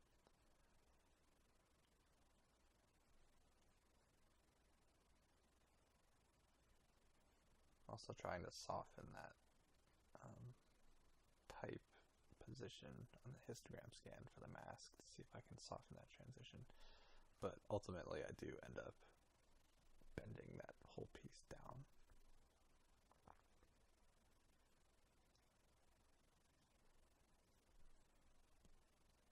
I'll get there eventually, don't worry.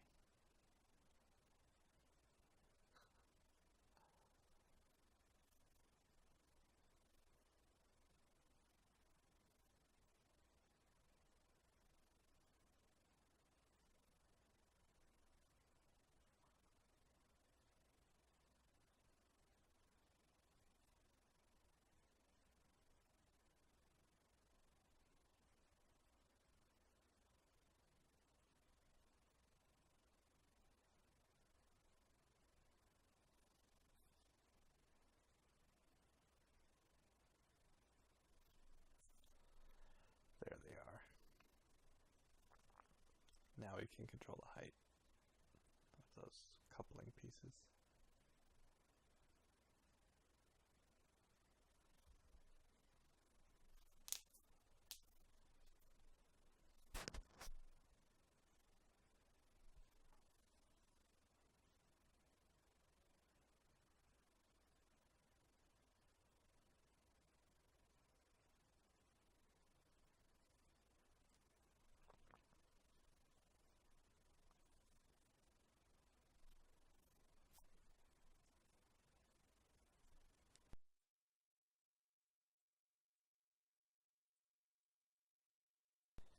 Working, but definitely need to bend those pipes down.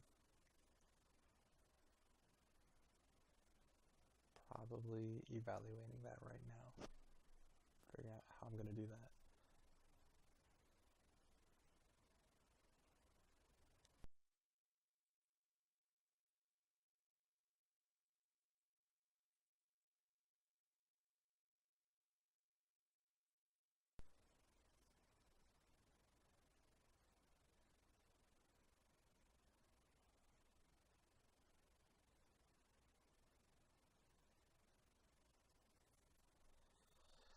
I'm going to try using a gradient linear 1 that's rotated with a histogram scan and multiply that on top. And I want that transition to be right to the right at the end of those pipes.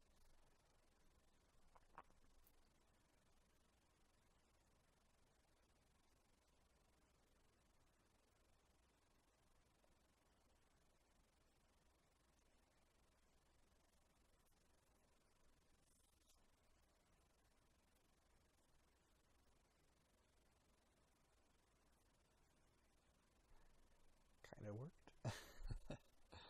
So just reduce the opacity and see if that helps. I feel like this was on the right track. I just need to tweak it a little bit.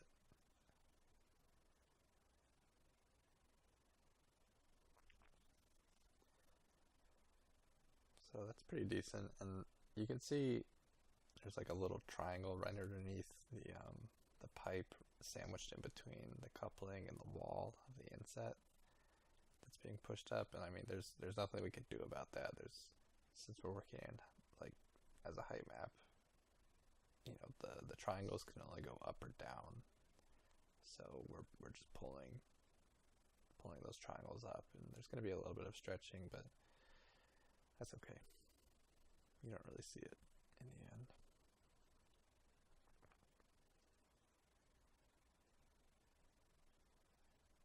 So it's a pretty decent bent pipe. I think the last thing I do is, I don't really like how it's so sharply bent, so I'm going to add a blur here.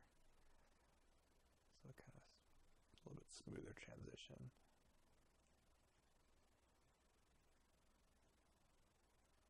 Soften out that bend a little bit.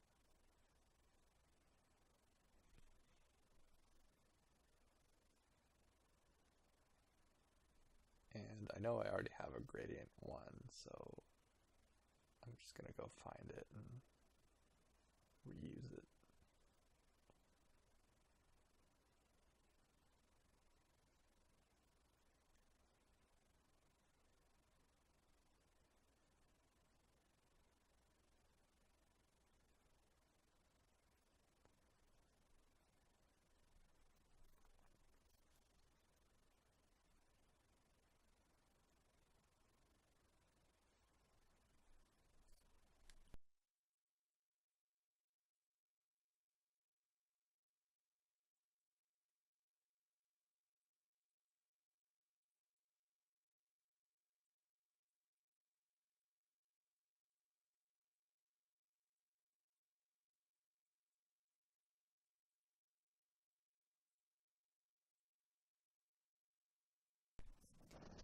So that's definitely a mistake there. And I ended up changing that to copy earlier. I think I don't need to do that, so I changed it back to max lighten. That fixed it.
A little bit of labeling going on.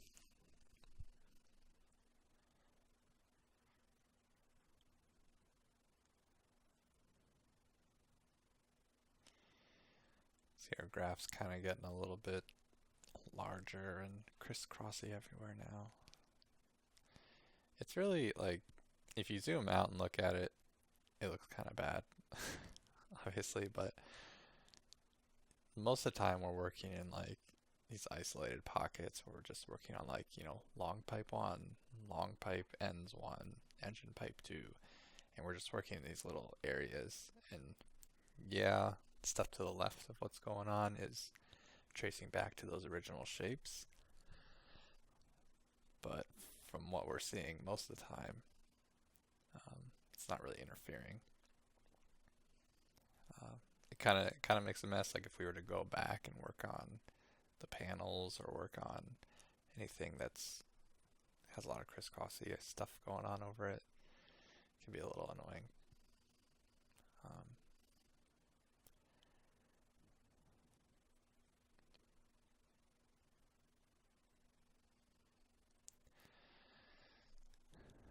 I'm starting another piece here, and I'm just copying the transform of the engine so that these pieces that I'm going to work on line up with like the center point of the engine.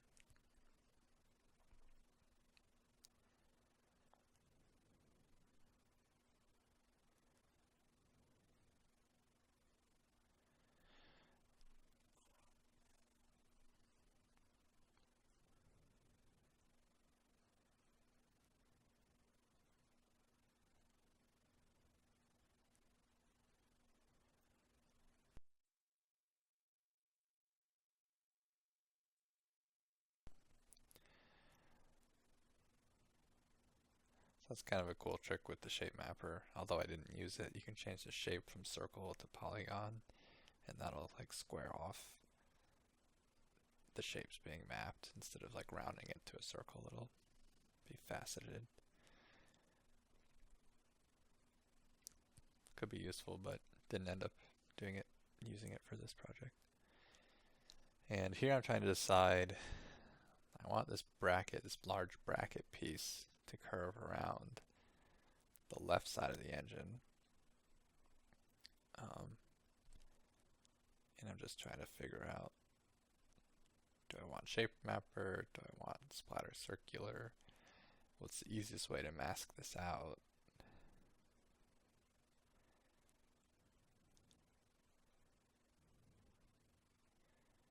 So here I did a splatter circular, and this is a cool way how you can create like a spiral that goes from down to up.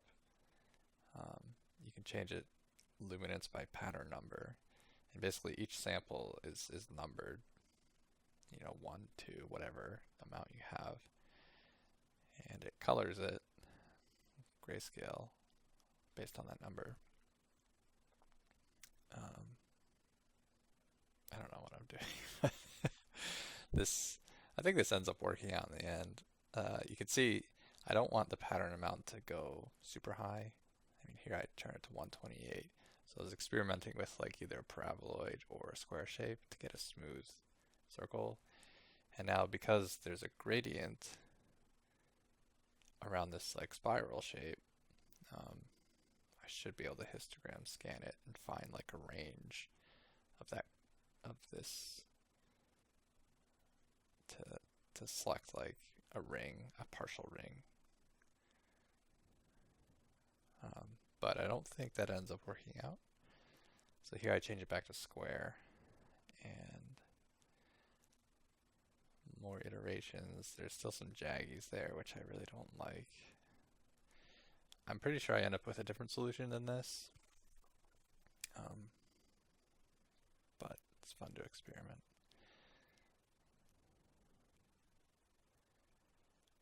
Tried blurring it.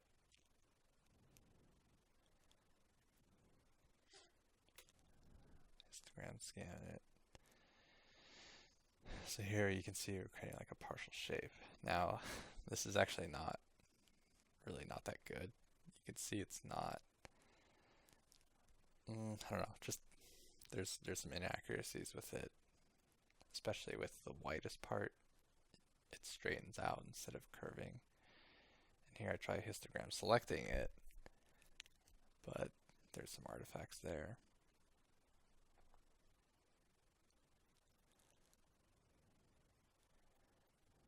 There is a solution, don't worry. I will find it. Tried it with paraboloid again. I think it's kind of like interesting. I don't know if that shape would be useful. It's like a raptor claw or something. But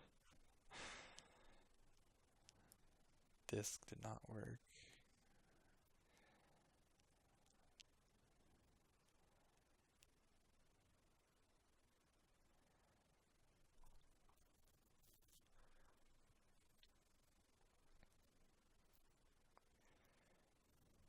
Spread.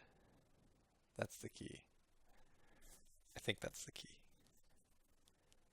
And I ended up not needing any luminance variation by pattern number. So just changing the spread down, like if it goes to 1, that means do a full circle. If you do lower than that, it's going to just take a piece of it. And then the pattern amount, I try to pick an amount that's gives me, good resolution. Let's see what I do here.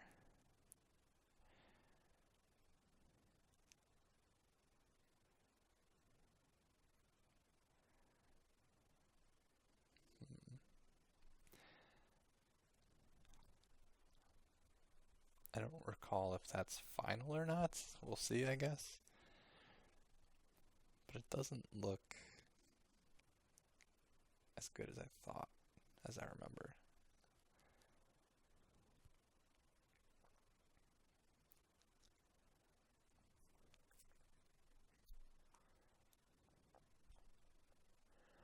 And yeah, just like the edges they start to flatten out and they're not curving around the circle the way I want.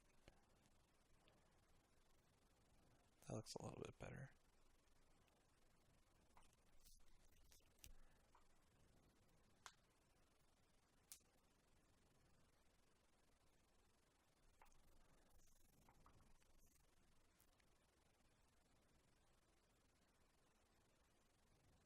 That's not too bad.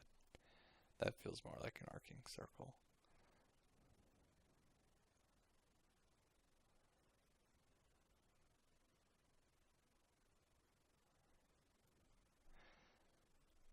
So the advantage of this, other than just masking out a circle, is that spread number. It allows a lot of like flexibility. Right now it's set to 0.29, which is almost a quarter. So it would have been really easy to, like you can see there, I'm just playing with it and I can decide where do I want this, how big do I want this shape, just by adjusting the spread. Whereas if you were masking, getting those angles might be a little more challenging.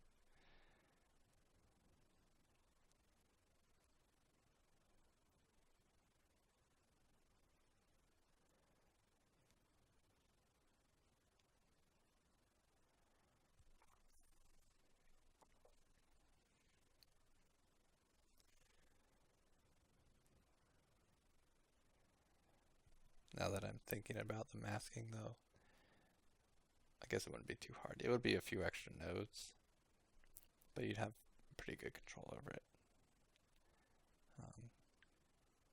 My idea is basically if you were to take a square shape, transform it so it's half black, half white in the node vertically, then you could just transform it again and rotate around the center point and either multiply or subtract that half white, half black mask on top of a circle, and that would give you like a wedge, like a piece of the pie shape.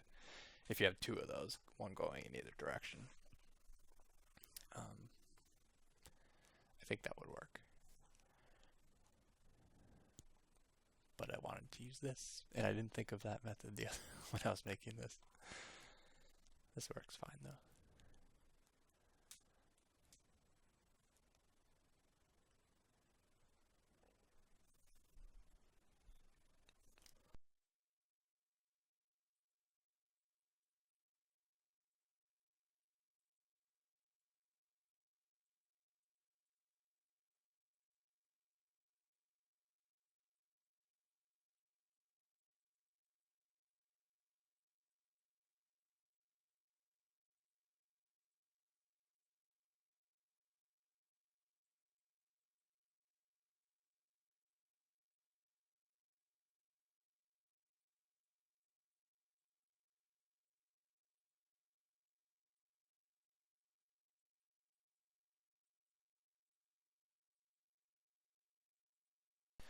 So there you just saw me use one of those redirect anchor points for a spline, and you hold Alt and Shift, and then you can click any of the dots that are on the splines in the graph and move them somewhere else.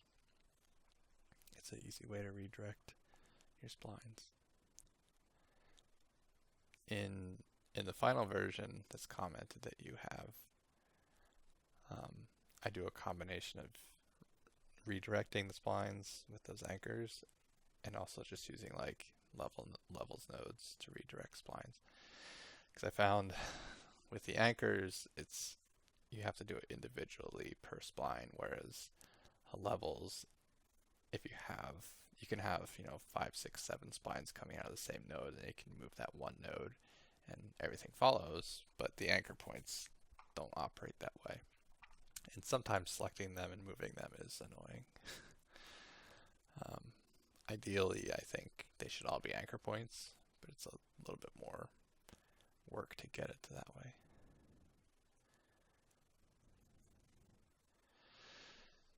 So here I'm cutting a little notch, subtracting a tapered square shape onto this curved panel. That just cuts a little notch out of it. And we have that same problem. I think that same problem we had with the panel tab insets, where it's a teeny bit blurry, I believe. I'm not sure if I fixed that or not, but I probably want to add a histogram scan to it. Playing around with the corner type. Angled is iffy. I don't know. I found that the round corner bevel works the best. So I am adding histogram scan here to clamp the shape to get rid of any gradation on the edge. There we go. Now it's nice and clean. Trying angled again. Yeah, it's just streaky. It's not good.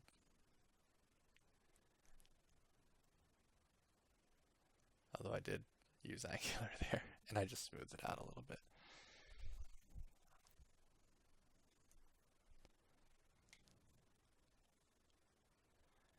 That's weird.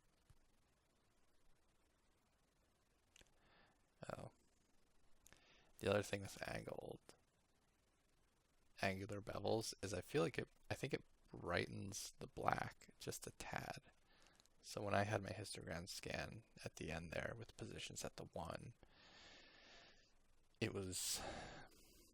was like a slightly off black, a bunch of off black pixels that were getting clamped to 1 and creating that square histogram mask. So I had to put that to 0.99. So that's another downside to angled beveled. I don't think it works as well as rounded, but it's usable. You just have to be aware that there might be a little cleanup later on.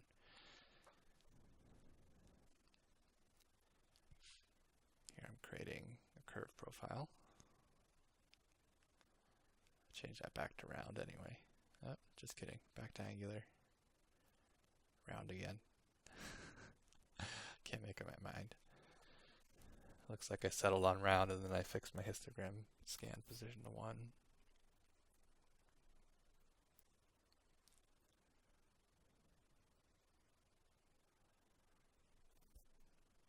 Now we just play with the curve shape.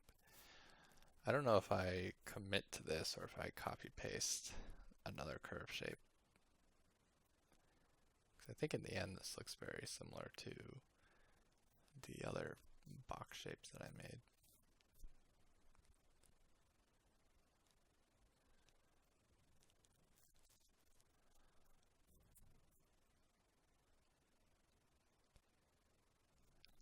It looks like I'm playing around with some unique curvy shapes and things.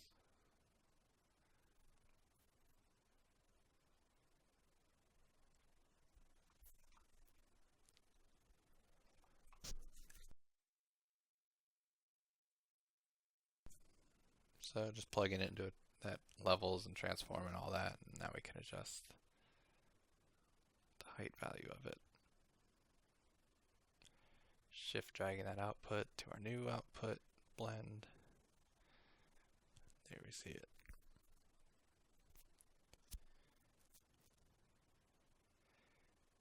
So I have the wrong value set for the low. 0.6. That's what we want.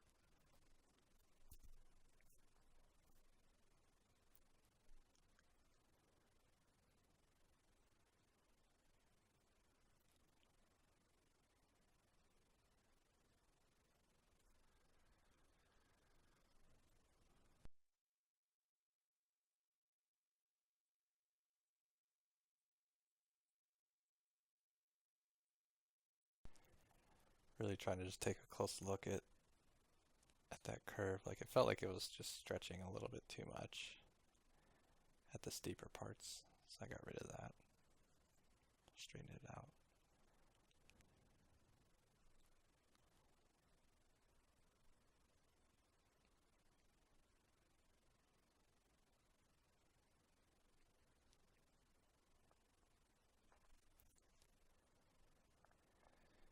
Let's make it another splatter circular here.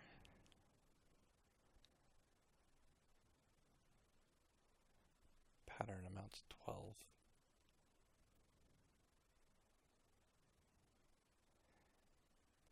delete it, then undo it. Pattern amount to 8. I think this is going to be some like vent shape. It's going to go on top of that curved bracket.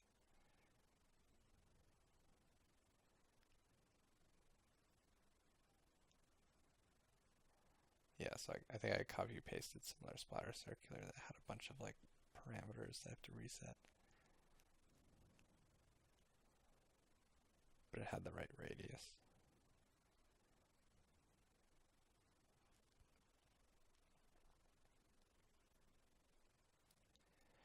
So I added a levels after that curve node so I could move that bracket down. I need to make some space in my height.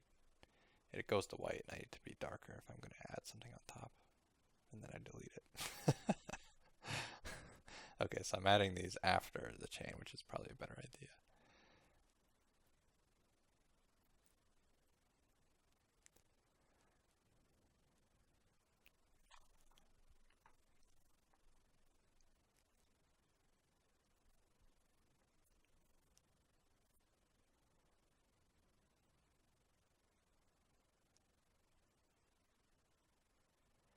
So that number 0.76, that corresponds to the max height of the curved bracket that we just made. So these pieces will sit perfectly on top of them. And I copy pasted that transform so the position's the same. Yeah, that's one downside to branching this off into its own thing is we have to retransform it to line up properly.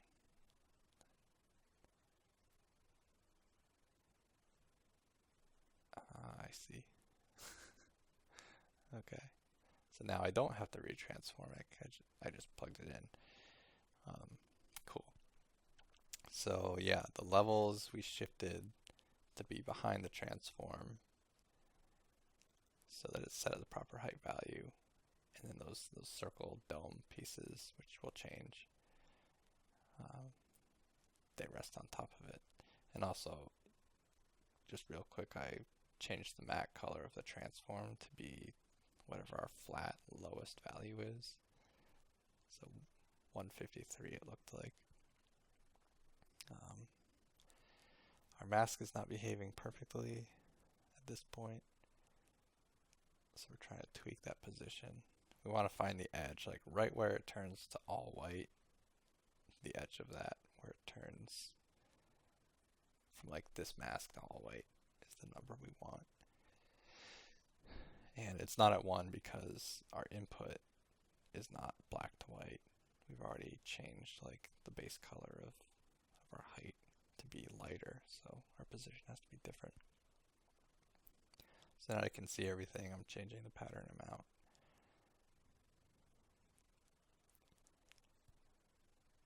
Looks pretty good. Gonna have 2 elements resting on top, and we will have to mask out the rest of the circles, which we can just reuse a black and white mask from the curved piece. Trying to center that divot a little bit more.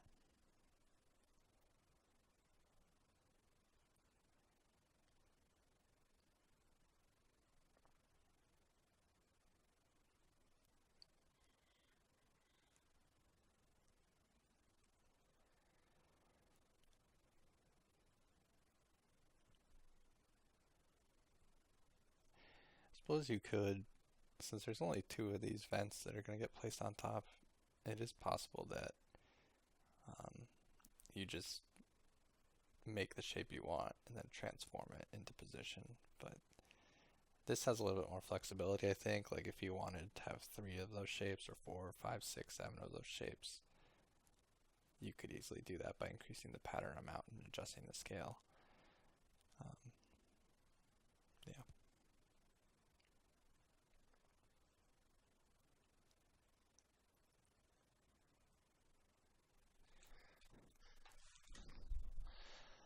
So here I'm taking a cone, curving it, putting that curve into the input of the splatter circular, changing it to image input, and now we can make a shape. And this is going to be like a vent. So it's going to come up and then dip back down.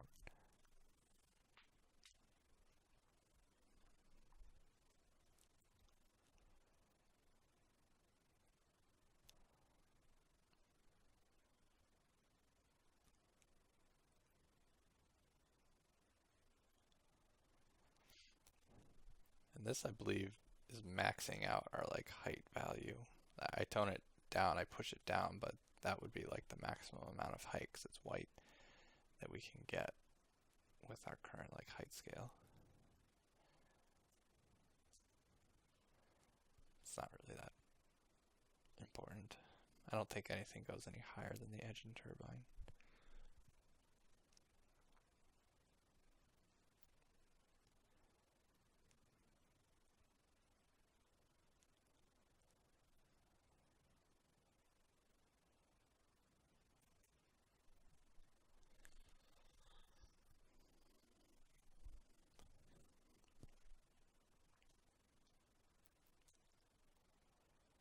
So I brought that just above 0. So it's floating slightly above the bracket. Talking about those two bottom anchor points.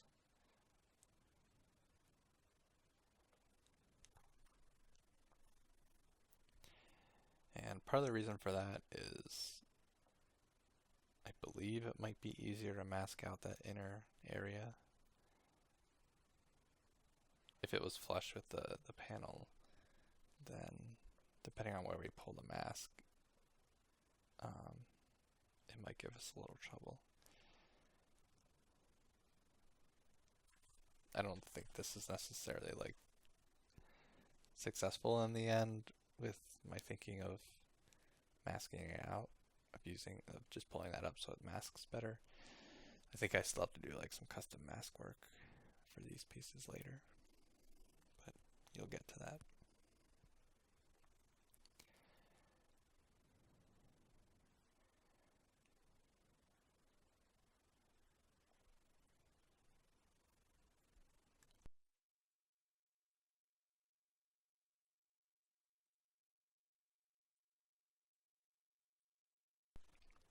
So now it's time for the vents. You just take a gradient linear one, turn the tiling up. I blur it a little bit so there's not super sharp edges.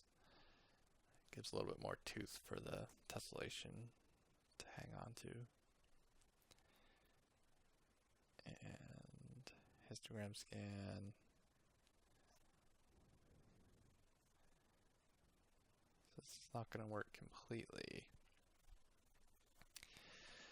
Should be max lightening those vent fins on top of the shape. And there we go. Okay, so the mask just needs to get adjusted, and then the height values of this needs to get adjusted as well. So that's spilling way over top of the highest point. So we want to bring that down, sink it into the ring. And then this position is kind of what I was talking about. Trying to find that range where it flattens out. And I guess it has nothing to do with the bracket, as I said. And histogram scan. Okay. Do some weird stuff here, I guess.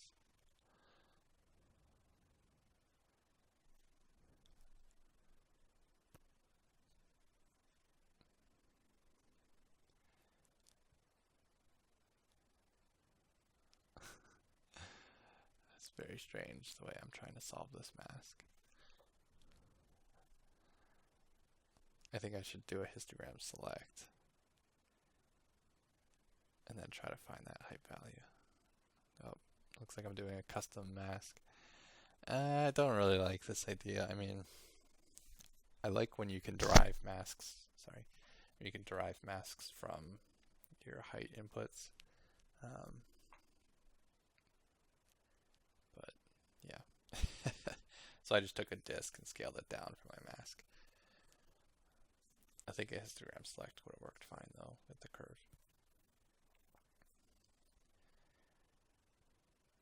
Now we got some vents. Just a matter of tweaking it a little bit.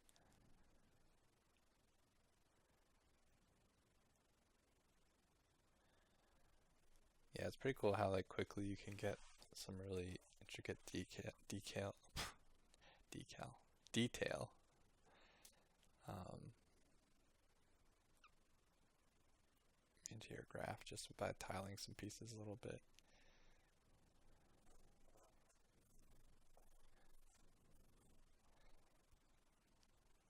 So I think I use that technique later on something else, more vents later. And I just like to test, like when I blur something, I usually like to test the before and after, just to see like, does it actually look nice? And here I'm turning up the tessellation, get a little more polygons in there. Then I turn it down, because it didn't make much of a difference. Yeah, the plane high res geometry is has a pretty high number of polygons, it seems like. Like you don't have to turn that tessellation factor up very high. If you use like the rounded cube, you have to crank it up to like 12 or 13 or something. But the plane high res does mostly a good job at around 4, which is the default.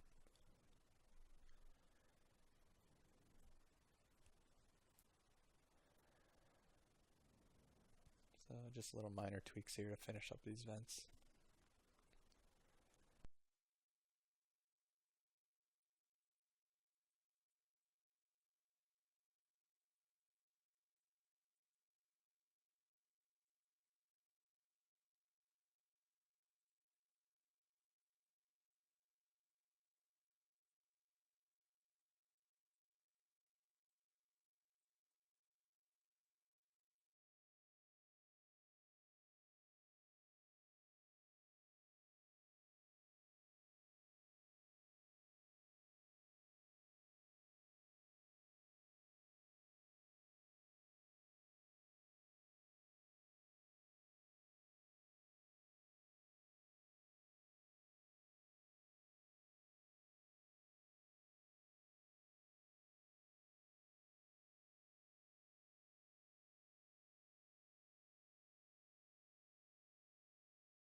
So we're going to frame this piece here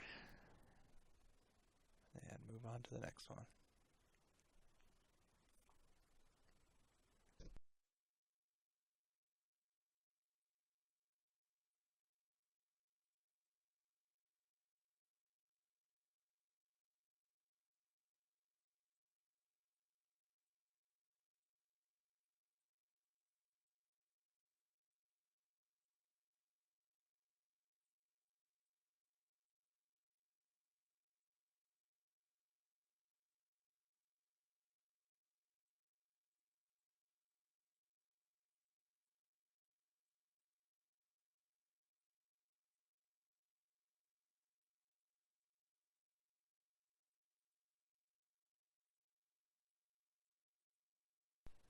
So I'm just copying one of those transforms to get a start for like a square shape.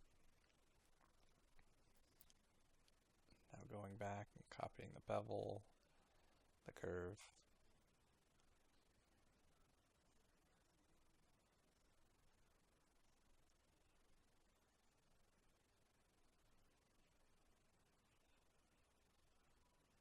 Pasting it.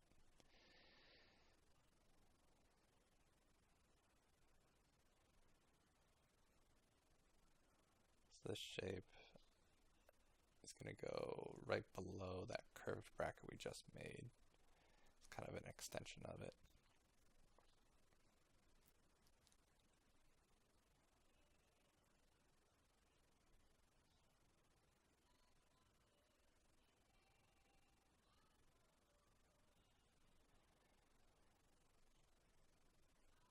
I'm going to try using a tapered square here.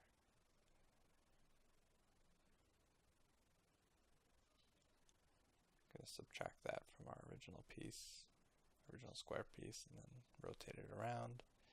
See if I can't make some interesting bracket shape with this.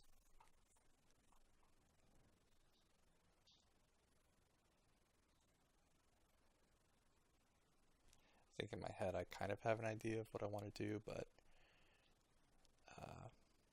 yeah, again, there's no concept, so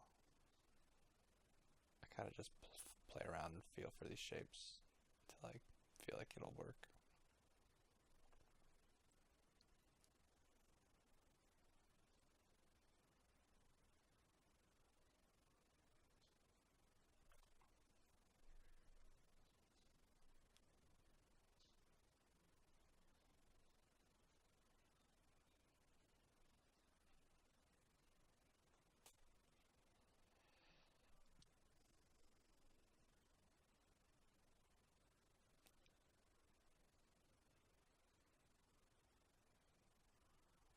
So here is where I finally decide I'm reusing the same curve profile over and over, so maybe I should turn on that bevel custom curve option to true and input a curve, the same curve I should say. So yeah, just to get that to work, you need a gradient linear 1 fed into the curve, so it has something to map to. And here I'm just double checking, is it the same? Do I trust it? And yes, it looks the same. So there I can pull that out and reuse that on all of our block shapes if you want it to have the same shape, of course, which I do. And that's just a nice little optimization. Also helps things be consistent, like if they were manufacturing these block pieces to sit on top of these panels, it's possible they would have the same sort of design and same like tolerance on their width of like the lip that they affix to the panel, and then other little insets and things, probably similar like design language. So reusing the same curve profile for all these bevels is going to give us that consistency. Turn on use custom curve, copy that. There we go.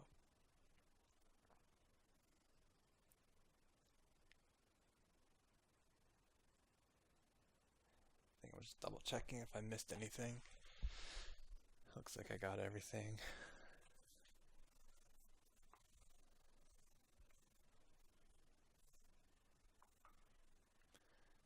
Except for that one. Yeah, that one. See, that one I wasted time making its own custom curve. I didn't even copy paste an old one. So that was kind of, if I had thought of this earlier, it would have been slightly faster. I wouldn't have had to mess around with any anchor points playing around with that shape. And you can see, I don't think I recognize it yet. In the 3D view, there's this big square, and that happened when I plugged in that curve into the curved bracket shape, and I'll eventually notice it and fix it later, but yeah, not sure exactly what happened. It's possible that I just need to adjust the histogram scan positioning. Yeah, like there, my positioning was at 0.99 instead of 1. So something was a little weird with that custom curve profile, I guess, where it might have offset from black just a teeny bit, which is going to mess up your masks. Possibly. I think that's what might have happened. We'll probably get a more in-depth look once I troubleshoot that big square that happened on that 3D view. Probably, yeah, like there you just saw some middle gray. So I had to change that position to 0.99. Oh, yeah, and the contrast up to 1. So yeah, the masks were definitely manipulated when I plugged in those custom curves. So I thought it would look the same, but something must have been just a teeny bit off.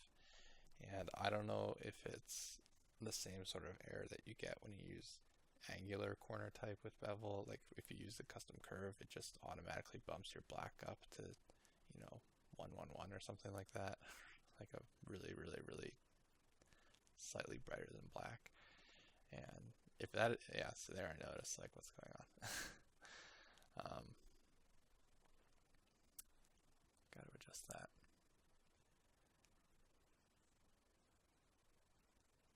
There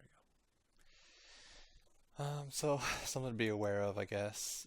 And I am curious if that curve, if the bottom anchor point is actually at 0. Because if it's not, then that would explain the problem. But if it is, then there's something weird with the bevel node. Luckily, we can work around it. Just have to be a little bit more aware of our mass. You can't just crank up the position to 1 and assume it's going to work. So here we're just positioning this new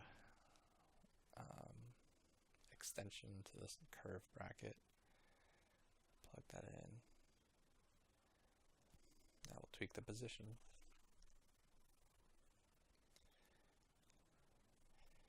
And yeah, I did that slant because it's nice to have some like different shapes with the bracket pieces, and it's kind of like it echoes that angle of the piece below it with the pipe sticking out. The other thing I'm thinking ahead on here is I'm going to try to fill some of the gap between that slanted piece and the arced piece with the pipes, with like some wires going in between them.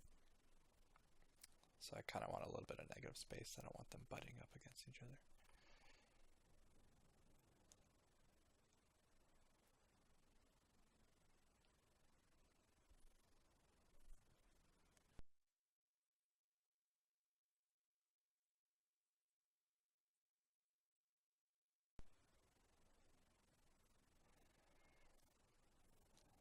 Yeah, I'm trying to line this up pretty close.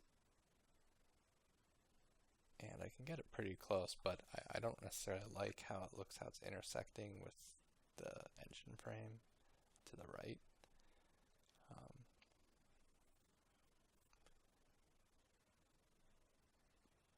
But yeah, it's okay.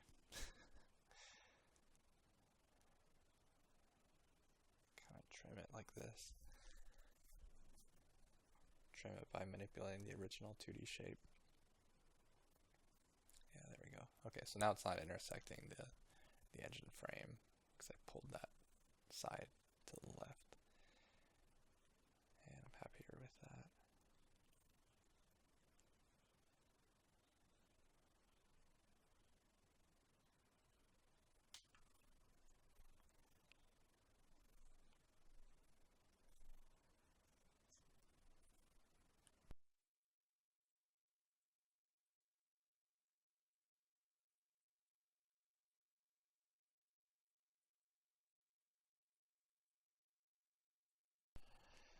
Yeah, the design of this whole texture, I guess, is it's very like going to be very bulky around the engine, just because that's where a lot of like the mechanical things are happening. So I feel like that's why I'm building up that area with all these blocks, and there's going to be a lot more pipes and things. Just because I mean that's the active area of the ship. It's the engine. It's got to have exhaust. It's got to have wires and pipes and mechanisms and things to power it and all that sort of stuff. So we're building up this area around the engine quite sufficiently with all these pieces so far, and we're going to continue to do that a little bit more,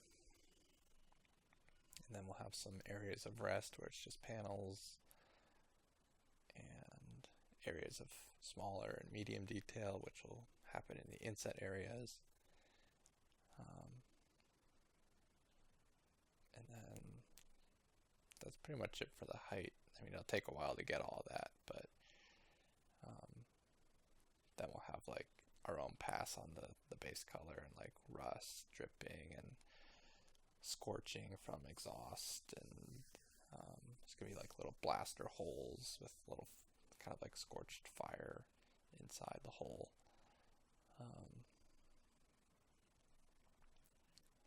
That'll just be like another level of interest and detail. I don't necessarily think that the final product here, like the texture, would be like the best for production. Um, it tiles, but does it tile well? I'm not so sure, but I think for the purposes of this tutorial, like you should see a lot of different like techniques and ideas, that I'm putting in the tutorial, and from there you can use what you need and create like a normal tiling texture. Like a lot of this stuff, you'd probably want to model it and have it like uniquely unwrapped or unwrapped along a trim sheet or something like that, but we're doing it in Designer because we can. So I just pulled those coupling pieces out and reusing them for this slanted bracket. Okay. I think that clearly didn't work. I was trying to use polar to Cartesian coordinates to create a circle pipe, and yeah, you can see it just doesn't work.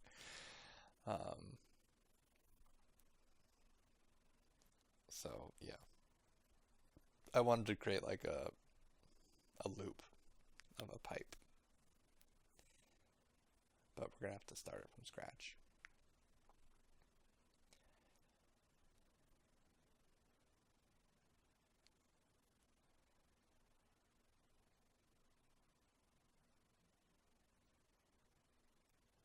I wonder if I tried Cartesian to polar instead of polar to Cartesian, if that would have worked. I think that actually might have given me a circle. Oh, I don't know. I'll have to test that later.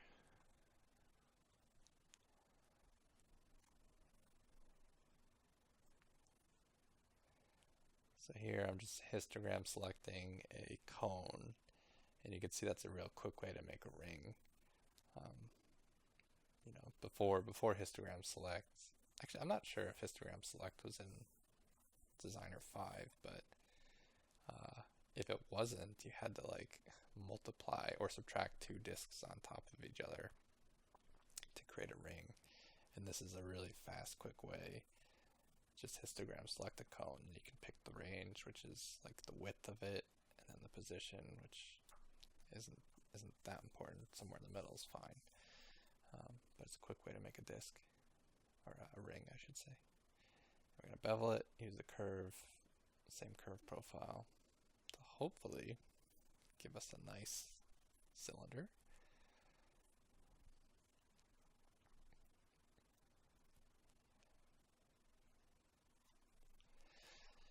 And these are going to be those wires I was talking about that's going to branch in between that slanted piece and those pipe pieces down below, bottom left, like southwest of the engine.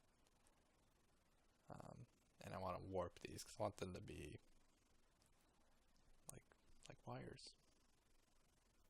They're not necessarily metal, like some type of rubber or something, which I don't know if is really realistic for like the outside of a spaceship hull to have loose wires.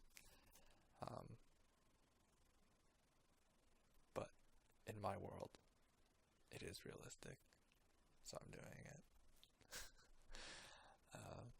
So just using a Perlin noise into the directional warp inputs, and then warping that shape a little bit. This kind of distorts it. Like you can see it's changing the thickness of the original shape, which I don't really like. Yeah, so let's try to fix that here. So I'm warping the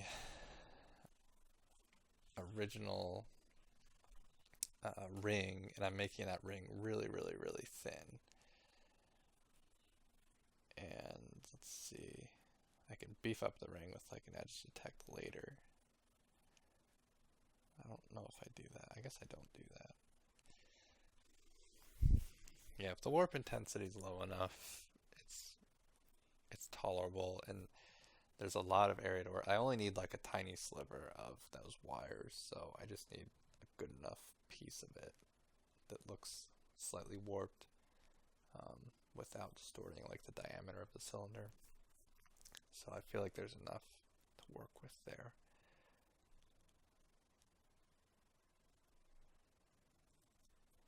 Now we're just going to work on blending it with the original height map using transform levels and histogram scan, max lighten it. Now it's just a matter of positioning.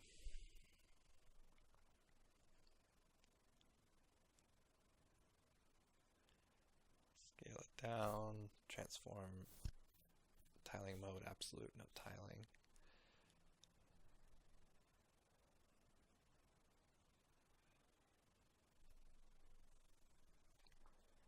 So I just cranked that up temporarily so I could see it. Put the levels back to white so I could actually see what I'm doing. I could also see it in the 3D view, but I guess I wasn't ready for that. So there, we just want that tiny sliver in that negative space between those two blocks. And here I'm rotating it around, trying to find like a good sample of this ring here that's warped but not completely distorted in the thickness. I'm also doing this duplicate process to create a second wire. And I just add those or max lighten them together. Yeah, max lighten. Rotate that around. Try to position it.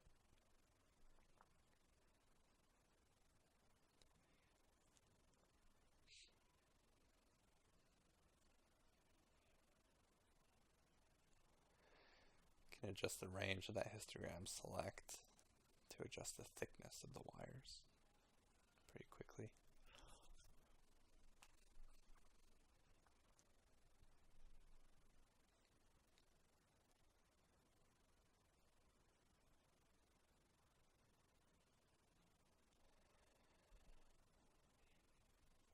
I think a more sound way to actually do this would be taking a disc shape and then warping that shape. Then you could edge detect it the same way we do with the pipes. And that would give you a consistent thickness of the wire with that edge detect after the warping. So here, like, I'm trying to make a thin line, then warping it, and then beveling it, and so yeah, that's kind of what I was talking about. I mean, I still think it should be just a disc shape that I'm warping instead of a ring. But it looked like that edge detect gave reasonable results once I thinned down that histogram select to like a pixel ring.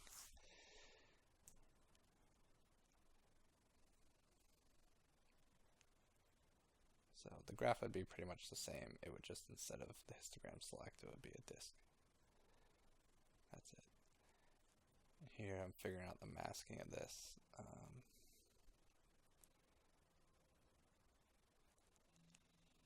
Let's see.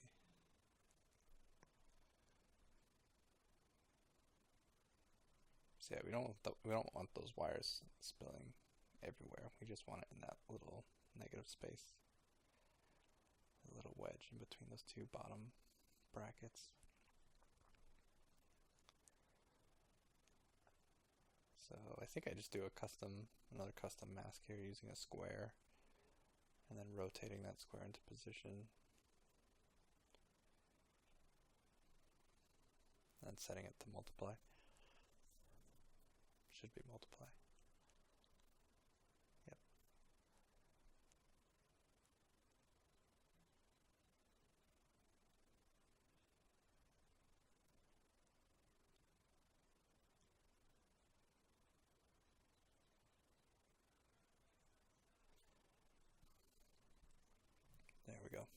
And it's okay that it's spilling over because once we adjust the height value, those wires are going to sink down below the tops of those brackets.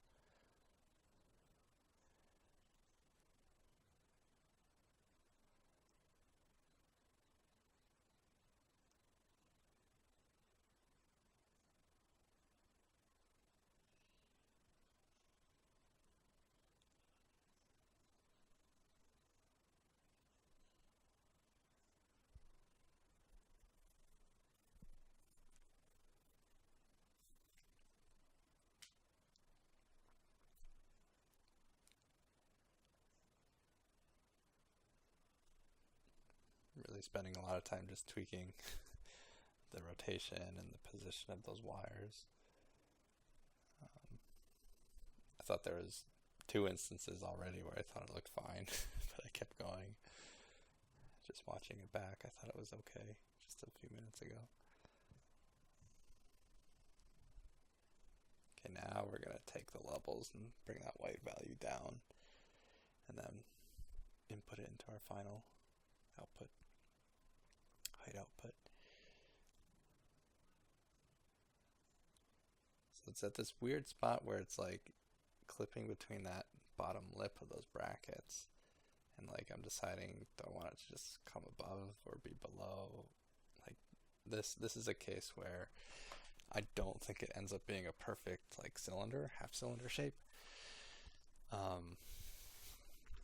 But it's like a sacrifice I was happy to take just because it's such a small element, and I didn't want weird clipping with the wire into the brackets.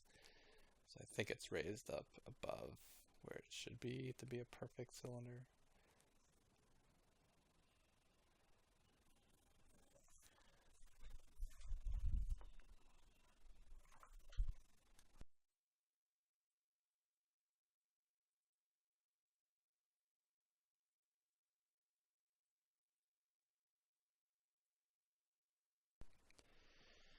The thing with Perlin noise, I know I created like a noise frame way over to the left of this graph, right above the shapes, and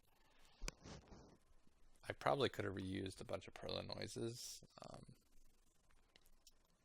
but you'll see throughout the creation of this, like I use custom ones all the time, and I think it's probably mostly on the base color that I do like I reuse like the same, or I shouldn't say reuse. I have a new instance, a new copy of like a noise like Clouds or Clouds 2 or Perlin noises, just because I want to be able to control more variation out of it just by changing the random seed, changing the disorder, the scale. Some parts of like the base color creation, I feel like I want that control instead of reusing the same noise over and over and over. So Perlin noise, it probably, I'm not sure if it should be put with the crystal, but I think I kept it with these wires in the frame. And I think later I just make a new Perlin noise.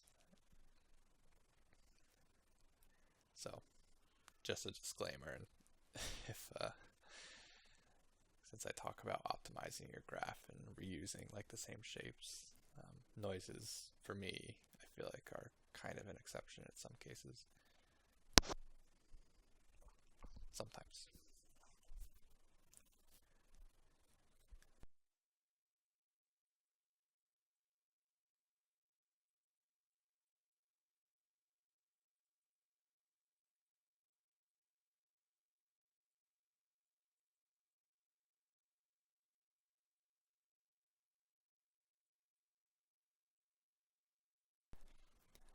So here I can tell I'm thinking, and I was kind of drawing with my mouse, like I felt like that space was a little empty on top of that slanted bracket. And I'm pretty sure I'm going to make something for it here after a little bit of organization. I don't know if it's coming up soon or later, but I do end up making this like bracket shape. It kind of looks like a band-aid, honestly. like a hard surface band-aid, to kind of connect that slanted piece with that curved, bigger piece right between the seam. Um, and then later, I end up adding a teeny bit more detail to the tops of those. Um, so let's see what we do here.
So I'm experimenting with the heights of these brackets and the vents.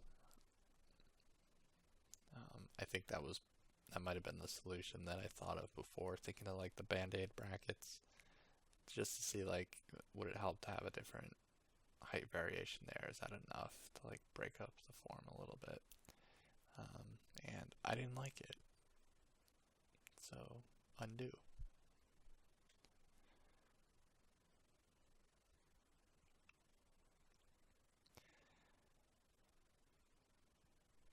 I think I was also thinking, because I did have this transform here, um, I was thinking of doing like the band-aid, and then I was like, what if I push up this shape first and then have it slanting downward?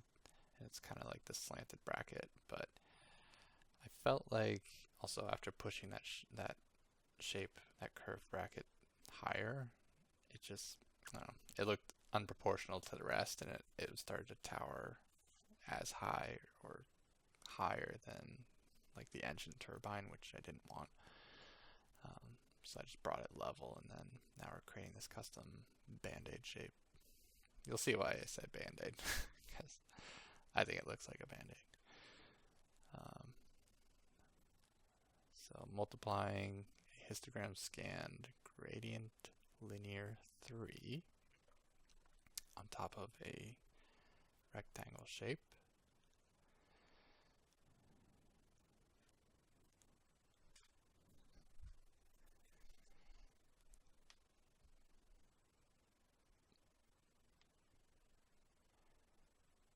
Here I'm pretty sure, let's see what we do.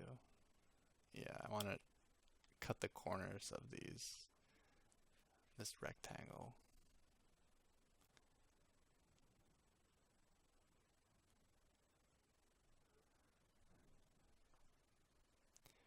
And I remade that transform because it had to be a perfect square, I think.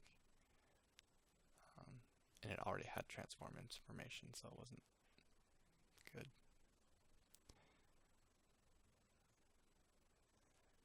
So that's, okay, I messed up, no tiling, there we go.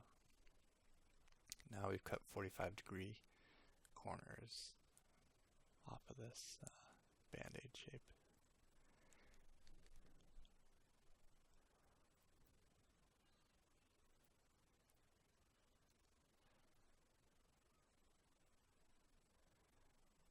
Bevel it.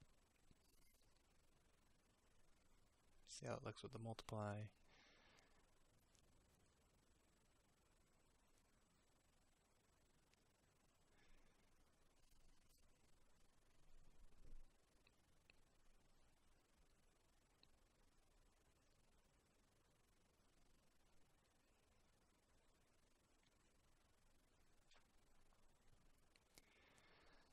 So that's pretty close to what I want.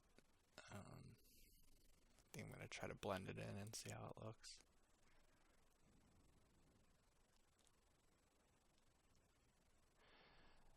I think that histogram scan was actually unnecessary. I could have reused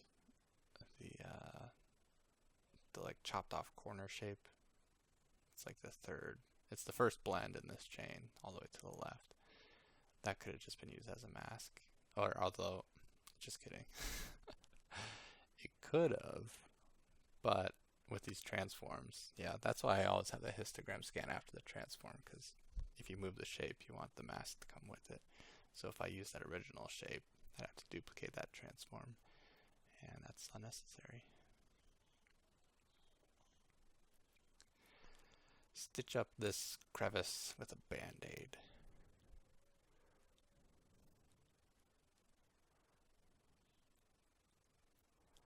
Let's make a second one. Let's duplicate process, transform, adding it, offsetting the second transform. 2 band-aids. Is there a word that you call that?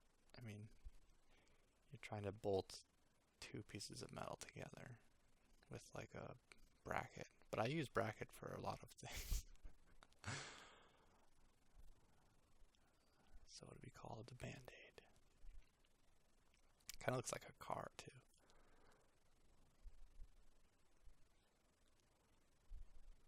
Now it's more like a band-aid.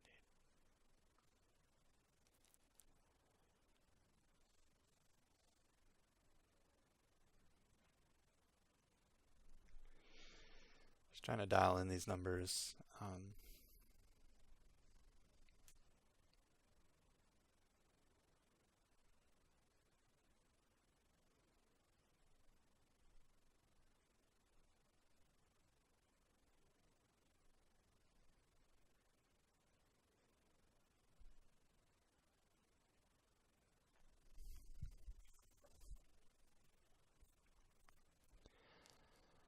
Squishing it. No, just scaling it down. I squished it by accident, then I undid, I think. Yeah, if I'm going to squish it, I should definitely squish it on the original shape.